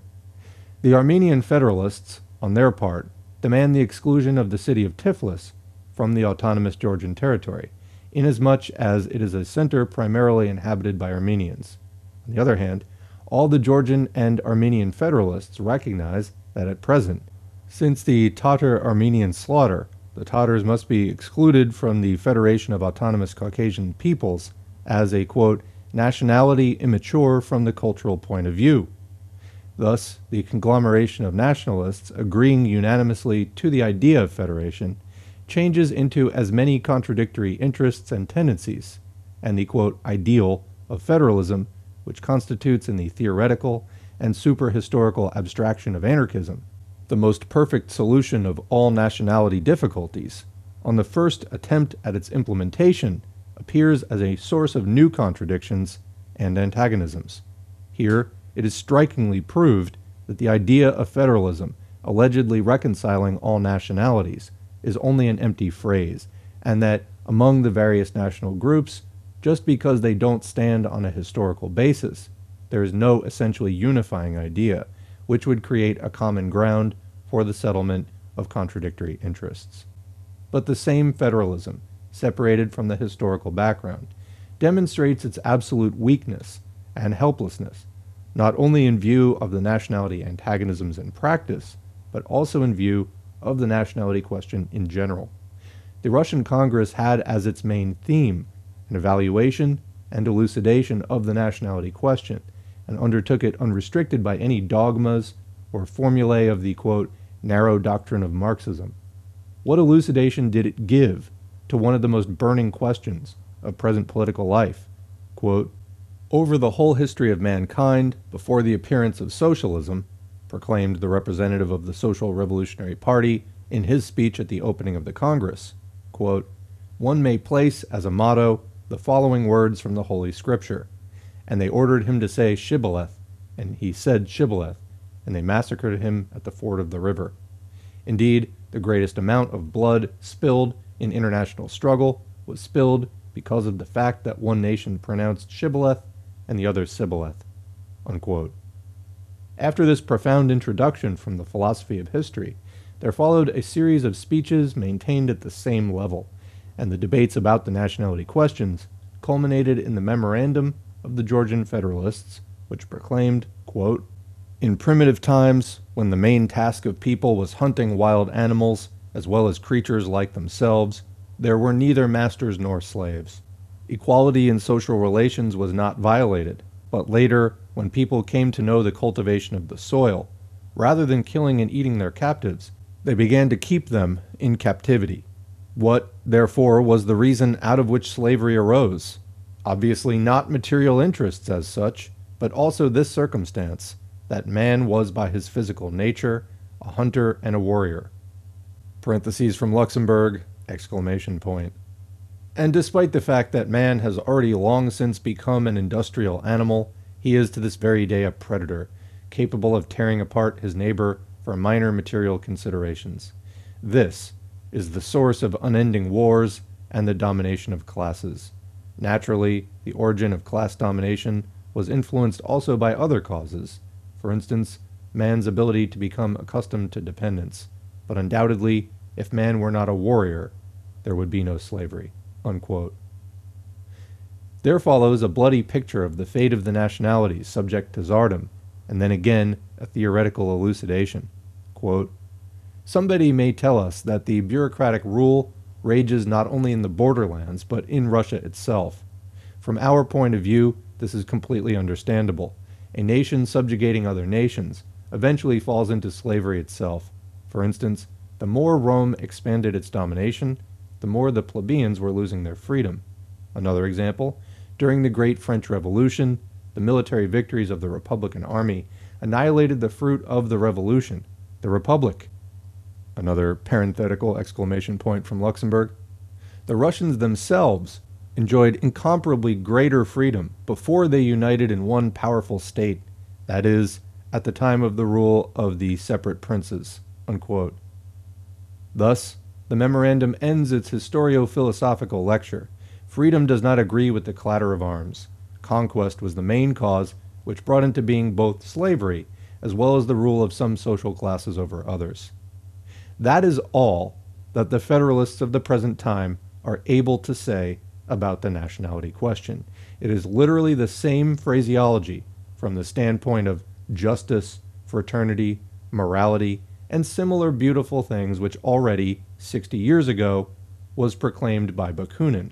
And just as the father of anarchism was blind to the revolution of 1848, its inner springs, its historical tasks, the present last of the Mohicans of federalism in Russia stand helpless and powerless before the revolution in the Tsarist system. The idea of federation, by its nature and historical substance reactionary, is today a pseudo-revolutionary sign of petty bourgeois nationalism, which constitutes a reaction against the united revolutionary class struggle of the proletariat in the entire empire. And that's the end of Chapter 3, Federation, Centralization, and Particularism. Now moving on to Chapter 4, Centralization and Autonomy. We have noted the general centralizing tendency of capitalism in the bourgeois states, but local autonomy also grows simultaneously out of the objective development and out of the needs of bourgeois society. Bourgeois economy requires as great a uniformity as possible in legislation, the judiciary, administration, the school system, etc., in the entire area of the state, and as far as possible, even in international relations. But the same bourgeois economy, in carrying out all these functions, demands accuracy and efficiency quite as much as uniformity. The centralism of the modern states is, of necessity, connected with a bureaucratic system. In the medieval state, in a serf economy, public functions were connected with landed property. These were the concrete rights, a kind of land tax. The feudal lord of estates was at the same time, and by the same token, a civil and criminal judge, the head of the police administration, the chief of military forces in a certain territory, and a collector of taxes. These functions connected with owning real estate were, like the land itself, the object of transactions, gift, sale, inheritance, and so on. Absolutism, which increased toward the end of the Middle Ages, paving the way for capitalism by its struggle against feudal dispersal of state authority, separated public functions from land ownership and created a new social category for the execution of these functions, namely crown officials. With the development of modern capitalistic states, the performance of public functions passed completely into the hands of paid hirelings. This social group increased numerically and created the modern state bureaucracy. On the one hand, the transfer of public relations to hired personnel, completely devoted to their work and directed by one powerful political center, corresponds with the spirit of bourgeois economy, which is based on specialization, division of labor, and a complete subordination of manpower to the purpose of maintaining the social mechanism. On the other hand, however, the centralist bureaucracy has serious drawbacks, hampering the economy. Capitalist production and exchange are characterized by the highest sensitivity and elasticity, by the capacity and even the inclination for constant changes in connection with thousands of social influences, which cause constant fluctuations and undulations in market conditions and in the conditions of production themselves. As a result of these fluctuations, the bourgeois economy requires subtle, perceptive administration of public services, such as the centralized bureaucracy, with its rigidity and routine, is not able to afford. Hence, already as a corrective to the centralism of the modern state, there develops in bourgeois society, along with legislation by representative assemblies, a natural tendency toward local autonomy, giving the possibility of a better adjustment of the state apparatus to social needs. For local autonomy takes into account the manifold variety of local conditions and also brings about a direct influence and cooperation of society through its public functions. However, more important than the deficiencies inseparable from the rule of bureaucracy, by which the theory of bourgeois liberalism usually explains the necessity for autonomy, there is another circumstance. The capitalist economy brought forth, from the moment of the inception of mass factory production, a whole series of entirely new social needs, imperiously demanding satisfaction. Above all, the penetration of big capital and the system of hired labor, having undermined and ruined the entire traditional social structure, created a plague unknown before, namely mass unemployment and pauperization for the proletariat. Since capital needs a reserve labor force, and since public security must be preserved, society, in order to hold in check the proletarian masses deprived of means of livelihood and employment, cannot but take care of them. In this way, modern public welfare comes into being as a social function within the framework of capitalistic production. The agglomeration of big masses of industrial proletarians in the worst material conditions in the modern industrial centers created for the adjacent bourgeois classes a threat of infectious diseases and brought about another urgent social need, public concern for health, and in connection with this, the whole management of the sewage system and supply of water, as well as public regulation of building construction. The requirements of capitalist production and of bourgeois society brought about for the first time the problem of popular education, the system of schools accessible to broad masses, not only in the big cities, but also in the provinces and among the rural population, brought the idea that the creation and regulation of schools was a public function. The movement of goods and persons in the whole area of the state as a normal phenomenon and a condition of the existence of capitalist production brought forth the need for constant public concern about roads and means of communication, not only in the form of trunk-line railroads and maritime traffic, important from the point of view of military strategy and world trade, but also of vehicular roads, highways, bridges, river navigation, and subsidiary railroads. The creation and maintenance of these indispensable conditions of internal communication became one of the most urgent economic needs of bourgeois society. Finally, public safety of persons and property as a matter of general concern and social need is also a clearly modern product, connected with the requirements of capitalist economy. In medieval society, safety was guaranteed by some special areas of legal protection. For the rural population, the area of the respective feudal dominion. For the burghers, the protective walls of the city, and the statutes and, quote, freedoms of each city separately. The knights were supposed to guarantee their own safety. Modern society, based on the production of goods, needs safety of persons and property as a universal social guarantee for everybody in the entire territory of the state without discrimination. The central government cannot satisfy all these needs. There are some the government cannot take care of at all, like the local affairs in the remote parts of the country. Understandably, the government tends to transmit the expenses of managing such affairs to the local population.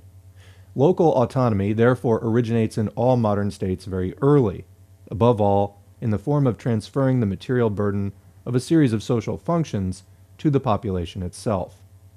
On the one hand, capitalism stratifies and links into one economic and social organism, the biggest state areas, and to a certain extent the entire world.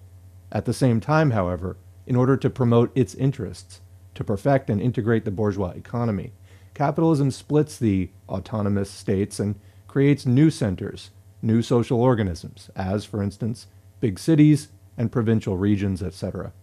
A contemporary modern city is tied by numberless economic and political bonds not only to the state but to the entire world. The accumulation of people, the development of municipal transportation and economy, turns the city into a separate small organism. Its needs and public functions are more numerous and varied than were those of a medieval city, which, with its handicraft production, was almost entirely independent, both economically and politically. The creation of different states and of new urban areas provided the framework for the modern municipal government, a product of new social needs. A municipal or provincial government is necessary in order to comply with the needs of these specific social organisms into which capitalism, following the economic principle of the contradictory interests of the city and the village, transformed the city on one hand and the village on the other, within the framework of the special capitalistic connection between industry and agriculture, that is, between city and village, within the framework of the close mutual dependence of their production and exchange, a thousand threads linking the daily interests of the population of each major city with the existence of the population of the neighboring villages. There goes, in a natural way, a provincial autonomy, as in France, departmental, cantonal, or communal. Modern autonomy in all these forms is by no means the abolition of state centralism, but only its supplementation. Together, they constitute the characteristic form of the bourgeois state. Besides political unification, state sovereignty, uniform legislation, and centralized state government, local autonomy became, in all these countries, one of the basic policy issues, both of the liberals and of the bourgeois democracy. Local autonomy, growing out of the modern bourgeois system in the manner indicated, has nothing in common with federalism or particularism handed down from the medieval past. It is even its exact opposite. While the medieval particularism or federalism constitutes a separation of the political functions of the state, modern autonomy constitutes only an adaptation of the concentrated state functions to local needs and the participation in them of the people. While, therefore, communal particularism or federalism in the spirit of Bakunin's ideal is a plan for splitting the territory of a big state into small areas partly or completely independent of each other, Modern autonomy is only a form of democratization of a centralized big state. The clearest illustration of this point of modern autonomy, which grew in the chief modern states on the grave of the former particularism and in clear opposition to it. And that's the end of Section 1, now beginning Section 2. State administrative and bureaucratic centralism was initiated in France by absolutism during the Ancien Regime. By the suppression of communal independence in the cities, especially in Paris, by subjugating the largest feudal possessions and incorporating them into the crown lands, finally by concentrating administration in the hands of the state council and royal supervisors, there was created already in the time of Richelieu a powerful apparatus of state centralism. The former independent feudal fiefs were reduced to the condition of provinces. Some of them were governed by assemblies, whose power, however, was more and more of an illusion. The Great Revolution undertook its work in two directions. On the one hand, continuing the tendency toward political centralization, it completely abolished the territorial remnants of feudalism. On the other, in place of the provincial administration of bureaucrats assigned by the government, it created a local administration with representatives elected by the people. The Constituent Assembly wiped from the map of France the historical division of the country into provinces, as well as the medieval division into administratively diverse cities and villages.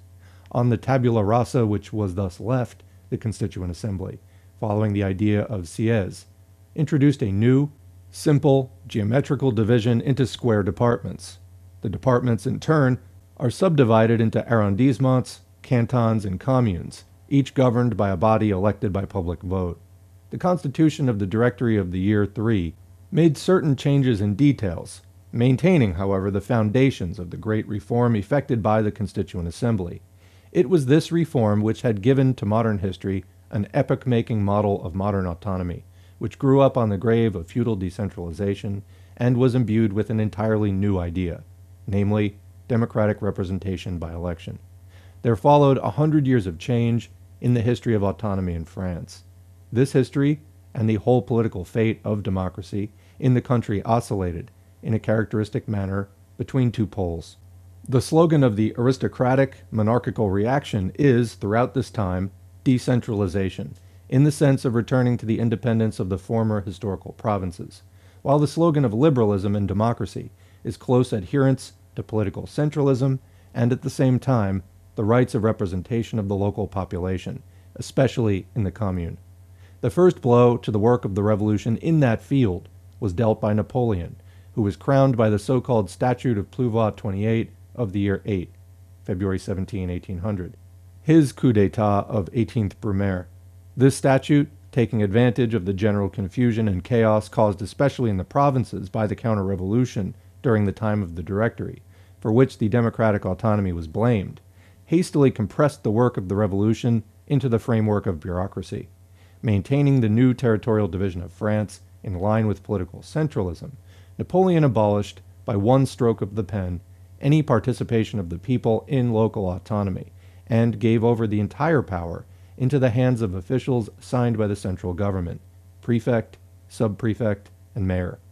In the department, the Napoleonic prefect was, in a considerable measure, a resurrection of the supervisor from the happy times of the Ancien Regime. Napoleon expressed this reversion with characteristic frankness when he said, "With the help of my prefects, police, and priests, I will do whatever I like." The Restoration kept the system of its predecessor in general, according to a current expression. The Bourbons slept on a bed that had been made by Napoleon. However, as soon as the aristocratic emigration returned home, its battle cry was decentralization, a return to the system of the provinces.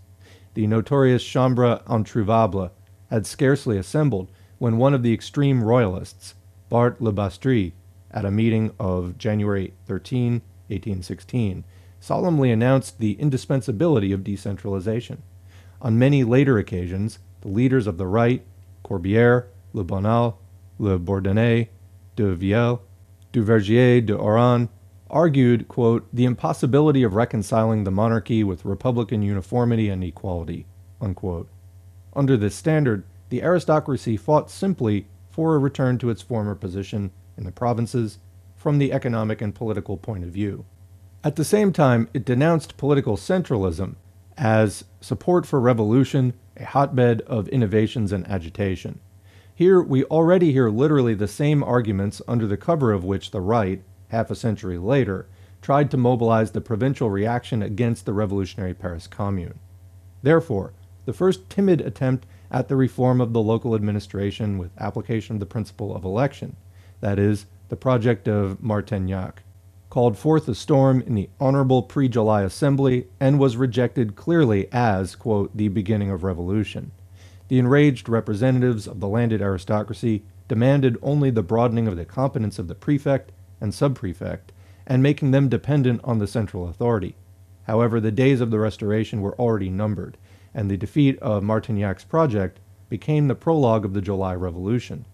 The July Monarchy, which was only an improved edition of the Restoration in the spirit of the rule of the richest bourgeoisie, introduced insignificant changes in local autonomy. It provided a shadow of the system of election. The law of 1831 on the communes and the law of 1833 on the departments gave the right of suffrage for municipal and departmental councils to a small minority of the most highly taxed, as well as to the bureaucracy and bourgeois intelligentsia, without, however, any broadening of the attributes of these councils. The Revolution of 1848 restored the work of its great predecessor, introduced universal suffrage for departmental councils, and made the meetings of the councils public.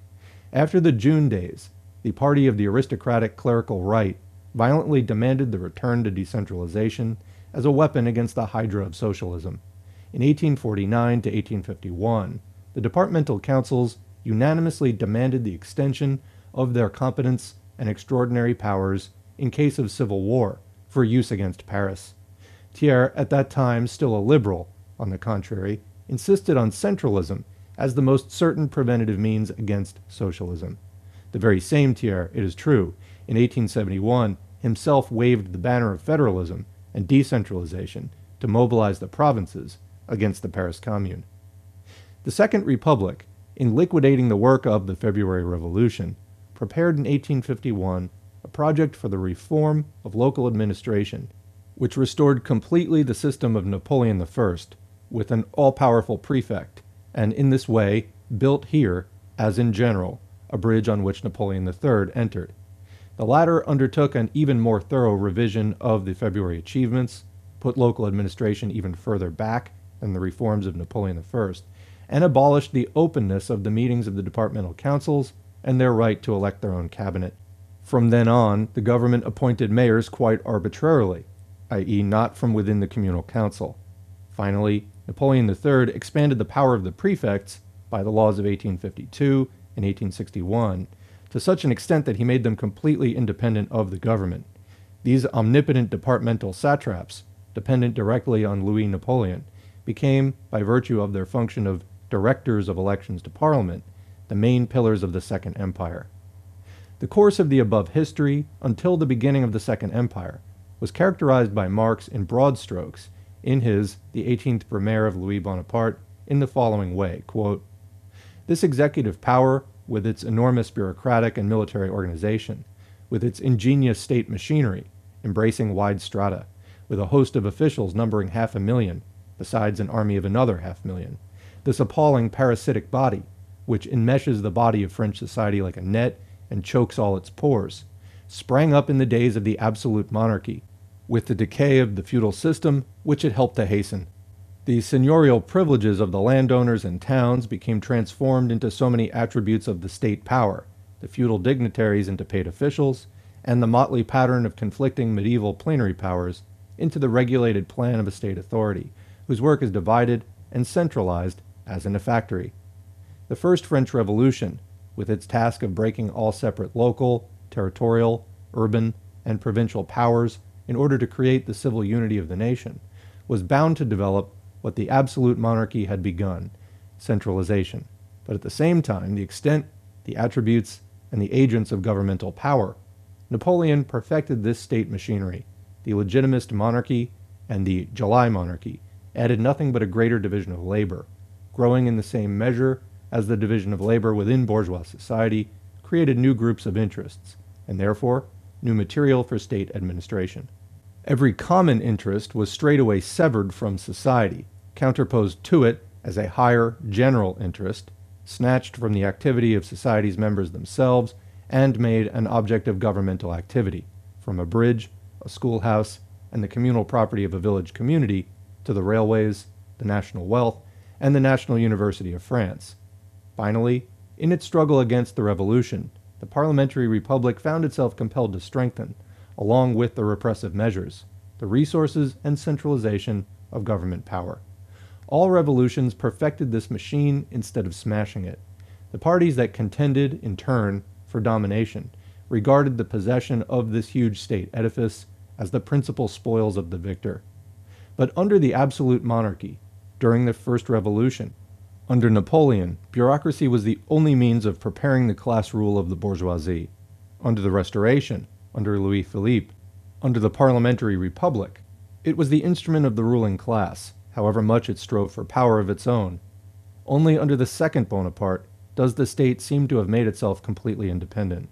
As against civil society, the state machine has consolidated its position so thoroughly that the chief of society of December 10 suffices for its head, an adventurer blown in from abroad, raised on the shield by a drunken soldiery, which he has bought with liquor and sausages, and which he must continually ply with sausage anew." Unquote. The bureaucratic system of Napoleon III stirred up, especially toward the end of his reign, a strong opposition. This opposition comes through clearly in the statements of certain local administrations. The most striking example was the famous Nancy Manifesto, which demanded extreme decentralization and under whose banner there rallied, in 1865, the whole legitimist clerical opposition of the last phase of the empire.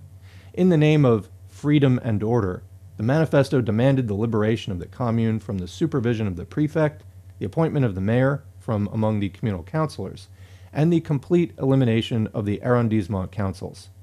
On the other hand, the manifesto demanded establishing cantonal councils and assigning to them the distribution of taxes, and finally, revising the boundaries between departments in the spirit of returning to the historical boundaries of the provinces, and making the departments so revised independent concerning budget and the entire administration. This program, which aimed to, quote, create preventive measures against revolutions, to save, quote, freedom compromised by 3 revolutions, was accepted by all liberal conservatives of the Odilon Barrot type, and its advocates were headed by all the leaders of legitimism, i.e., the Bourbon Party, Béchard, Fayou, Count Montalembert, and finally the pretender to the crown himself, Count Chambord, who, in his manifesto of 1871, raised, quote, administrative decentralization to the role of a leading programmatic demand on the banner of the White Lilies. The Nancy program provoked sharp resistance from 2 sides, from the empire and from the extreme left, Republicans, Democrats, and Socialists. The latter, condemning the counter-revolutionary tendency of legitimist, quote, decentralization, said, in the words of Victor Hugo, "Gentlemen, you are forging a chain, and you say this is your freedom. Therefore," they exclaimed, "we do not want your departmental councils as a legislative authority, nor your permanent departmental commissions as administrative authority, in which a triple feudalism would prevail, the landed interest, the church, and industry interested in keeping people in ignorance and misery." There's a footnote there that's quoted in Avalov, Decentralization and Self-Government in France, Departmental Councils from the Reform of Bonaparte to Our Days. Back to the main text. Under the pretext of freedom, France was to be handed over as prey to bishops, landed aristocracy, and factory owners. This is the opinion of contemporary democracy and socialists about the 1865 program. Louis Blanc was an especially inflexible opponent of decentralization, even to the departments, which he considered an artificial creation, though he fervently encouraged the widest self-government of the commune as the natural historical organization and the foundation of the state. In the revolutionary camp, the advocates of decentralization, who indeed went further than the legitimists, were only adherents of Proudhon, such as Desmarais, who distinctly proclaimed the slogan of federalism both in opposition to, quote, the United States of Europe and to communes and districts within the state, as an ideal solution of the social question, because it was a way of, quote, annihilating power by dividing it. That the adherents of this anarchistic manner of disposing of the bourgeois state have not yet died out in France is proved by the book, which appeared in 1899, Le Principe Sauveur par un Girondin, in which the author sharply polemicizes against the centralism and homogeneity of the modern state, advocating, instead of departmental autonomy, the complete dissolution of the state in the spirit of federation. New voices in the same spirit have been heard even in later years, and enthusiasts for historical decentralization still crop up from the camp of the Royalists, as is demonstrated by the legitimist pamphlet from the time of the Dreyfus Affair, Decentralization and the National Monarchy. The opposition between the views of the contemporary socialists and the anarchistic Proudhon was formulated as early as 1851 by Louis Blanc in his pamphlet The Republic, One and Indivisible, in which, in a thunderous voice, he warned the Republic against the danger of federalism, opposing to the antagonisms of 37,000 tiny parliaments, the great tradition of Montagnard, in fact of political centralization, and a surveilled administration. As a matter of fact, France at that moment was less threatened by the danger of federalism than by its opposite, the coup d'etat of Louis Bonaparte and the absolute rule of his prefects. The same grouping of parties with regard to local administration was also reflected in the notorious National Assembly in Bordeaux after the fall of the Empire. After the destruction of the Paris Commune, the main question concerning decentralization was whether it could serve as preventative against the revolutionary movements of the proletariat.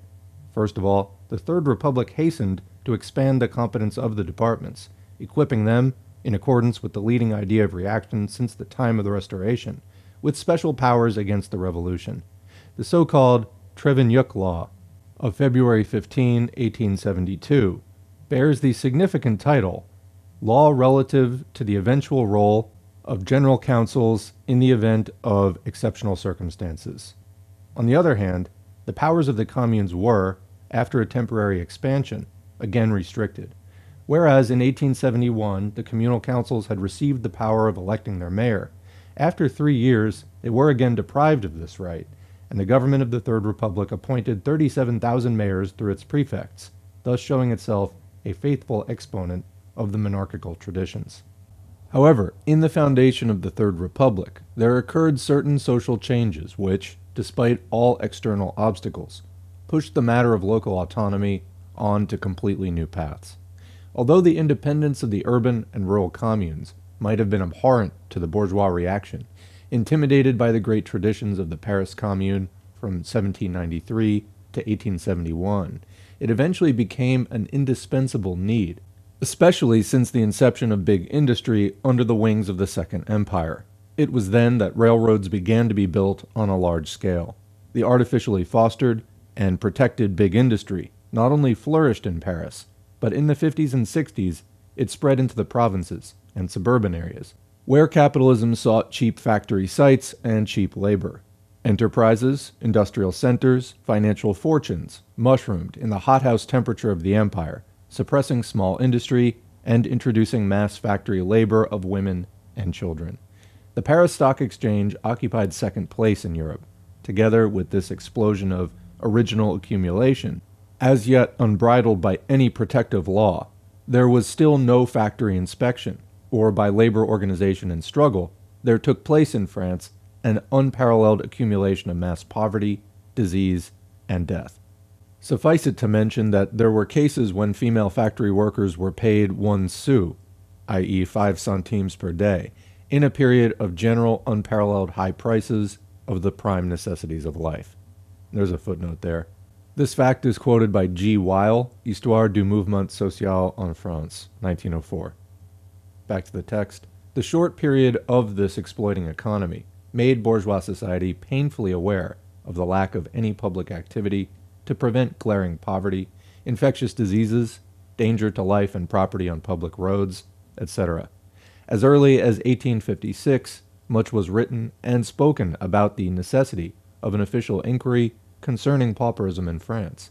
In 1858, such an inquiry, confidentially ordered by the government, predictably came to naught. The state of public education corresponded more or less with these economic conditions.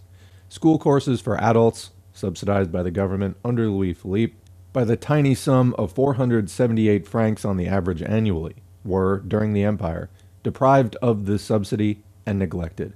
A certain historian described the state of elementary schools in 1863 as follows, quote, "Thousands of communes are without schools for girls. Villages are deprived of any schools at all. A large number of others stay briefly in school and do not learn anything useful. There are no schools for adults and not a single library in the villages. The annual figures show that there is more than 27% illiteracy, that living conditions of the male and female teachers are miserable, that 5,000 female teachers receive less than 400 francs annual wages. Some receive 75 francs per year. Not a single one is entitled to retirement pay. Not a single male teacher enjoys a retirement pay which would assure him of 1 franc daily subsistence."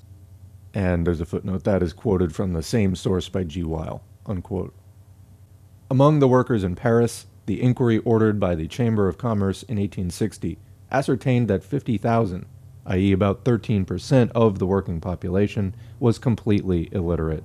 The Third Republic, whose mission it was to build a durable home for the bourgeoisie, and first of all to liquidate the bankrupt estate taken over from the empire, found itself faced with a number of new tasks: military reform, and in connection with this, a health reform. Also a reform, or rather a creation, of public education, reform of transportation, completely neglected by the empire, which was solely occupied with decorating and reforming Paris to turn it into a model capital of the monarchy. Moreover, the Third Republic faced the task of acquiring means for these reforms. This meant an increase of taxes. However, these went primarily to military expenditures, to colonial policy, and especially for the maintenance of the bureaucratic apparatus. Without the participation of the local population, above all, the communes, the Third Republic would never have been able to solve these tasks. At the same time, big industry's revolutionizing of conditions under the empire completely changed the role of the department. When Louis Blanc, in the National Assembly in 1871, declared that the department is an artificial product of administrative geometry, this was doubtless an anachronistic view. Indeed, in their beginning, emerging from the hands of the Constituent Assembly, the departments were an entirely free improvisation of the genius of the Revolution, a simple network of symmetrical figures on the map of France, and it was exactly in this abolition of all historical boundaries of the provinces that the powerful innovating thought, that great tradition montagnarde, consisted, which, on the ruins of the medieval system, created a politically unified modern France. For decades, during the Restoration and later, the departments did not have any life of their own. They were used by the central government only as branch offices, as the sphere of action of the clerk-prefect, whose only palpable expression was the obligatory Hôtel de Préfecture. However, in modern France, new local needs have brought, in the course of time, new institutions surrounding these fortresses of the central bureaucracy. The new departmental interests, which have gained increasing recognition, are centered around shelters, hospitals, schools, local roads, and the procurement of additional centimes necessary to meet the costs. The originally empty framework of the departments, drawn on the grave of the medieval particularism of the provinces, became, in the course of time, through the development of bourgeois France, filled with new social content, the local interests of capitalism. The local administration of France by all-powerful prefects could suffice in the second half of the 19th century only for the artificial maintenance of the empire. The Third Republic was eventually forced, in its own interests, to admit the local population to participation in this administration, and to change the communes and departments from exclusive instruments of the central government into organs of democratic autonomy. However, this shift could be effected only within the Third Republic, in the same way that the republican form of government was consolidated in France ultimately thanks only to circumstances which permitted the social nucleus of this clearly bourgeois political form to be husked from its ideological cocoon, from the illusion of social republic created by 3 revolutions in the course of almost half a century. So the local self-government had first to be liberated from the traditional ideology hostile to it. As late as the 1871 National Assembly, some advocates of liberalism abhorred the, quote, reactionary idea of autonomy, which they persistently identified with feudal decentralization. The monarchist, d'Aussonville, warned his party, reminding it that already during the Great Revolution, The appearance of adhering to federalism was sufficient to send people to the guillotine, while Duvergier de Oran declared that France was faced with a dilemma: either uniform administration represented in each department by a prefect, or a federation of autonomous departments.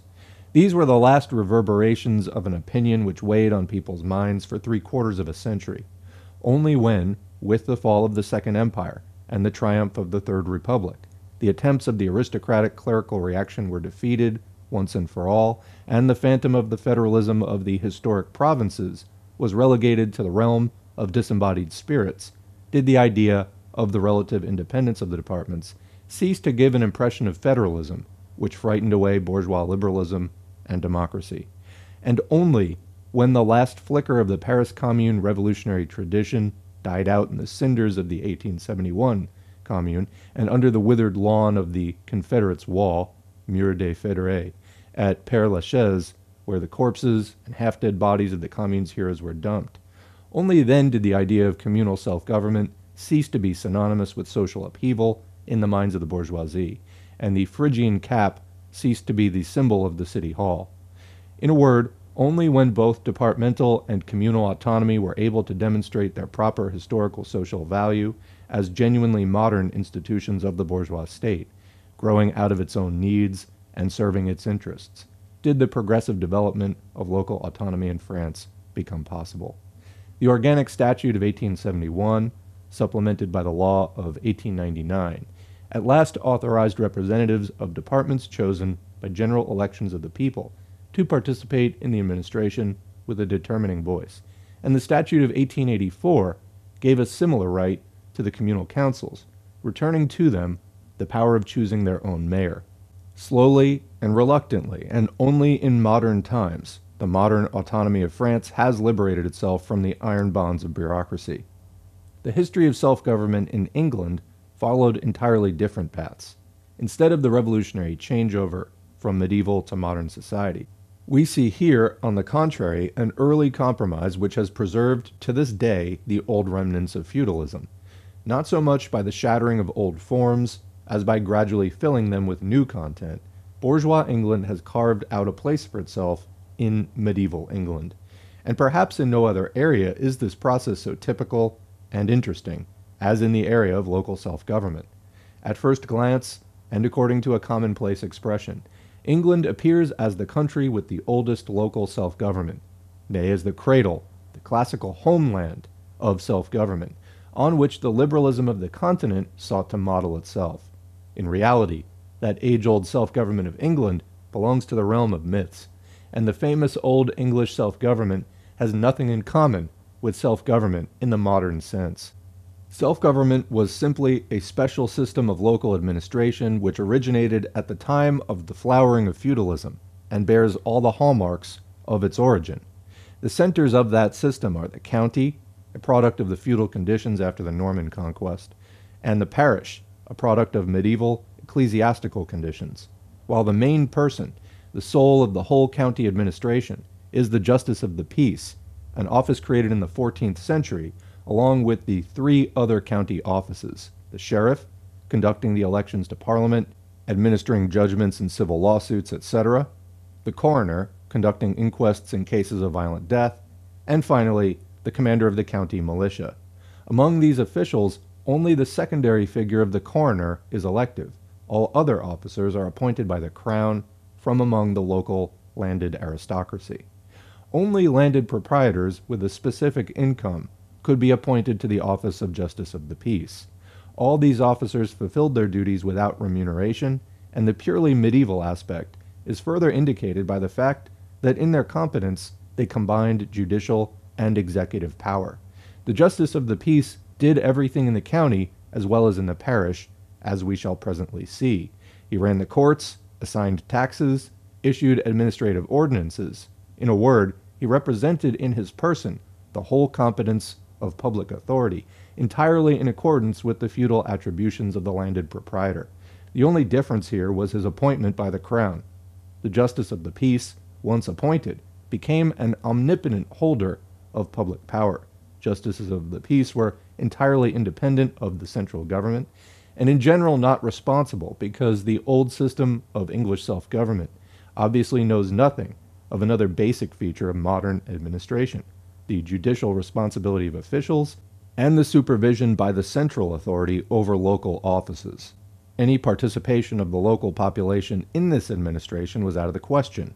If, therefore, the ancient English self-government may be regarded as a kind of autonomy, this can be done only in the sense that it was a system of unrestricted autonomy of the landed aristocracy, who held in their hands the complete public power in the county.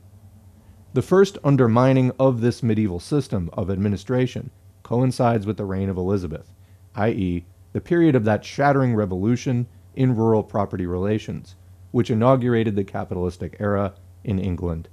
Violent expropriations of the peasantry by the aristocracy on the broadest scale, the supersession of agriculture by sheep herding, the secularization of church estates, which were appropriated by the aristocracy, all this suddenly created an immense rural proletariat, and in consequence, poverty, beggary, and public robbery. The first triumphal steps of capital shook the foundations of the whole society, and England was forced to face a new threat: pauperism. There began a crusade against vagrancy, beggary, and looting, which extends in a blood-stained streak until the middle of the 19th century. Since, however, prisons, branding with hot irons, and even the gallows proved an entirely insufficient medicine against the new plague, summary convictions came into being in England, and also, quote, public philanthropy. Next to the gallows at the crossroads arose the parish workhouse. The modern phenomenon of mass pauperism was the first problem transcending the powers and means of the medieval system of administration as carried out by the self-government of the aristocracy. The solution adopted was to shift the new burden to new shoulders of the middle classes, the wealthy bourgeoisie. Now the mold-covered church parish was called to a new role: care of the poor. In the peculiar English administration, the parish is not only a rural but also an urban organization, so that to this day the parish system overlaps the modern administrative network in the big cities, creating a great chaos of competences. At the end of the 16th century, a tax for the poor was introduced in the parish, and this tax gradually became the cornerstone of the tax system of the commune. The poor rates grew from £900,000 sterling at the end of the 17th century to £7,870,000 plus sterling in 1881. The collection and administration of these funds, the organization of assistants and workhouses, called forth a new organization of the communal office, and to it there also fell presently another important public function, which was likewise caused by the needs of the nascent capitalist economy: supervision of roads. This organization also compromised, from then on, besides the rector, who was at the head, and 2 church wardens elected by the commune, 2 overseers of the poor, designated by the justice of the peace, and 1 surveyor of the highways, also designated by the justice of the peace. As we see, this was still the use of the old self-government apparatus for modern purposes. The landed aristocracy, in the persons of the justices of the peace, preserved power in their hands. Only the material burden fell on the bourgeoisie. The commune had to carry the burden of the poor tax. However, it didn't have any voice in the apportionment of the tax. The latter function was an attribute of the justice of the peace and of the communal overseers subject to him. In such a state, the local administration survived until the 19th century. A few attempts at admitting the population to participation in this administration were undertaken at the beginning of that century but came to nothing. In the meantime, capitalism in England entered new paths. Big machine industry celebrated its triumphal entry and undertook an assault on the old fortress of self-government, which the crumbling structure could not withstand. The violent growth of factory industry at the end of the 18th and the beginning of the 19th century caused a complete upheaval in the conditions of England's social life. The immense influx of the rural proletariat to the cities soon brought about such a concentration of people and such a housing shortage in the industrial cities that the workers' districts became abhorrent slums: dark, stinking, filthy, plague-ridden. Sickness among the population assumed terrifying proportions.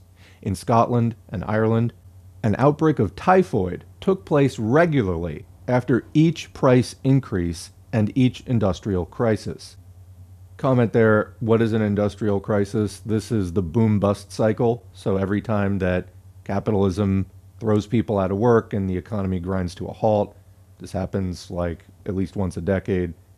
This is what would happen. There'd be a big outbreak of typhoid because working people didn't have the means to take care of themselves. Continuing. In Edinburgh and Glasgow, for instance, as stated by Engels in his classic work, The Condition of the Working Class in England in 1844, in the year 1817, 6,000 persons fell ill. In 1826 and 1837, 10,000 each. In 1842, in Glasgow alone, 32,000, i.e., 12% of the entire population. In Ireland, in 1817, 39,000 persons fell ill with typhoid. In 1819, 60,000. In the main industrial cities of counties Cork and Limerick, 1/7 and 1/4, respectively, of the entire population, fell victim in those years to the epidemic. In London and Manchester, malaria was endemic.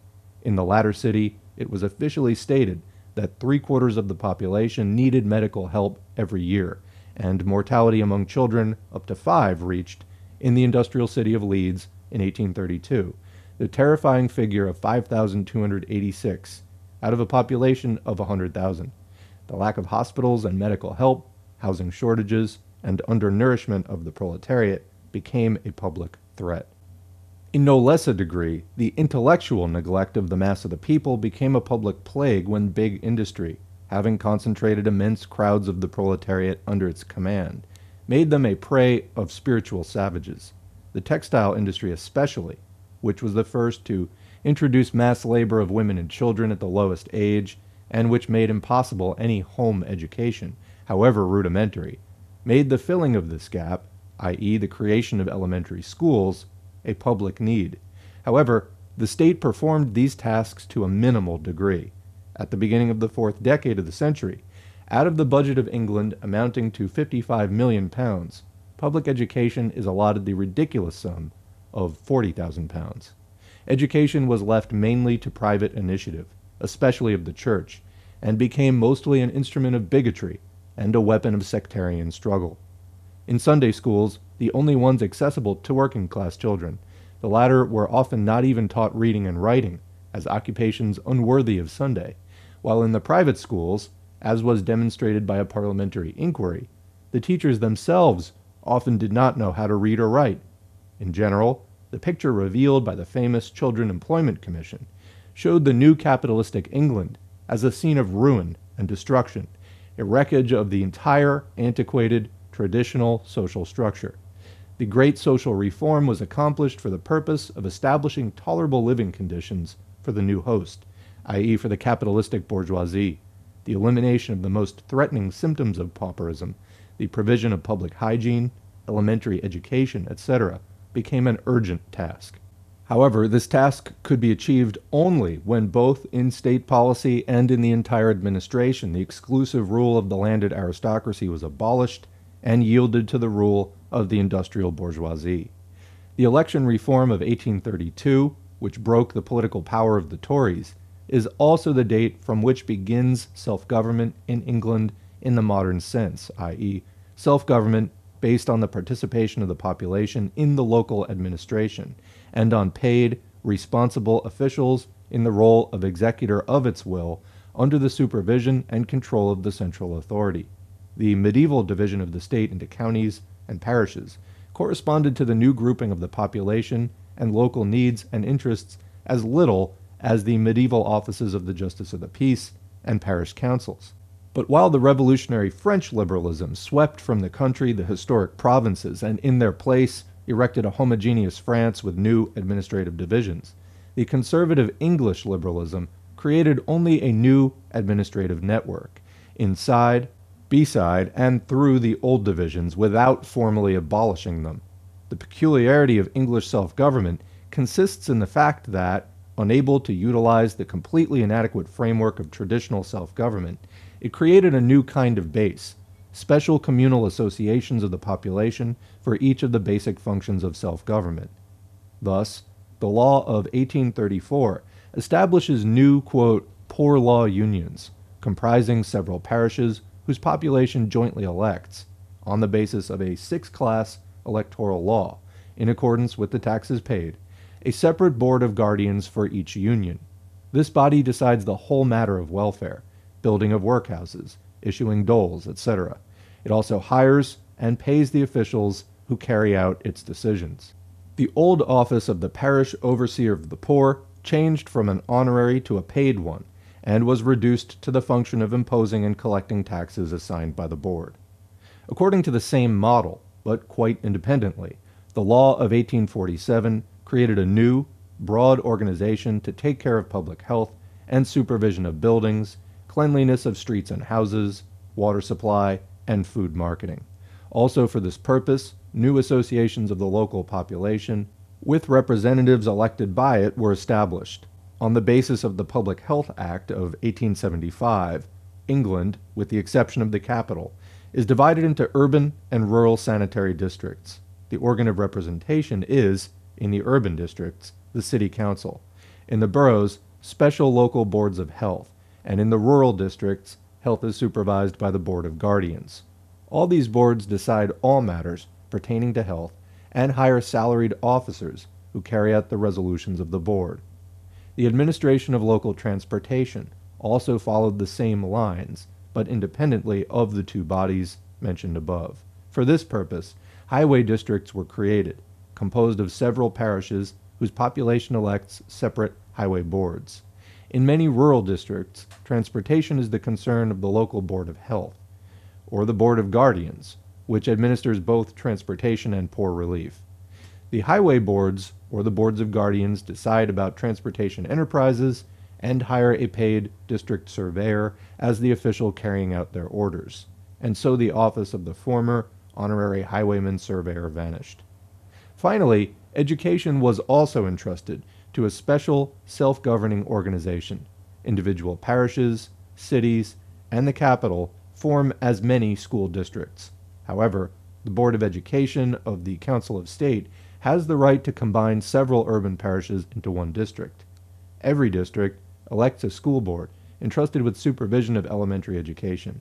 It makes decisions concerning tuition-free schooling and the hiring of officials and teachers. In this way, there came into being, quite independently from the old organization of self-government, new, multiple, autonomous organizations which, precisely because they originated not by way of a bold revolutionary reform, but as discrete patchwork, formed an extremely complex and involved system of often overlapping areas of competence.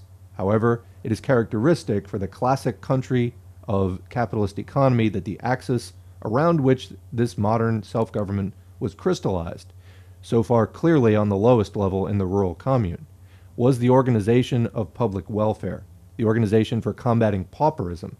The, quote, poor was, in England, to the middle of the 19th century, the official synonym for the worker, just as in a later time of orderly and modernized conditions, the sober expression hands became such a synonym. Besides this new organization of self-government, the old counties, with their justices of the peace, became a relic. The justice of the peace fell to the subordinate role of participant in the local council, and supervision of administration was left him only to a certain extent in matters of highways. When, however, the local administration passed from the hands of the justice appointed by the Crown to the elected representatives of the local population, the administrative decentralization by no means increased, but on the contrary was eliminated. If, in the old days, the justice of the peace was an all-powerful master in the council, entirely independent of the central government, at present the local government is subject, on the one hand, to the uniform parliamentary legislation, and on the other to strict control by the central administrative authorities. The local government board, specially created for this purpose, controls the activity of the local boards of guardians and boards of health through visiting inspectors, while the school boards are subject to the Board of Education of the State Council. Also, urban self-government in England is a product of most recent times. Only slight traces survived to modern times of the communal independence of the medieval city. The modern city, an outcome of the capitalist economy of the 19th century, made a new urban organization indispensable. Initiated by the law of 1835, it was not finally established until 1882. The history of self-government in Germany and Austria lacks such distinctive features as that of France or England. However, it generally followed the same lines. In both countries, the division into cities and rural communes resulting from the medieval development brought about a highly developed self-government of the cities and their political independence, and also created the political split, perhaps the greatest in Europe, of the state territory into independent feudal areas. After the 16th century, and especially in the 18th century, during the time of enlightened absolutism, the cities completely lost their independence and fell under the authority of the state. At the same time, the rural communes lost their traditional, self-governing institutions, having completely fallen, through the growth of serfdom, under the authority of landowners. Although much later than in France, absolutism nevertheless, as the creator of a unified state authority and territory, triumphed in Germany in the 18th century. At the beginning of the 19th century, bureaucratic centralism is everywhere victorious. However, before long, in connection with the rising big industrial production and the aspiration of the bourgeoisie to introduce modern conditions into the state, the development of local self-government on new principles begins. The first general law of this kind originated in Austria during the March Revolution. Actually, however, the foundations of the present self-government were laid in Austria by the Statute of 1862. In the respective crown lands, particular communal laws came into being later through legislation of the Diet. In Germany, there prevails French law, partly derived from Napoleonic times, which does not distinguish between the urban and rural commune. For instance, in the Rhineland, in the Bavarian Palatinate, Hesse, Thuringia, etc. On the other hand, the Prussian model prevailing in Western and Eastern Germany is an independent product. Although the Prussian urban law dates already from 1808, the actual period of the development of the present self-government in Prussia fell in the 60s and the main reforms in the 70s and 80s. Among the main areas of urban administration, province, district or Kreis, and commune, only the last has well-developed self-governing institutions, i.e., extensive power of the representatives elected by the population. In the remaining ones, representative bodies, Kreistag, Provinziallandtag, exist, but they are rather modernized, medieval class diets, and their competence is extremely limited by the competence of officials appointed by the crown, such as Regierungspräsident in the province and Landrat in the district. Local self-government in Russia constitutes one of the most outstanding attempts of absolutism, which, in the famous, quote, liberal reforms after the Sebastopol catastrophe, aimed at adjusting the institutions of Oriental despotism to the social needs of modern capitalist economy. Between the peasant reform and the reform of the courts at the threshold of the, quote, renewed Russia of Alexander II, stands the law which created the territorial institutions. Modeled on the newly established self-governing institutions of Prussia, the system of the Russian Zemstvo is a parody of English self-government. It entrusts the entire local administration to the wealthy nobility, and at the same time subjects this self-government of the nobility to strict police supervision and the decisive authority of czarist bureaucracy. The law governing elections to the county and gubernial territorial councils happily combines, in the tricurial system and indirect elections, the class principle with the census principle. It makes the county marshal of the nobility the ex officio chairman in the district council, and securing in it to the nobility curia half of the seats suspends over all resolutions of the council, like a Damocles sword, the threatening veto of the governor.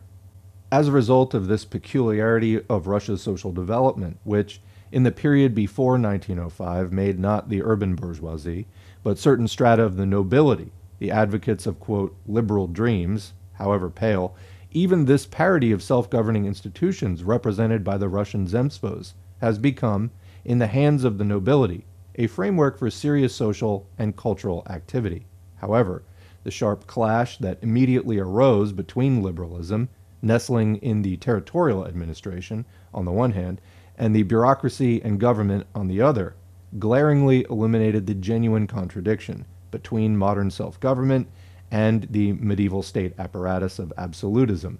beginning a few years after the introduction of the Zemstvos. The collision with the power of the governors extends like a red thread through the history of self-government in Russia, oscillating between the deportation of recalcitrant council chairmen to more or less distant regions, and the boldest dreams of Russian liberals in the form of an all-Russian Congress of Zemstvos, which was supposed to be transformed into a constituent assembly that would abolish absolutism in a peaceful manner. The few years of the action of the 1905 revolution solved this historical collision, violently moving the Russian nobility to the side of reaction, and depriving the parity of territorial self-government of any mystifying resemblances to liberalism. Thus was clearly demonstrated the impossibility of reconciling the democratic self-government indispensable in a bourgeois society with the rule of absolutism, as well as the impossibility of grafting modern bourgeois democracy onto the class action of the territorial nobility and its institutions. Local self-government in the modern sense in only one of the details of the general political program, whose implementation in the entire state constitutes the task of the revolution. In particular, the Kingdom of Poland and Lithuania must participate in this political reform. This kingdom is, at present, a unique example of a country with a highly developed bourgeois economy, which, however, is deprived of any traces of local self-government. In ancient Poland, a country of natural economy and gentry rule, there obviously was no local self-government. Polish district and provincial councils possessed only functions connected with elections to the same. Although cities possessed their Magdeburg laws, imported from Germany and standing outside the national law, in the 17th and 18th centuries, with the complete decline of cities, the majority of them fell under the law of serfdom or regressed to the status of rural settlements and communes, and in consequence, urban self-government disappeared. The Duchy of Warsaw, which was an experiment of Napoleon, was endowed with a system of self-government bodily transferred from France, not one which was the product of revolution, but a self-government squeezed in the clamps of the Statute of Pluvois 28. The duchy was divided into departments, counties, and communes with, quote, municipal self-governments, and, quote, prefects, who appointed municipal councillors from a list of candidates elected at county diets, which was a slavish copy of the Napoleonic liste de confiance in the department. These bodies, destined mainly to impose state taxes, had only advisory functions otherwise, and lacked any executive organs. In the Congress kingdom, the French apparatus was completely abolished. Only the departments remained, renamed voivodeship. However, they still had no self-governing functions, only a certain influence on the election of judges and administrative officials. After the November insurrection of 1830, even this remnant of self-governing forms was abolished, and with the exception of the short period of Wielopolski's experiment in 1861, when provincial and county, as well as urban councils, were created on the basis of indirect, multi-level elections and without any executive organs, the country remains to this day without any form of self-government. A weak class commune crippled by the government is the only relic in this field. Consequently, the Kingdom of Poland represents at present, after 100 years of the operation of Russian absolutism, some analogy to that tabula rasa which the Great Revolution created in France in order to erect on this ground a radical and democratic reform of self-government, unrestricted by any historical survivals. That's the end of Section 2, now beginning Section 3. Karl Kautsky characterizes the basic attitude of social democracy to the question of autonomy as follows, quote, "The centralization of the legislative process did not by any means involve the complete centralization of administration. On the contrary, the same classes which needed unification of the laws were obliged thereafter to bring the state power under their control. However, this took place only incompletely under the parliamentary form of government, in which the government is dependent on the legislature. The administration, with the whole bureaucratic apparatus at its disposal, was nominally subordinate to the central legislature, but the executive often turned out to be stronger in practice.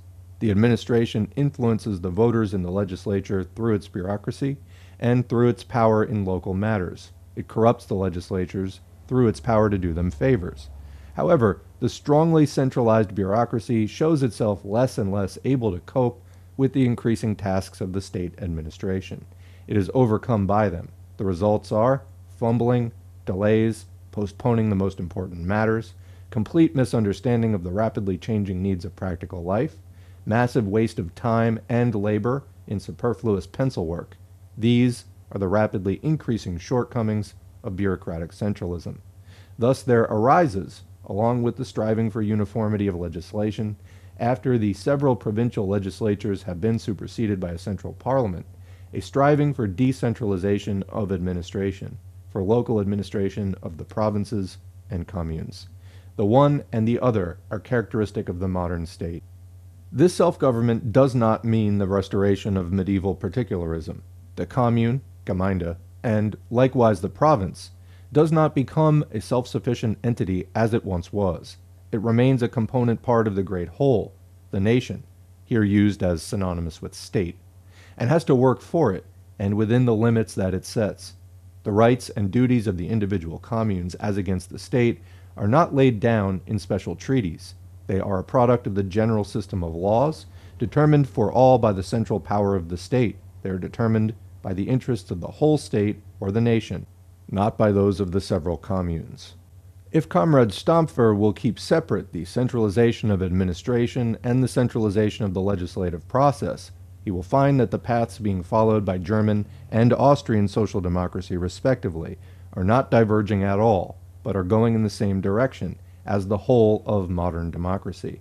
Opposition to all special privileges in the country, strengthening of the central legislature at the expense of the provincial parliaments, as well as of the government administration, weakening of the central administration both through the strengthening of the central legislature and through the devolution of self-administration to the communes and provinces.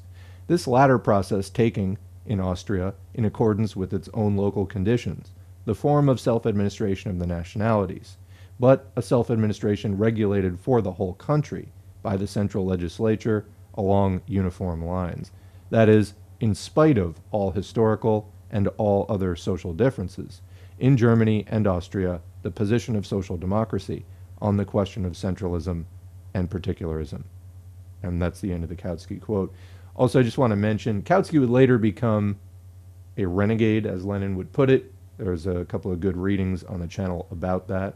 Also included in the Basic Marxism-Leninism Study Guide playlist, in which Kautsky went over to the side of the bourgeoisie during World War I and just embraced wanton opportunism. These writings, however, were before that time. Back to Luxemburg's text. We have quoted the above extensive argument of Kautsky on the question we are examining, but not because we unreservedly share his views. The leading idea of this argument, the division of modern state centralism into administrative and legislative, the rejection of the former and the absolute recognition of the latter, appears to us somewhat too formalistic and not quite precise. Local autonomy, provincial, municipal, and communal, does not at all do away with administrative centralism. Autonomy covers only strictly local matters, while the administration of the state as a whole remains in the hands of the central authority, which, even in such democratic states as Switzerland, shows a constant tendency to extend its competence. An outstanding feature of modern administration, in contradistinction to medieval particularism, is precisely the strict supervision by central institutions and the subordination of the local administration to the uniform direction and control the state authorities. A typical illustration of this arrangement is the dependence of the modern self-governing officials in England on the central offices, and even the special creation over them of a central local government board which eliminates genuine administrative decentralization represented by the old system, in which, it will be recalled, the all-powerful justices of the peace were entirely independent of the central government. In the same way, the most recent development of self-government in France paves anew the way to democratization, and at the same time gradually eliminates the independence of the prefect from the central ministries, a system that had characterized the government of the Second Empire. The above phenomenon also completely corresponds to the general direction of political development. A strong central government is an institution peculiar not only to the epoch of absolutism at the dawn of bourgeois development, but also to bourgeois society itself in its highest stage, flowering and decline. The more external policy, commercial, aggressive, colonial, becomes the axis of the life of capitalism, the more we enter into the period of imperialistic global policy, which is a normal phase of the development of bourgeois economy, and the more that capitalism needs a strong authority, a powerful central government which concentrates in its hands all the resources of the state for the protection of its interests outside. Hence, modern autonomy, even in its widest application, finds definite barriers in all those attributes of power which are related to the foreign policy of a state. On the other hand, autonomy itself puts up barriers to legislative centralization, because without certain legislative competences, even narrowly outlined and purely local, no self-government is possible. The power of issuing within a certain sphere, on its own initiative, laws binding for the population, and not merely supervising the execution of laws issued by the central legislative body, constitutes precisely the soul and core of self-government in the modern democratic sense. It forms the basic function of municipal and communal councils, as well as of provincial diets or departmental councils. Only when the latter in France acquired the right of deciding in the last instance about their problems instead of submitting their opinions in a consultative capacity, and particularly when they acquired the right of drafting their independent budget, only from that time dates the real beginning of the autonomy of the departments. In the same way, the foundation of urban self-government in Germany is the right of establishing the budget of the towns, and in connection with this, the independent fixing of supplements to the state taxes, and also the introduction of new communal taxes, although within limits fixed by state law. Further, when, for instance, the City Council of Berlin or Paris issues binding regulations concerning the building code, insurance duties for home industry, employment and unemployment aid, the city sewage disposal system, communications, etc., all these are legislative activities, the axis of the incessant struggle between local representatives and organs of the central administration is the democratic tendency constantly to expand the legislative competence of the elected organs and to reduce the administrative competence of the appointed organs. The attitude to local autonomy, its legislative and administrative functions, constitutes the theoretical basis of the political fight which has been going on for a long time between social democracy on the one hand and the government and the bourgeois parties on the other. The latter hold a uniform view on the matter in question, except for a small group of extreme left progressives, while the theory of bourgeois reaction maintains that local self-government is, by its nature, only a localization of state administrations, that the commune, district, or province, as a financial unit, is called to administer the state property. Social democracy defends the view that a commune, district, or province is a social body called upon to take care, in a local sphere, of a number of social matters, and not only financial ones. The practical conclusion of these two theories is that the bourgeois parties insist that electoral rights to self-governing bodies should be limited by a property qualification, while social democracy calls for a universal and equal electoral right for the whole population. Generally speaking, the progress of modern self-government toward democracy can be measured by the expansion of the groups of population which participate in self-government by way of elections, as well as by the degree to which their representative bodies extend their competence. The transfer of some activities from the administration to the legislative, representative bodies is a measure extending the latter's competence. It seems, therefore, that the centralized state apparatus can be separated from local self-government, and modern self-government from feudal and petty bourgeois particularism. This can be done, in our opinion, not by a formalistic approach whereby the legislative and the administrative powers are separated, but by separating some spheres of social life, namely those which constitute the core of a capitalist economy and of a big bourgeois state, from the sphere of local interests. In particular, Kautsky's formula, including national autonomy under the general heading of local self-government, would, in view of his theory about legislative centralization, lead social democracy to refuse to recognize regional diets on the ground that they were a manifestation of legislative decentralization, i.e. medieval particularism. Kautsky's arguments are in their essence extremely valuable as an indication concerning the general tendency in social democratic policy, concerning its basic standpoint toward centralism and big power policy on the one hand, and particularistic tendencies on the other. But precisely from the same foundations from which, in all capitalistic states, grows local self-government, there also grows, in certain conditions, national autonomy, with local legislation as an independent manifestation of modern social development, which has as little in common with medieval particularism as the present-day city council has with a parliament of the ancient Hanseatic Republic. And that's the end of Chapter 4, Centralization and Autonomy. Now moving on to Chapter 5, The National Question and Autonomy. Capitalism transforms social life from the material foundations up to the top, the cultural aspects. It has produced a whole series of entirely new economic phenomena: big industry, machine production, proletarization, concentration of property, industrial crises, capitalist monopolies, modern industry, labor of women and children, etc. Capitalism has produced a new center of social life, the big city, as well as a new social class, the professional intelligentsia.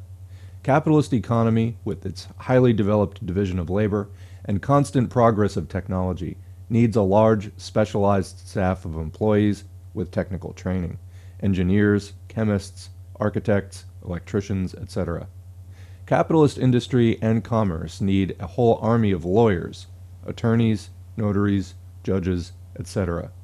Bourgeois management, especially in big cities, has made health a public matter and developed for its service large numbers of physicians, pharmacists, midwives, dentists, as well as public hospitals with appropriate staffs. Capitalist production requires not only specially trained production managers, but universal, elementary, popular education, both to raise the general cultural level of the people, which creates ever-growing needs, and consequently demand for mass articles, and to develop a properly educated and intelligent worker capable of operating large-scale industry. Hence, in bourgeois society everywhere, popular education and vocational training are indispensable. Consequently, we see public schools and numerous elementary, secondary, and college teachers, libraries, reading rooms, etc. Capitalistic production and participation in the world market are impossible without appropriately extensive, speedy, and constant communication, both material and cultural. Bourgeois society has thus created, on the one hand, railroads and modern postal and telegraph services, and on the other, based on these material foundations, a periodical press, a social phenomenon which before was entirely unknown. To work for the press, there has come into being in bourgeois society a numerous category of professional journalists and publicists. Capitalism has made any manifestation of human energy, including artistic creativity, an object of commerce, while on the other hand, by making art objects accessible to the broad masses of the people through mass production, it has made art an everyday need of at least urban society. Theater, music, painting, sculpture, which in the period of natural economy had been a monopoly and private luxury of individual powerful sponsors, are in bourgeois society a public institution and part and parcel of the normal daily life of the urban population.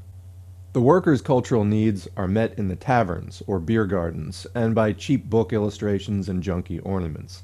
He adorns his person and his lodging with artistic tawdriness, while the bourgeoisie has at its disposal philharmonics, first-rate theaters, works of genius, and objects of elegance.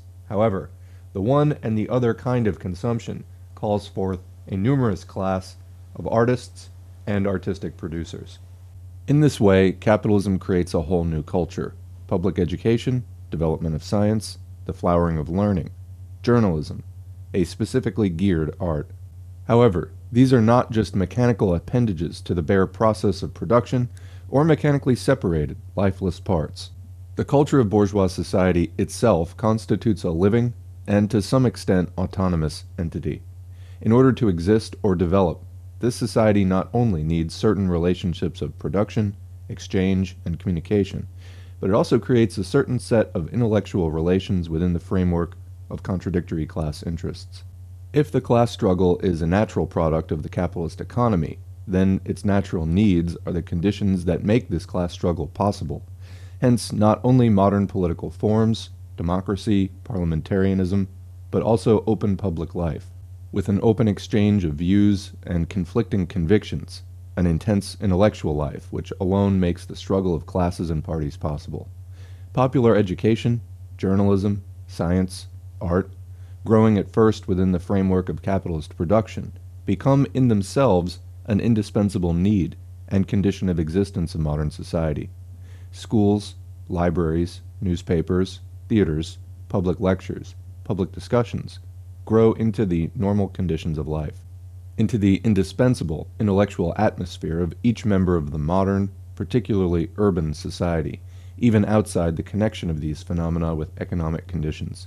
In a word, the vulgar material process of capitalism creates a whole new ideological superstructure with an existence and development which are to some extent autonomous.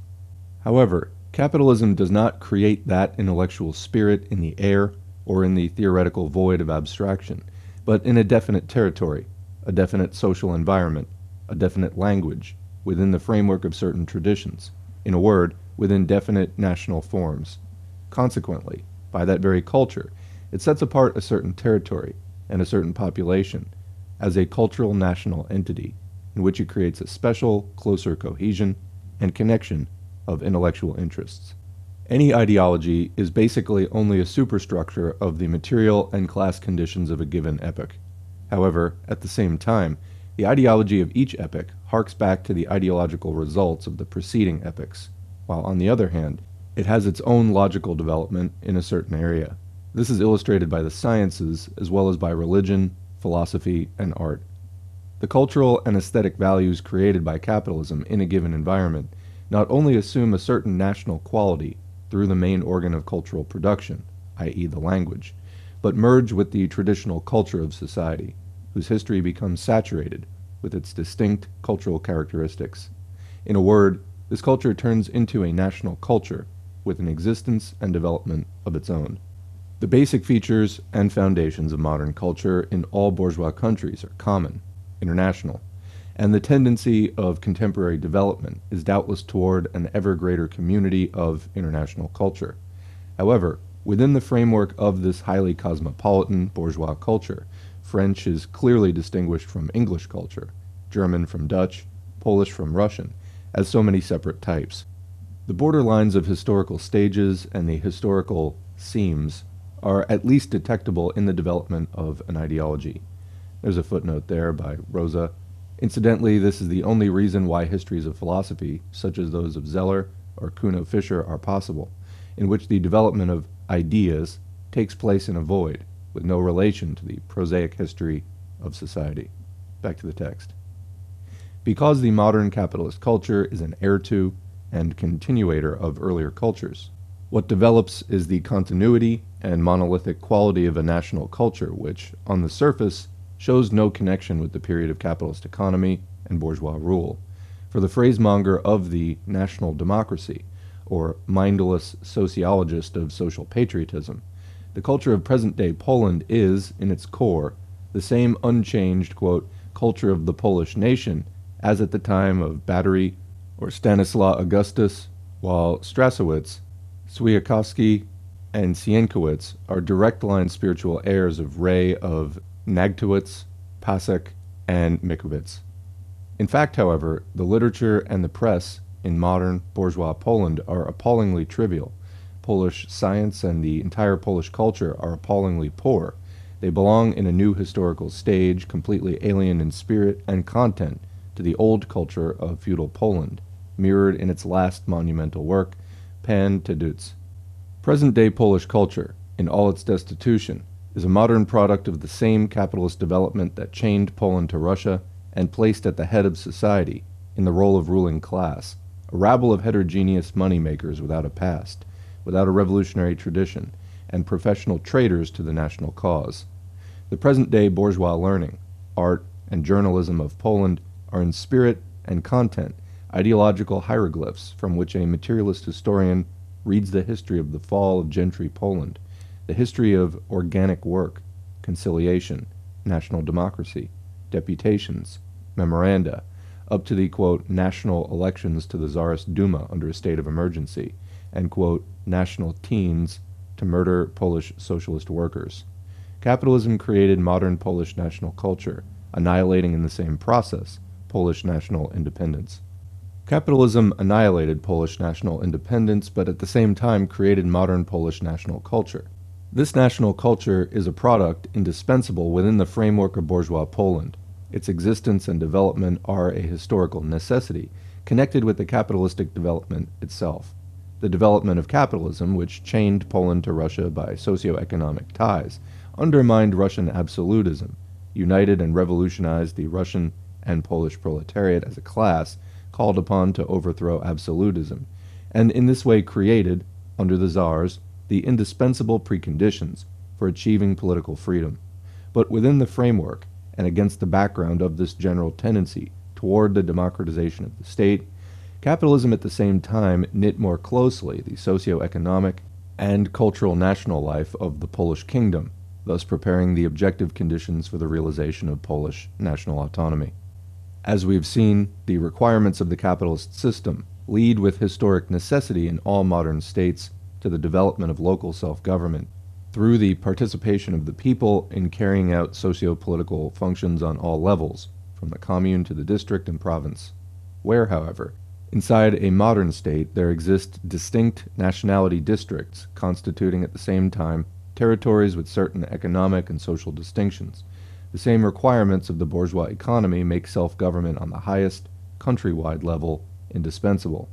On this level, local self-government is also transformed, as a result of a new factor, national cultural distinctness, into a special type of democratic institution applicable only in quite specific conditions.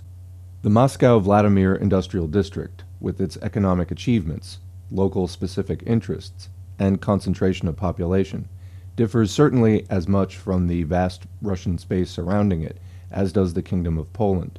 However, the factor distinguishing our economy from the central district of Russia in a decisive way is the distinctness of the cultural national existence, which creates a whole sphere of separate common interests besides purely economic and social ones, just as an urban or village commune, district, department, or gubernia, province or region must possess, in keeping with the spirit of modern self-government, a certain range of local legislation contained within the framework of state laws.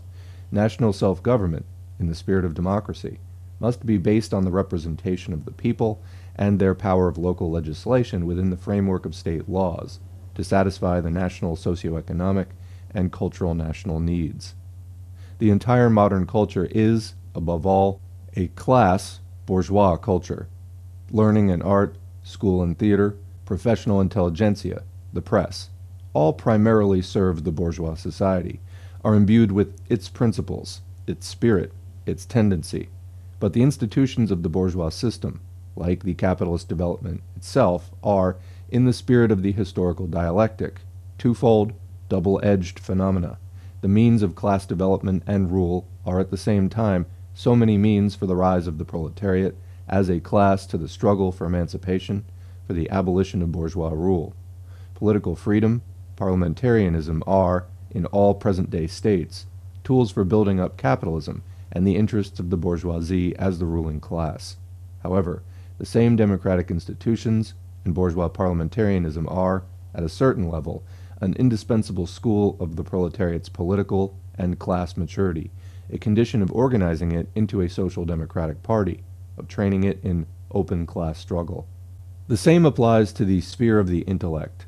The basic school, elementary education, is necessary for bourgeois society in order to create appropriate mass consumption, as well as an appropriate contingent of able working hands. But the same school and education become the basic tools of the proletariat as a revolutionary class. The social, historical, philosophical, and natural sciences are today the ideological products of the bourgeoisie and expressions of its needs and class tendencies. But on a certain level of its development, the working class recognizes that for it also knowledge is power, not in the tasteless sense of bourgeois individualism and its preachings of industriousness and diligence as a means of achieving, quote, happiness, but in the sense of knowledge as a lever of class struggle, as the revolutionary consciousness of the working masses. Finally, socialism, which links the interests of the workers as a class with the development and future of mankind as a great cultural brotherhood, produces a particular affinity of the proletarian struggle with the interests of culture as a whole, and causes the seemingly contradictory and paradoxical phenomenon that the conscious proletariat is today in all countries the most ardent and idealistic advocate of the interests of learning and art, the same bourgeois culture of which it is today the disinherited stepchild. The national autonomy of the Kingdom of Poland is primarily necessary for the Polish bourgeoisie to strengthen its class rule and to develop its institutions in order to exploit and oppress with no restrictions whatsoever. In the same way as the modern state, political, parliamentary institutions, and as their corollary, the institutions of local self-government are, on a certain level, an indispensable tool of bourgeois rule and a close harmonization of all state and social functions with the interests of the bourgeoisie. In a narrower sense, national autonomy is an indispensable tool of the strict application of the social functions in a certain territory to the special bourgeois interests of that territory. Absolutism, which safeguarded the crudest, although the most important, vital interest of the ruling classes, viz., the limitless exploitation of the working strata, naturally at the same time sacrificed to its own interests and working methods all subtle interests and forms of bourgeois rule, i.e. treated them with Asiatic ruthlessness. Comment: Asiatic is the name of a very early mode of production which occurred prior to capitalism, prior to feudalism, etc.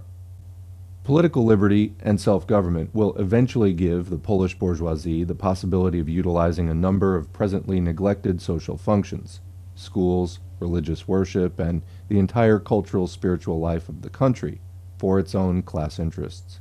By manning all offices of the administration, judiciary, and politics, the bourgeoisie will be able to assimilate genuinely these natural organs of class rule with the spirit and home needs of bourgeois society, and so turn them into flexible, accurate, and subtle tools of the Polish ruling classes. National autonomy, as a part of all state political freedom, is, in a word, the most mature political form of bourgeois rule in Poland. However, precisely for this reason, autonomy is an indispensable class need of the Polish proletariat. The riper the bourgeois institutions grow, the deeper they penetrate the social functions, the more ground they cover within the variegated intellectual and aesthetic sphere, the broader grows the battlefield, and the bigger the number of firing lines wherefrom the proletariat conducts the class struggle. The more unrestrictedly and efficiently the development of bourgeois society proceeds, the more courageously and surely advances the consciousness, political maturity, and unification of the proletariat as a class. The Polish proletariat needs for its class struggle all the components of which a spiritual culture is made, primarily its interests, essentially based on the solidarity of nations and striving towards it, require the elimination of national oppression and guarantees against such oppression worked out in the course of social development. Moreover, a normal, broad, and unrestricted cultural life of the country is just as indispensable for the development of the proletariat's class struggle as for the existence of bourgeois society itself. National autonomy has the same aims as are contained in the political program of the Polish proletariat, the overthrow of absolutism and the achievement of political freedom in the country at large. This is but a part of the program resulting both from the progressive trends of capitalist development and from the class interests of the proletariat. And that's the end of Section 1, beginning Section 2. The national separateness of a certain territory in a modern state is not by itself a sufficient basis for autonomy. The relationship between nationality and political life is precisely what calls for closer examination. Theoreticians of nationalism usually consider nationality in general as a natural, unchangeable phenomenon, outside social development, a conservative phenomenon resisting all historical vicissitudes. In accordance with this view, bourgeois nationalism finds the main sources of national vitality and strength not in the modern historical formation, i.e. urban bourgeois culture, but, on the contrary, in the traditional forms of life of the rural population. The peasant mass, with its social conservatism, appears to the romantics of nationalism as the only genuine mainstay of the national culture. an unshakable fortress of national distinctness, the stronghold of the proper national genius and spirit, when, in the middle of the last century, there began to flourish, in connection with the nationalist trend in the politics of Central Europe, so-called folklorism. It turned above all to the traditional forms of peasant culture as to the treasury, in which every nation deposits the, quote, threads of its thoughts and the flowers of its feelings. In the same way, at present, the recently awakened Lithuanian, Belarusian, and Ukrainian nationalism bases itself entirely on the rural population and its conservative forms of existence, significantly starting the cultivation of this age-old and virgin national field with spreading primers and the Holy Scripture in the national language and national orthography. Already in the 1880s, when the pseudo-socialistic and pseudo-revolutionary gloss, or voice, was published in Warsaw, the national democracy, too, following its infallible reactionary instinct, turned its peculiar national sentiments, happily married to the anti-Semitism of the urban bourgeoisie, toward the rural population. Finally, in the same way, the most recent, quote, nationalist current in Russia, the party of Mr. Korfanty and Company, is based mainly on the conservatism of the rural population of Upper Silesia, exploited as a foundation for economic and political success by the reactionary Polish petty bourgeoisie. On the other hand, the problem of which social strata constitute the proper guardians of national culture has recently caused an interesting exchange of views in the social democratic camp. In the study of the nationality question, quoted by us several times, Karl Kautsky, criticizing the work of the Austrian party publicist Otto Bauer on the same subject, says, "Class differences lead Bauer to the paradoxical opinion that only those portions of a nation constitute a nation which participate in the culture. Consequently, until now, only the ruling and exploiting classes." Quote, "In the period of the Stoffers," writes Bauer, quote, "the nation existed only in the cultural community of knighthood. A homogeneous national character, produced by the homogeneity of cultural influences, was the only character of one class of the nation. The peasant did not share in anything that united the nation. Therefore, the German peasants do not at all constitute the nation. They are the Hintersassen of the nation. In a society based on the private ownership of the means of production, the ruling classes constitute the nation. Formerly the knighthood, today the educated people, as a community of people in whom uniform education developed by the nation's history, with the help of a common language and national education, develops an affinity of characters. On the other hand, the broad popular masses do not constitute the nation." Unquote. That's quoting from Bauer's The National Question and Social Democracy, 1907. According to Bauer, only the socialist system, by making the masses of the working people participants in the entirety of the culture, will turn these masses into a nation. Kautsky replies to these arguments as follows. "This is a very subtle thought with a very right core, but in the nationality question it leads to a false road, for it treats the concept of nation in such a way as to make simply impossible the understanding of the force of the national thought in all classes in the present, and the bases of the present national contradiction of entire nations." Bauer conflicts here with the observation made by Renner that it is precisely the peasant who is the preserver of nationality. Footnote, Renner was another Austrian social democratic publicist who, under the pseudonym Springer, wrote a number of works on the nationality question in Austria. Continuing. Renner demonstrates that in Austria, including Hungary, during the last century, a number of cities changed their nationality, becoming Hungarian or Czech rather than German. On the other hand, German cities, specifically Vienna, absorbed an immense influx of foreign nationalities and assimilated them to the German nation. However, in the countryside, the linguistic boundaries had practically not shifted. Actually, in Austria's major cities, the process of Germanization has achieved its goal. At the beginning of the 19th century, they had all been German cities, with the exception at the most of Galicia, Croatia, and the Italian towns. By contrast, the peasant population is the one that remained national. The tendencies toward making Austria a national state shattered against the peasantry.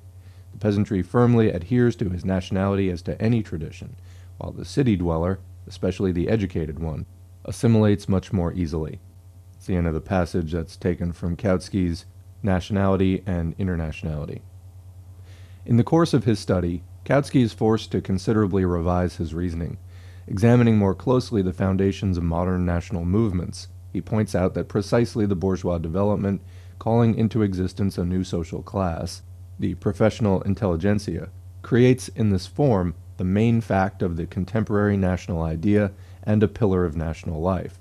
It is true that the same development simultaneously leads the social and cultural life of present-day nationalities, and particularly of the intelligentsia, to international paths, and from this standpoint Kautsky rightly reverses the perspective outlined by Bauer, by explaining that the task of the great socialist reform in the future will not be the nationalization, i.e. the national separation of the working masses, but, on the contrary, blazing the trail for one universal, international culture, in which distinct nationalities will disappear. However, in present-day conditions, the role of the urban, or strictly speaking, bourgeois element is decisive for the fate of nationalities. If Kautsky, in agreement with Renner, points to a whole series of Slavic critics Germanized at the beginning of the 19th century in the Habsburg monarchy as an example of the national non-resistance of the urban element, these facts may actually serve only as an illustration of the petty bourgeois conditions of the pre-capitalist era, by which doubtless the urban life in the Slavic lands of Austria was characterized at the beginning of the 19th century. The further development of events, a definite swing of the same type of critics to their own nationality in the last few decades, which is confirmed by Kautsky and Renner, is, on the other hand, a striking example of how far the rise of its own bourgeois development in a country, its own industry, its own big city life, its own, quote, national bourgeoisie and intelligentsia, as it occurred, for example, in Bohemia, can form the basis for a resistant national policy and for an active political life connected with it. The emphasis on the peasant element in connection with the fate of nationality is correct so far as the quite passive preservation of national peculiarities in the ethnic group is concerned: speech, mores, dress, and also, usually in close connection with this, a certain religion. The conservatism of peasant life makes possible the preservation of nationality within these narrow bounds, and explains the resistance for centuries to any denationalization policy, regardless of either the ruthlessness of the methods or the cultural superiority of the aggressive foreign nationality. This is proved by the preservation of speech and national type among the South Slavic tribes of Turkey and Hungary, the preservation of the peculiarities of the Belarusians, Ruthenians, Lithuanians in the Russian Empire, of the Masurians and Lithuanians in East Prussia, or the Poles in Upper Silesia, etc. However, a national culture preserved in this traditional peasant manner is incapable of playing the role of an active element in contemporary political social life, precisely because it is entirely a product of tradition, is rooted in past conditions, because, to use the words of Marx, the peasant class stands in today's bourgeois society outside of culture, constituting rather a piece of barbarism, surviving in that culture. The peasant, as a national outpost, is always and a priori a culture of social barbarism, a basis of political reaction, doomed by historical evolution. No serious political national movement in present-day conditions is possible solely on a national peasant foundation, and only when the present urban classes, bourgeoisie, petty bourgeoisie, and bourgeois intelligentsia, become the promoters of the national movement, will it be possible to develop, in certain defined circumstances, the seeming phenomenon of the national contradictions and national aspirations of, quote, entire nations, referred to by Kautsky. Thus, local autonomy, in the sense of the self-government of a certain nationality territory, is only possible where the respective nationality possesses its own bourgeois development, urban life, intelligentsia, its own literary and scholarly life. The Congress kingdom demonstrates all these conditions. Its population is nationally homogeneous because the Polish element has a decisive preponderance over other nationalities in the country's whole area, with the exception of the Suwalki gubernia in which the Lithuanians prevail. Out of the overall population of 9,402,253, the Poles constitute 6,755,503, while of the remaining nationalities, the Jews and Germans are mainly concentrated in the cities, where, however, They do not represent a foreign bourgeois intelligentsia, but on the contrary are considerably assimilated by Polish cultural life, while the Russians, except in the Lublin and Siedlce regions, represent mainly the influx of bureaucratic elements alien to Polish society. The percentage of total population of these nationalities in the respective provinces, with the exception of Suwałki, appears according to the census of 1897 as follows. And then here there's kind of a long table. I will put it on the screen.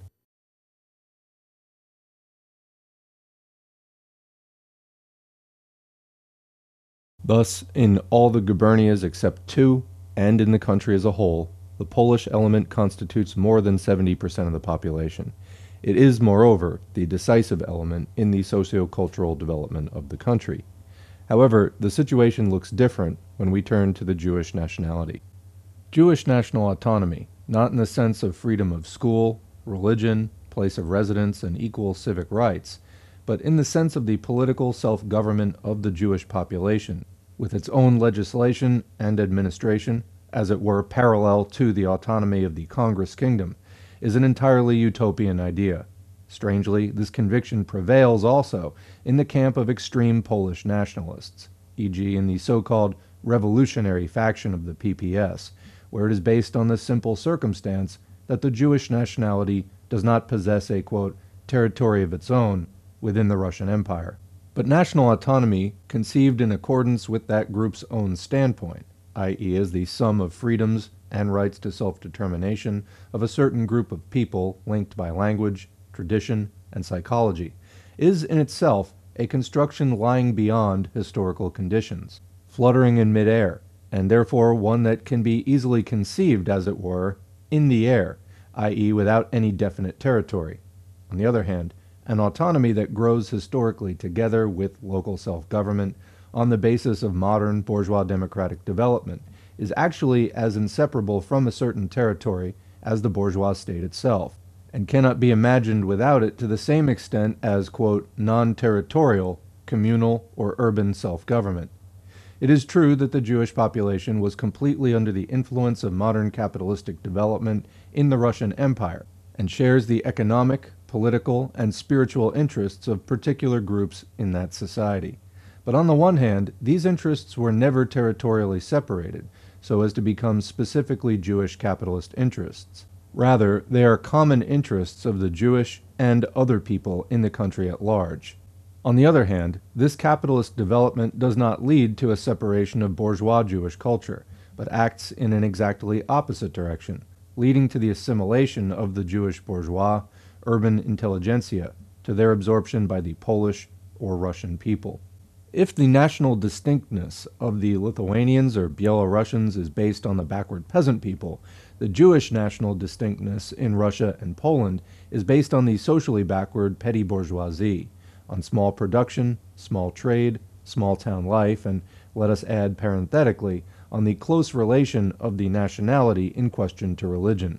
In view of the above, the national distinctness of the Jews, which is supposed to be the basis of non-territorial Jewish autonomy, is manifested not in the form of metropolitan bourgeois culture, but in the form of small-town lack of culture. Obviously, any efforts toward, quote, developing Jewish culture at the initiative of a handful of Yiddish publicists and translators cannot be taken seriously. The only manifestation of genuine modern culture in the Russian framework is the social democratic movement of the Russian proletariat, which, because of its nature, can best replace the historical lack of bourgeois national culture of the Jews, since it is itself a phase of genuinely international and proletarian culture. Different, though no less complicated, is the question of autonomy in Lithuania. For nationalist utopians, obviously the existence of a certain territory inhabited by a population of distinct nationality is a sufficient reason to demand for the nationality in question, in the name of the right of all nationalities to self-determination, either an independent republic or one federated with Russia, or the, quote, broadest autonomy. Each of these programs was advanced in turn by the former Lithuanian Social Democracy, then by the PPS in its federative phase, and finally by the recently organized Belarusian Socialist Commune, which, at its second Congress in 1906, adopted a somewhat vague program of a, quote, federal republic in Russia with a territorial autonomous diet in Vilna for the territory of the Western country, unquote. Whether the Belarusian commune demands the proclamation of the Western country as one of the republics into which the Russian Empire is to be split, or a, quote, territorial autonomy for that Western country, is difficult to figure out. Since a, quote, autonomous diet is demanded for Vilna, it would seem that the latter version is intended, or else what is in complete harmony with the whole utopian abstract treatment of the question. No basic distinctions are made between an independent republic, a federal system, and autonomy, but only qualitative distinctions. Let us examine the matter from the standpoint of territorial autonomy. The, quote, Western country, according to the terminology in the Russian administrative division, is a preponderantly agrarian and small industry district, comprising areas with considerable variations in conditions. Apart from the local interests of the rural, municipal, and provincial self-governments, this territory is much less of a distinct production and trading district, with a less distinctive character and a less distinct grouping of interests, than the Kingdom of Poland, or the industrial Moscow district. On the other hand, it is a distinct nationality district. But it is precisely with regard to this question of nationality that the greatest difficulties arise from the standpoint of potential autonomy. The Western country, i.e. the territory of former Lithuania, is an area occupied by several different nationalities, and the first question that arises is, which nationality is to be served by the territorial national autonomy that is at stake? Which language, which nationality is to be decisive in the schools, cultural institutions, the judiciary, legislation, and in filling local offices? The Lithuanian nationalists obviously demand autonomy for the Lithuanian nationality. Let us look at the actual conditions of that nationality. According to the census of 1897, the last one that has taken place, and whose results in the area of nationality relations have been available to the public since 1905, the genuine Lithuanian nationality in the Russian Empire numbers 1,210,510 people. This population inhabits mainly the Vilna, Kovno, Grodno, and Suwalki gubernias. Besides, there live almost exclusively in the Kovno gubernia 448,000 persons of Samogitian nationality, who by no means identify with the Lithuanians. If we were to outline the territory that might serve as a basis for an autonomous Lithuania, we would have to eliminate part of the present Western country, and on the other hand go beyond its borders and include the Suwalki gubernia, which today belongs to the Congress Kingdom. We would obtain a territory approximately corresponding to the voivodeship of Vilna and Troki, which in pre-partition Poland constituted Lithuania proper. The Lithuanian population is distributed in that territory as follows. Out of the sum total of 1,200,000 Lithuanians, almost half, i.e. 574,853, are concentrated in the Kovno gubernia. The second place, with regard to the concentration of Lithuanians, is occupied by the Suwalki gubernia, where 305,548 live. Somewhat fewer are to be found in the Vilna gubernia, viz. 297,720 persons. Finally, an insignificant number of Lithuanians, about 3,500, inhabit the northern portion of the Grodno gubernia. Actually, the Lithuanian population is doubtless more numerous, because in the census the language used by the respective populations was the main point taken into consideration, while a sizable proportion of Lithuanians use the Polish language in everyday life. However, in the present case, from the standpoint of nationality as a basis of national autonomy, obviously only the population wherein national distinctness is expressed in a distinct native language can be taken into account. The distribution of the Lithuanian population becomes apparent only when we ascertain its numerical ratio to the remaining population in the same territory. The overall population figure in the gubernias mentioned, always according to the 1897 census, is as follows. In the Kovno gubernia, 37% Lithuanians at 1.5 million. In the Vilna gubernia, 17% Lithuanians at 1.6 million. In the Grodno gubernia, the text here says 0.2% Lithuanians. I don't know if that's a typo, but 1.6 million. And in the Suwalki gubernia, 52%, 582,000.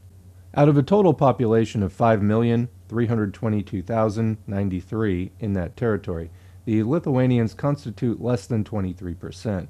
Even if we were to include, as do the Lithuanian nationalists, the entire Samogitian population with the Lithuanians, we would obtain the ratio of 31%, i.e. less than a third of the total population, obviously setting up the former Lithuania proper as the area of the Lithuanian nationality is in present-day conditions an entirely arbitrary and artificial construction. The total population of the four northwestern gubernias included because of the Belarusian nationality is as follows: Minsk gubernia, 2.1 million, Mogilev gubernia, 1.7 million, Vitebsk gubernia, 1.5 million, and Smolensk gubernia, 1.5 million. There's actually more detailed numbers in the text. I'm just sort of simplifying here. There's a lot more numbers in this text. Together with the population of the four gubernias inhabited by Lithuanians, this adds up to the considerable figure of 12.2 million. However, among this population, the Belarusians constitute less than half, i.e. about 5.85 million. Even considering only the figures, the idea of fitting Lithuania's autonomy to the Belarusian nationality seems questionable. However, this difficulty becomes much greater if we take into consideration the socio-economic conditions of the respective nationalities. In the territory inhabited by them, the Belarusians constitute an exclusively rural, agrarian element. Their cultural level is extremely low. Illiteracy is so widespread that the Belarusian commune was forced to establish an education department to spread elementary education among the Belarusian peasants. The complete lack of a Belarusian bourgeoisie, an urban intelligentsia, and an independent scholarly and literary life in the Belarusian language renders the idea of a national Belarusian autonomy simply impractical. The social conditions among the Lithuanian nationals are similar. To a preponderant degree, farming is the occupation of the Lithuanians. In the cultural heart of Lithuania, the Vilna gubernia, the Lithuanians constitute 19.8% of the total population and 3.1% of the urban population. In the Suwalki gubernia, the next with regard to Lithuanian concentration, the Lithuanians constitute as much as 52.2% of the gubernia population, but only 9.2% of the urban population. It is true that the cultural conditions among the Lithuanians are quite different from those in Belarusia. The education of the Lithuanian population is on a relatively high level, and the percentage of illiterates is almost the lowest in the Russian Empire. But the education of Lithuanians is preponderantly a Polish education, and the Polish language, not the Lithuanian, is here the instrument of culture, which fact is closely connected with the fact that the possessing classes, the rural landed gentry, and the urban intelligentsia, are genuinely Polish or Polonized to a high degree. The same situation prevails to a considerable degree in Ruthenia. Indeed, in Lithuania and Ruthenia, the only nationality culturally fit to manage national autonomy is the Polish, with its urban population and its intelligentsia. Therefore, if the national autonomy of the Western country were to be considered, it would have to be neither a Lithuanian nor a Belarusian autonomy, but a Polish one. The Polish language, the Polish school, polls and public offices would be the natural expression of the autonomous institutions of the country. Given this situation, culturally and nationally, Lithuania and Ruthenia would constitute only an extension of the kingdom, not a separate autonomous region. They would form, with the kingdom, a natural and historical region, with Polish autonomy over the kingdom, plus Lithuania. Such a solution of the question is opposed by several decisive considerations. First of all, from the purely national point of view, this would be the rule of a small Polish minority over a majority of Lithuanians, Belarusians, Jews, and others. In Lithuania and Ruthenia, the Jews and the Poles make up most of the urban population. Together, they occupy what would be the natural social centers of autonomous institutions, but the Jewish population decisively outnumbers the Polish, whereas in the Congress Kingdom there are nearly 7 million Poles, according to the 1897 census, and only 1.3 million Jews. the percentage of each in the 4 gubernias of Lithuania proper, in terms of the overall population, is as follows. In Suwalki gubernia, 23% Poles, 10% Jews.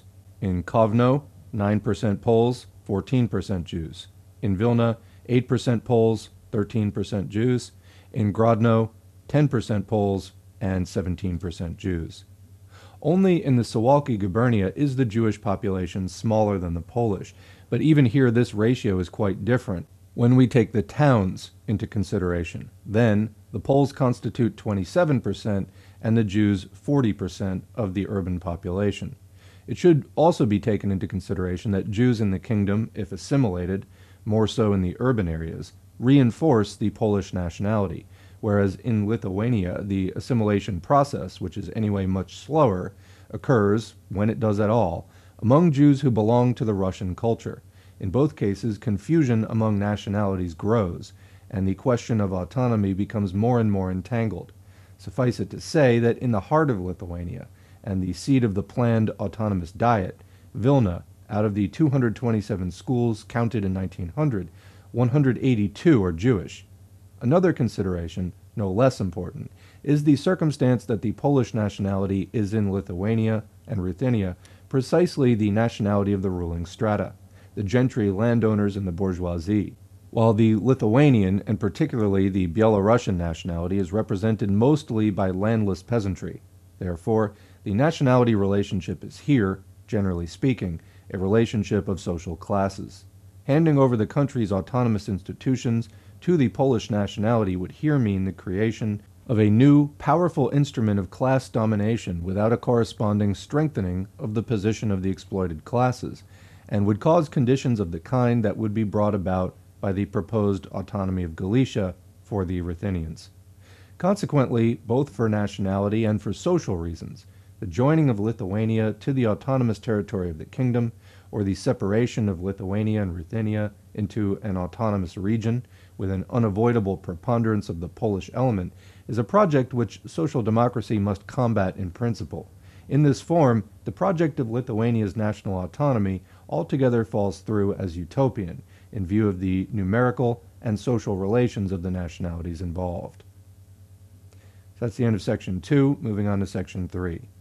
Another outstanding example of the difficulties encountered by the problem of nationality autonomy in practice is to be found in the Caucasus. No corner of the earth presents such a picture of nationality intermixture in one territory as the Caucasus, the ancient historical trail of the great migrations of peoples between Asia and Europe, strewn with fragments and splinters of those peoples. That territory's population of over 9 million is composed, according to the 1897 census, of the following racial and nationality groups. There is a very long chart here. I'm going to put it on the screen in 2 parts.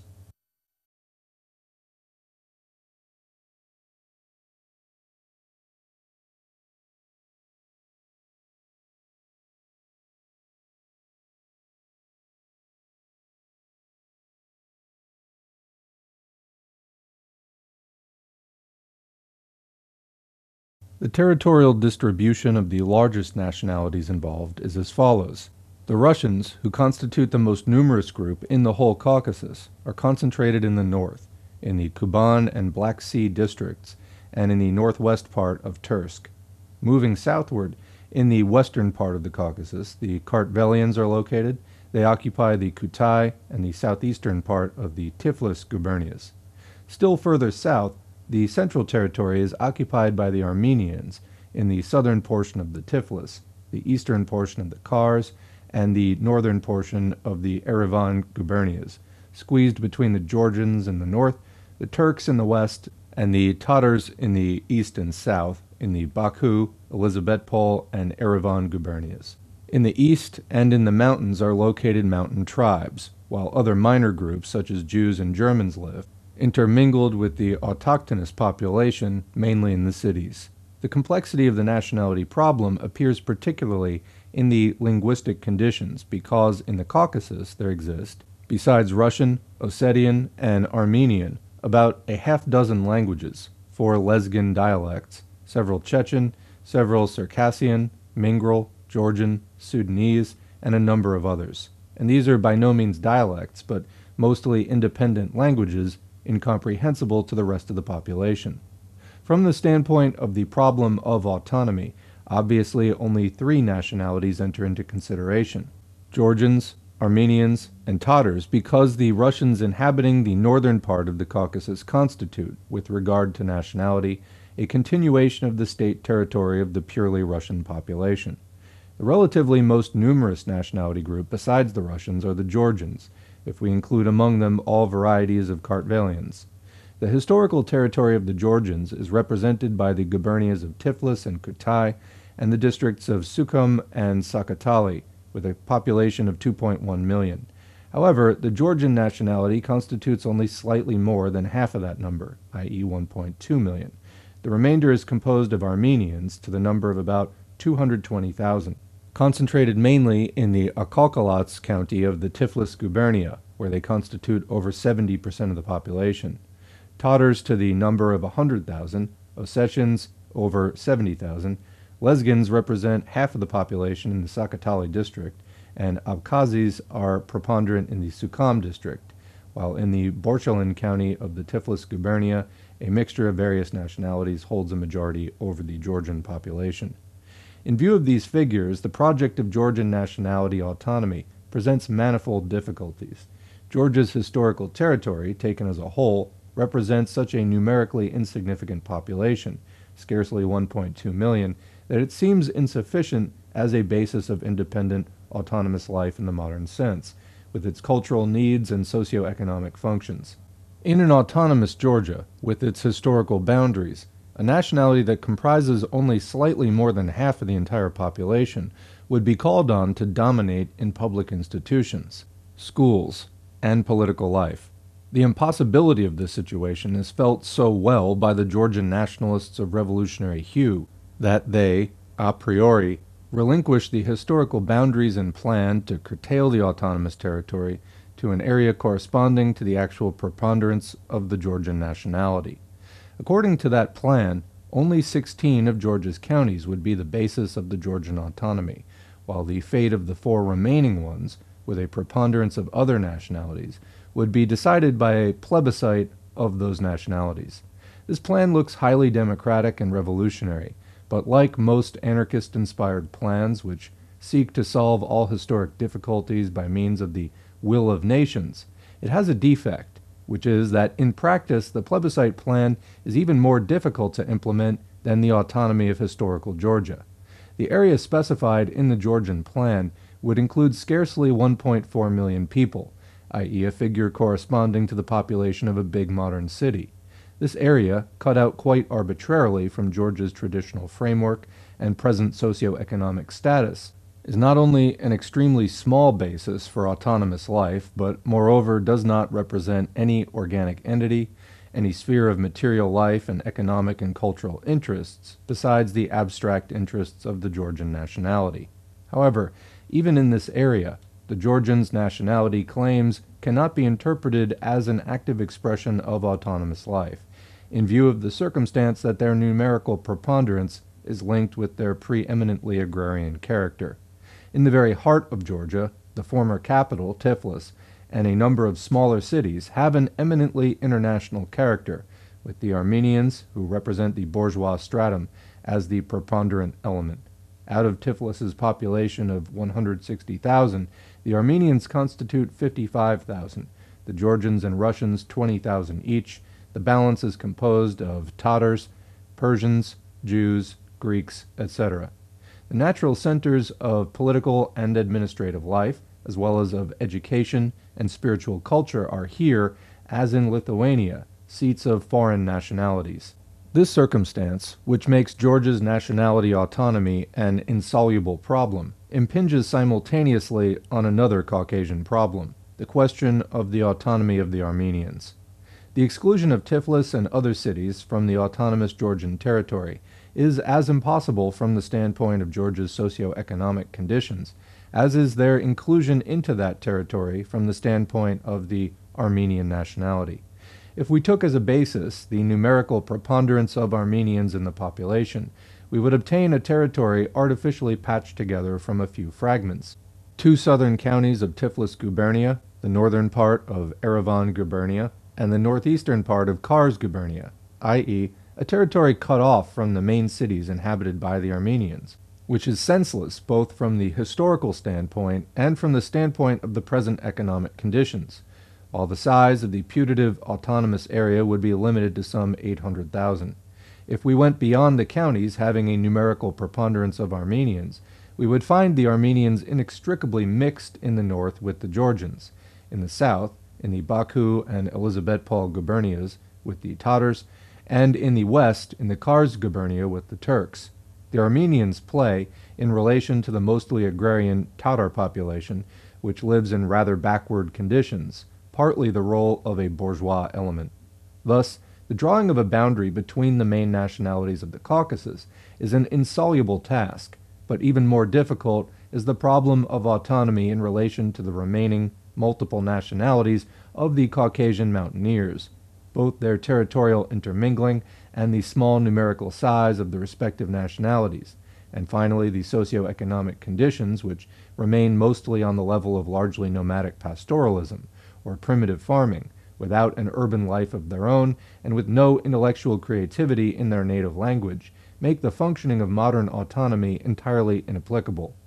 Just as in Lithuania, the only method of settling the nationality question in the Caucasus, in the democratic spirit, securing to all nationalities freedom of cultural existence without any among them dominating the remaining ones, and at the same time meeting the recognized need for modern development, is to disregard ethnographic boundaries and to introduce broad local self-government, communal, urban, district, and provincial, without a definite nationality character, that is, giving no privileges to any nationality. Only such a self-government will make it possible to unite various nationalities to jointly take care of the local economic and social interests, and on the other hand, to take into consideration in a natural way the different proportions of the nationalities in each county and each commune. Communal, district, provincial self-government will make it possible for each nationality, by means of a majority decision in the organs of local administration, to establish its schools and cultural institutions in those districts or communes where it possesses numerical preponderance. At the same time, a separate, empire-wide, linguistic law guarding the interests of the minority can establish a norm in virtue of which national minorities, beginning with a certain numerical minimum, can constitute a basis for the compulsory founding of schools in their national languages in the commune, district, or province, and their language can be established in local public and administrative institutions, courts, etc., at the side of the language of the preponderant nationality, the official language. Such a solution would be workable, if indeed any solution is possible within the framework of capitalism and given the historical conditions.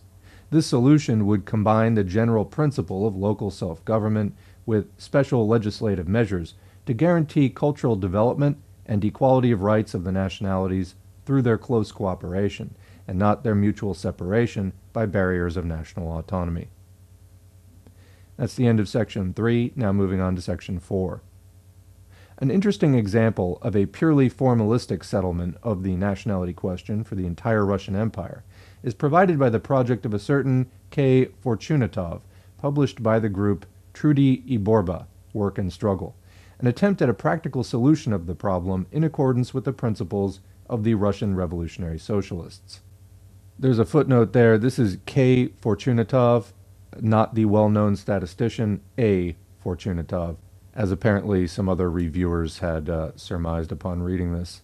Also, I just want to comment, when she talks about Russian Revolutionary Socialists, this is not a general term. It was an actual faction that was distinct from the Mensheviks and the Bolsheviks.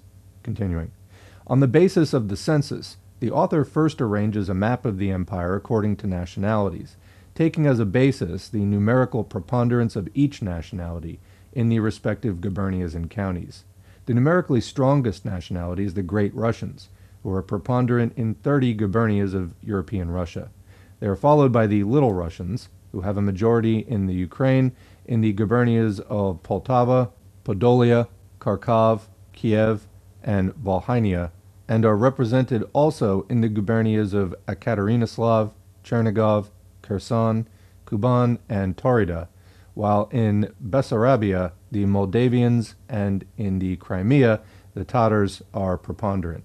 Apart from the Poles, the third nationality is the Belarusians, who have a majority in 5 gubernias: Mogilev, Minsk, Vilna, Vitebsk, and Grodno, with the exception of 8 counties: Bialystok, inhabited mainly by Poles, Bielsk, Brzesk, and Kobrin, in which the Little Russians are preponderant, the Jvinsk, Rezika, and Lusin counties, where the Latvians are in the majority, and finally Troki, in which the Lithuanians prevail.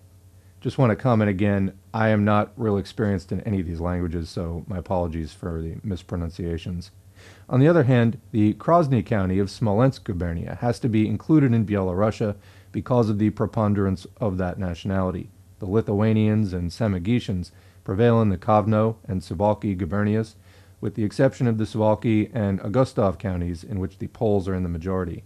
The Latvians in Courland and the Estonians in Estonia have a decisive majority, and between them they divide Livonia into practically 2 equal parts, southern and northern. Including the Congress Kingdom, with the exception of the Suwalki gubernia, we obtain, in 62 gubernias of European Russia, the following picture of nationality relations: Great Russians preponderant in 30 gubernias, Little Russians in 10 gubernias, Belarusians in 5 gubernias, Poles in 9 gubernias, Lithuanians in 2 gubernias, Latvians in 2, Estonians in 1, Moldavians in 1, and Tatars in 2. Having examined the territorial distribution of nationalities in the Caucasus according to gubernias and counties, the author in turn moves to Asiatic Russia. In Siberia, the Russian element is in a decisive majority, forming 81% of the population, besides the Buryats, 5%, Yakuts, 4%, Tatars, 3.6%, and other nationalities, 6.5%. Only in the Yakut gubernia do the Russians constitute a minority of 11.5%, while the Yakuts form 82.2% of the whole. In Central Asia, the most numerous nationalities are the Kyrgyz, who are in a majority in all gubernias with the exception of the 3 southern ones: Transcaspia, in which the Turkomans number 65%, Samarkand, inhabited by the Uzbeks, 58.8%, and Tajiks, 26.9%, and the Fergan Valley, in which the Sarts form half, the Uzbeks, 9.7%, the Kyrgyz, 12.8% of the population. Thus, taking as a basis the gubernias and counties with a preponderance of one nationality or another, Mr. Fortunatov ranges the following scheme of nationality districts in the whole empire, as shown in the appendix below. Comment: I'm not going to show that, but you can find a link to this text in the video description. Continuing.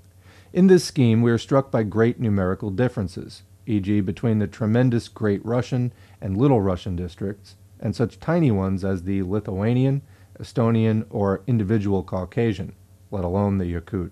This circumstance apparently offends the sense of symmetry of the admirers of the principle of, quote, federation. It also evokes in them some doubts as to whether nationalities so unequal in strength and size could enter into idyllic coexistence as autonomous districts possessing equal rights. Therefore, our statistician, without much thought, obviates the evil with scissors and glue by combining several small districts into one and simultaneously dismembering 2 big ones into smaller ones. Apparently, taking a population of 6 to 9 million as a normal measure of a nationality district, although it is unknown on what basis, he considers that it is, quote, easy to split the Little Russian district into 3 and the Great Russian into 7, separating, for instance, the Don, Astrakazan, Kuban, Stavropol, and Black Sea gubernias, and 2 counties of Tursk, with a population of 6.7 million as a, quote, Cossack district, and the Kazan, Ufa, Orenburg, Samar gubernias, and 2 counties of Simbir gubernia with 9 million population as a Tatar Bashkir district, finally simply dividing the remaining territory of 25 gubernias with 42 million people into 5 more or less symmetrical parts with 8 million people, with no regard to the nationality principle. In this way, we obtain the plan of the division of the whole of Russia into the following 16 states or autonomous districts on the basis of nationalities. 1. Poland with a population of 8.7 million. 1 Bielorussia with a population of 7.3 million, 1 Baltic with a population of 5 million, 3 Little Russia with a population of 27.2 million, and within that A Southwestern, including Podolia, Volhynia, and Kiev, and 3 counties of Grodno with a population of 10.1 million, B Little Russia proper, Poltava, Kharkov, Chernigov without the northern counties, as well as the Little Russian counties of Kursk and Voronezh gubernia, with a population of 8.5 million. C. New Russia, consisting of Bessarabia, Kherson, Taurida, Ekaterinoslav, and Taganrog County, with a population of 8.6 million. 1 Caucasus without the Russian counties, 6.2 million. 1 Kyrgyz in Central Asia, without 2 counties of Akmolen province, with a population of 7.5 million. 1 Siberia, with 2 counties of Akmolen province, with a population of 6 million. 7 Great Russia, with a population of 57.7 million. In setting up the above scheme, the author was obviously not restrained by any historical or economic considerations, or by the divisions of production or commercial communication created by modern development and natural conditions. It is well known that such pedestrian considerations can only hamper the political concoctions of people professing the Marxist doctrine and a materialistic worldview. They do not exist for the theorists and politicians of, quote, truly revolutionary socialism, who have in mind only the, quote, rights of nations, freedom, equality, and other such lofty matters. The separation of 2 Lithuanian gubernias, Kovno and Suwalki, with the exclusion of the Polish counties, from the historico-cultural heart of Lithuania, the Vilna gubernia, and other neighboring regions with which economic relations were of long standing, and on the other hand, the joining of these 2 curtailed gubernias with Livonia, Courland, and Estonia, with which the historical links, as well as present-day economic ones, are quite loose, clearly demonstrates this point. Although the cutting up of the Ukraine for the sake of symmetry into various divisions, despite the continuity of its natural and economic character, and on the other hand, combining into one autonomous region of Siberia, a country comprising 12.5 million square kilometers, i.e. by 1/3 bigger than the whole of Europe, a country representing the greatest natural, economic, and cultural contrasts, is a demonstration that that method is free of any, quote, dogmas. At the same time, the nationality autonomy in this scheme is treated free of any connection with the economic and social structure of the given nationality. From this standpoint, other peoples are equally prepared for regional autonomy. That is, they evince a certain permanent territory and administration, legislation, and cultural life centralized in that territory. There are, on the other hand, the Poles, and on the other the Kyrgyz, the Yakuts, and the Buryats, who are still partly nomadic and are still living according to the traditions of tribal organization, thwarting to this very day the efforts of the territorial administration of Russian absolutism.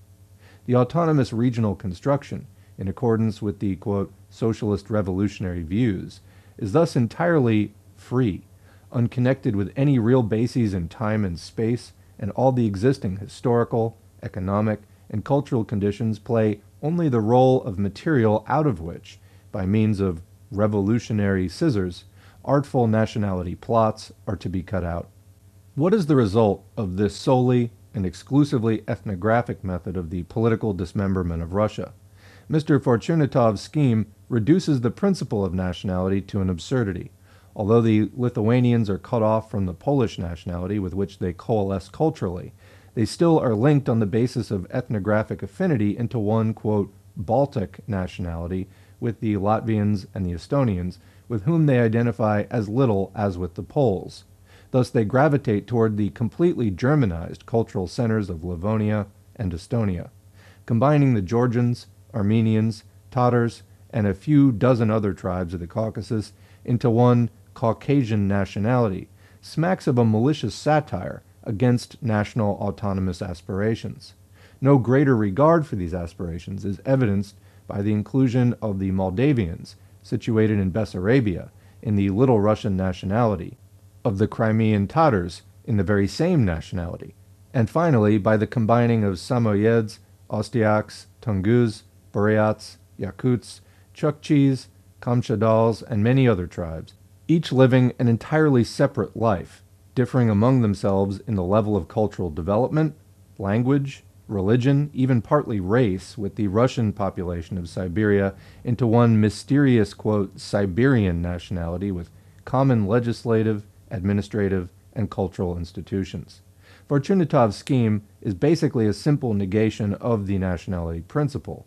It is also interesting as an example of the anarchistic approach to nationalism, unrestricted as it is by any considerations of objective social development. Having thrown its weight around in that valley of tears, it eventually returns to the results, very much resembling the same ugly history of reality which it had undertaken to, quote, correct, i.e. the systematic violations of the nationality rights and their equality. The whole difference consists in the fact that the trampling of the rights of nationalities, imagined by the ideology of liberalism and anarchism, is, in reality, the result of the process of historical development, which has its inner sense and, what is more important, its revolutionary dialectic, while revolutionary nationalistic bungling tends in its zealous cutting up of what had grown together socially, and in its gluing of what socially cannot be glued together, to trample eventually the nationality rights celebrated by it merely for the sake of schematic pedantry, deprived of any sense and blown up with political buffoonery. So that is the end of chapter 5 and the end of the text as a whole. So while I am not personally qualified enough to comment on Luxemburg's characterization of many of the different ethnic groups and tribes and the descriptions of the different regions, I'm just not an expert in this entire Eastern Europe and Caucasus sort of region to comment on that. I do plan to do Lenin's The Right of Nations to Self-Determination from 1914, which is in part a response to Luxemburg's writings on this topic, coming soon on the channel. However, leaving aside the specifics, I think that we can see here basically what Luxemburg is doing. How you want to grade her on that, I don't know, and I'll leave that up to more qualified people than I.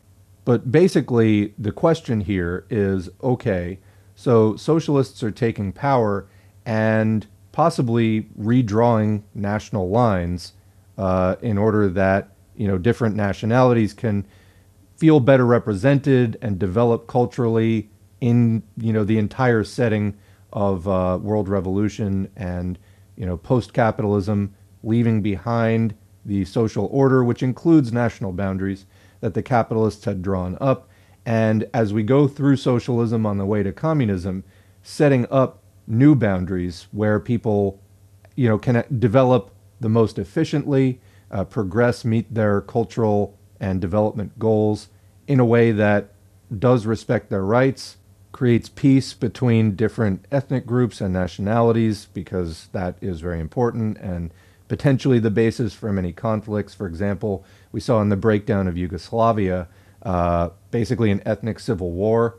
Absolutely terrible outcome. You really want to avoid that. And interestingly, I thought, in Enver Hoxha from Albania, the leader of Albania for many years, he, even prior to the breakdown of Yugoslavia by quite a few years, had pointed out that Yugoslavia had never really solved the national question in the Marxist-Leninist method. So anyway, it's of great importance, and we'll be doing a number of other texts on this general topic. So I hope that this has been informative and some interesting food for thought, particularly when considering, for example, the way that the USSR actually did, create some new areas for different nationalities. What do you think? Leave questions or comments below in the comments section. We'll continue the discussion there as always. I always appreciate sincere and politely worded questions in the comments section. Sometimes they lead to ideas for entirely new videos, so do keep those coming. I look forward to reading them as always. Otherwise, thanks for listening, and thanks to the current patrons whose names are on the screen. Their support is not only encouraging, it's also materially helpful, so I really appreciate it a lot. If you'd like to get your name on the screen, head to patreon.com/socialismforall. You can sign up for as little as a $2 donation or more. Again, that's patreon.com/socialismforall. Other ways of helping the channel include liking, subscribing, leaving a comment, even if it's just good video or thanks, and sharing it on your social media. All of that helps to boost the channel in the YouTube algorithm and expose this material to a larger audience. The audience has been growing. The subscriber count has been going up and up. So thank you all for participating and for all of your contributions to the work here. We're trying to make actual socialist thought more accessible during these times of crisis for capitalism, when we need to be thinking more and more about getting agitated, educated, and organized to do something about ending capitalism and starting to build socialism. Along those lines, back in the real world, join an organization. Try to find something in your area that is healthy, active, people get along with each other, has real ties to the community, and is actively involved in solving the problems around you. By rebuilding all of the various proletarian working class institutions which have languished and decayed during the financial terrorism of neoliberal austerity during these past 4 or 5 decades, by rebuilding all of that, hopefully we can get to a point where the working class has some real power and maybe something approaching some kind of revolutionary situation at some point. Capitalism does seem to be on the way down, and we're not yet organized enough to take the reins in the place of the capitalist class. So, got to do that. Anyway, thanks again for listening, and we'll catch you in the next video.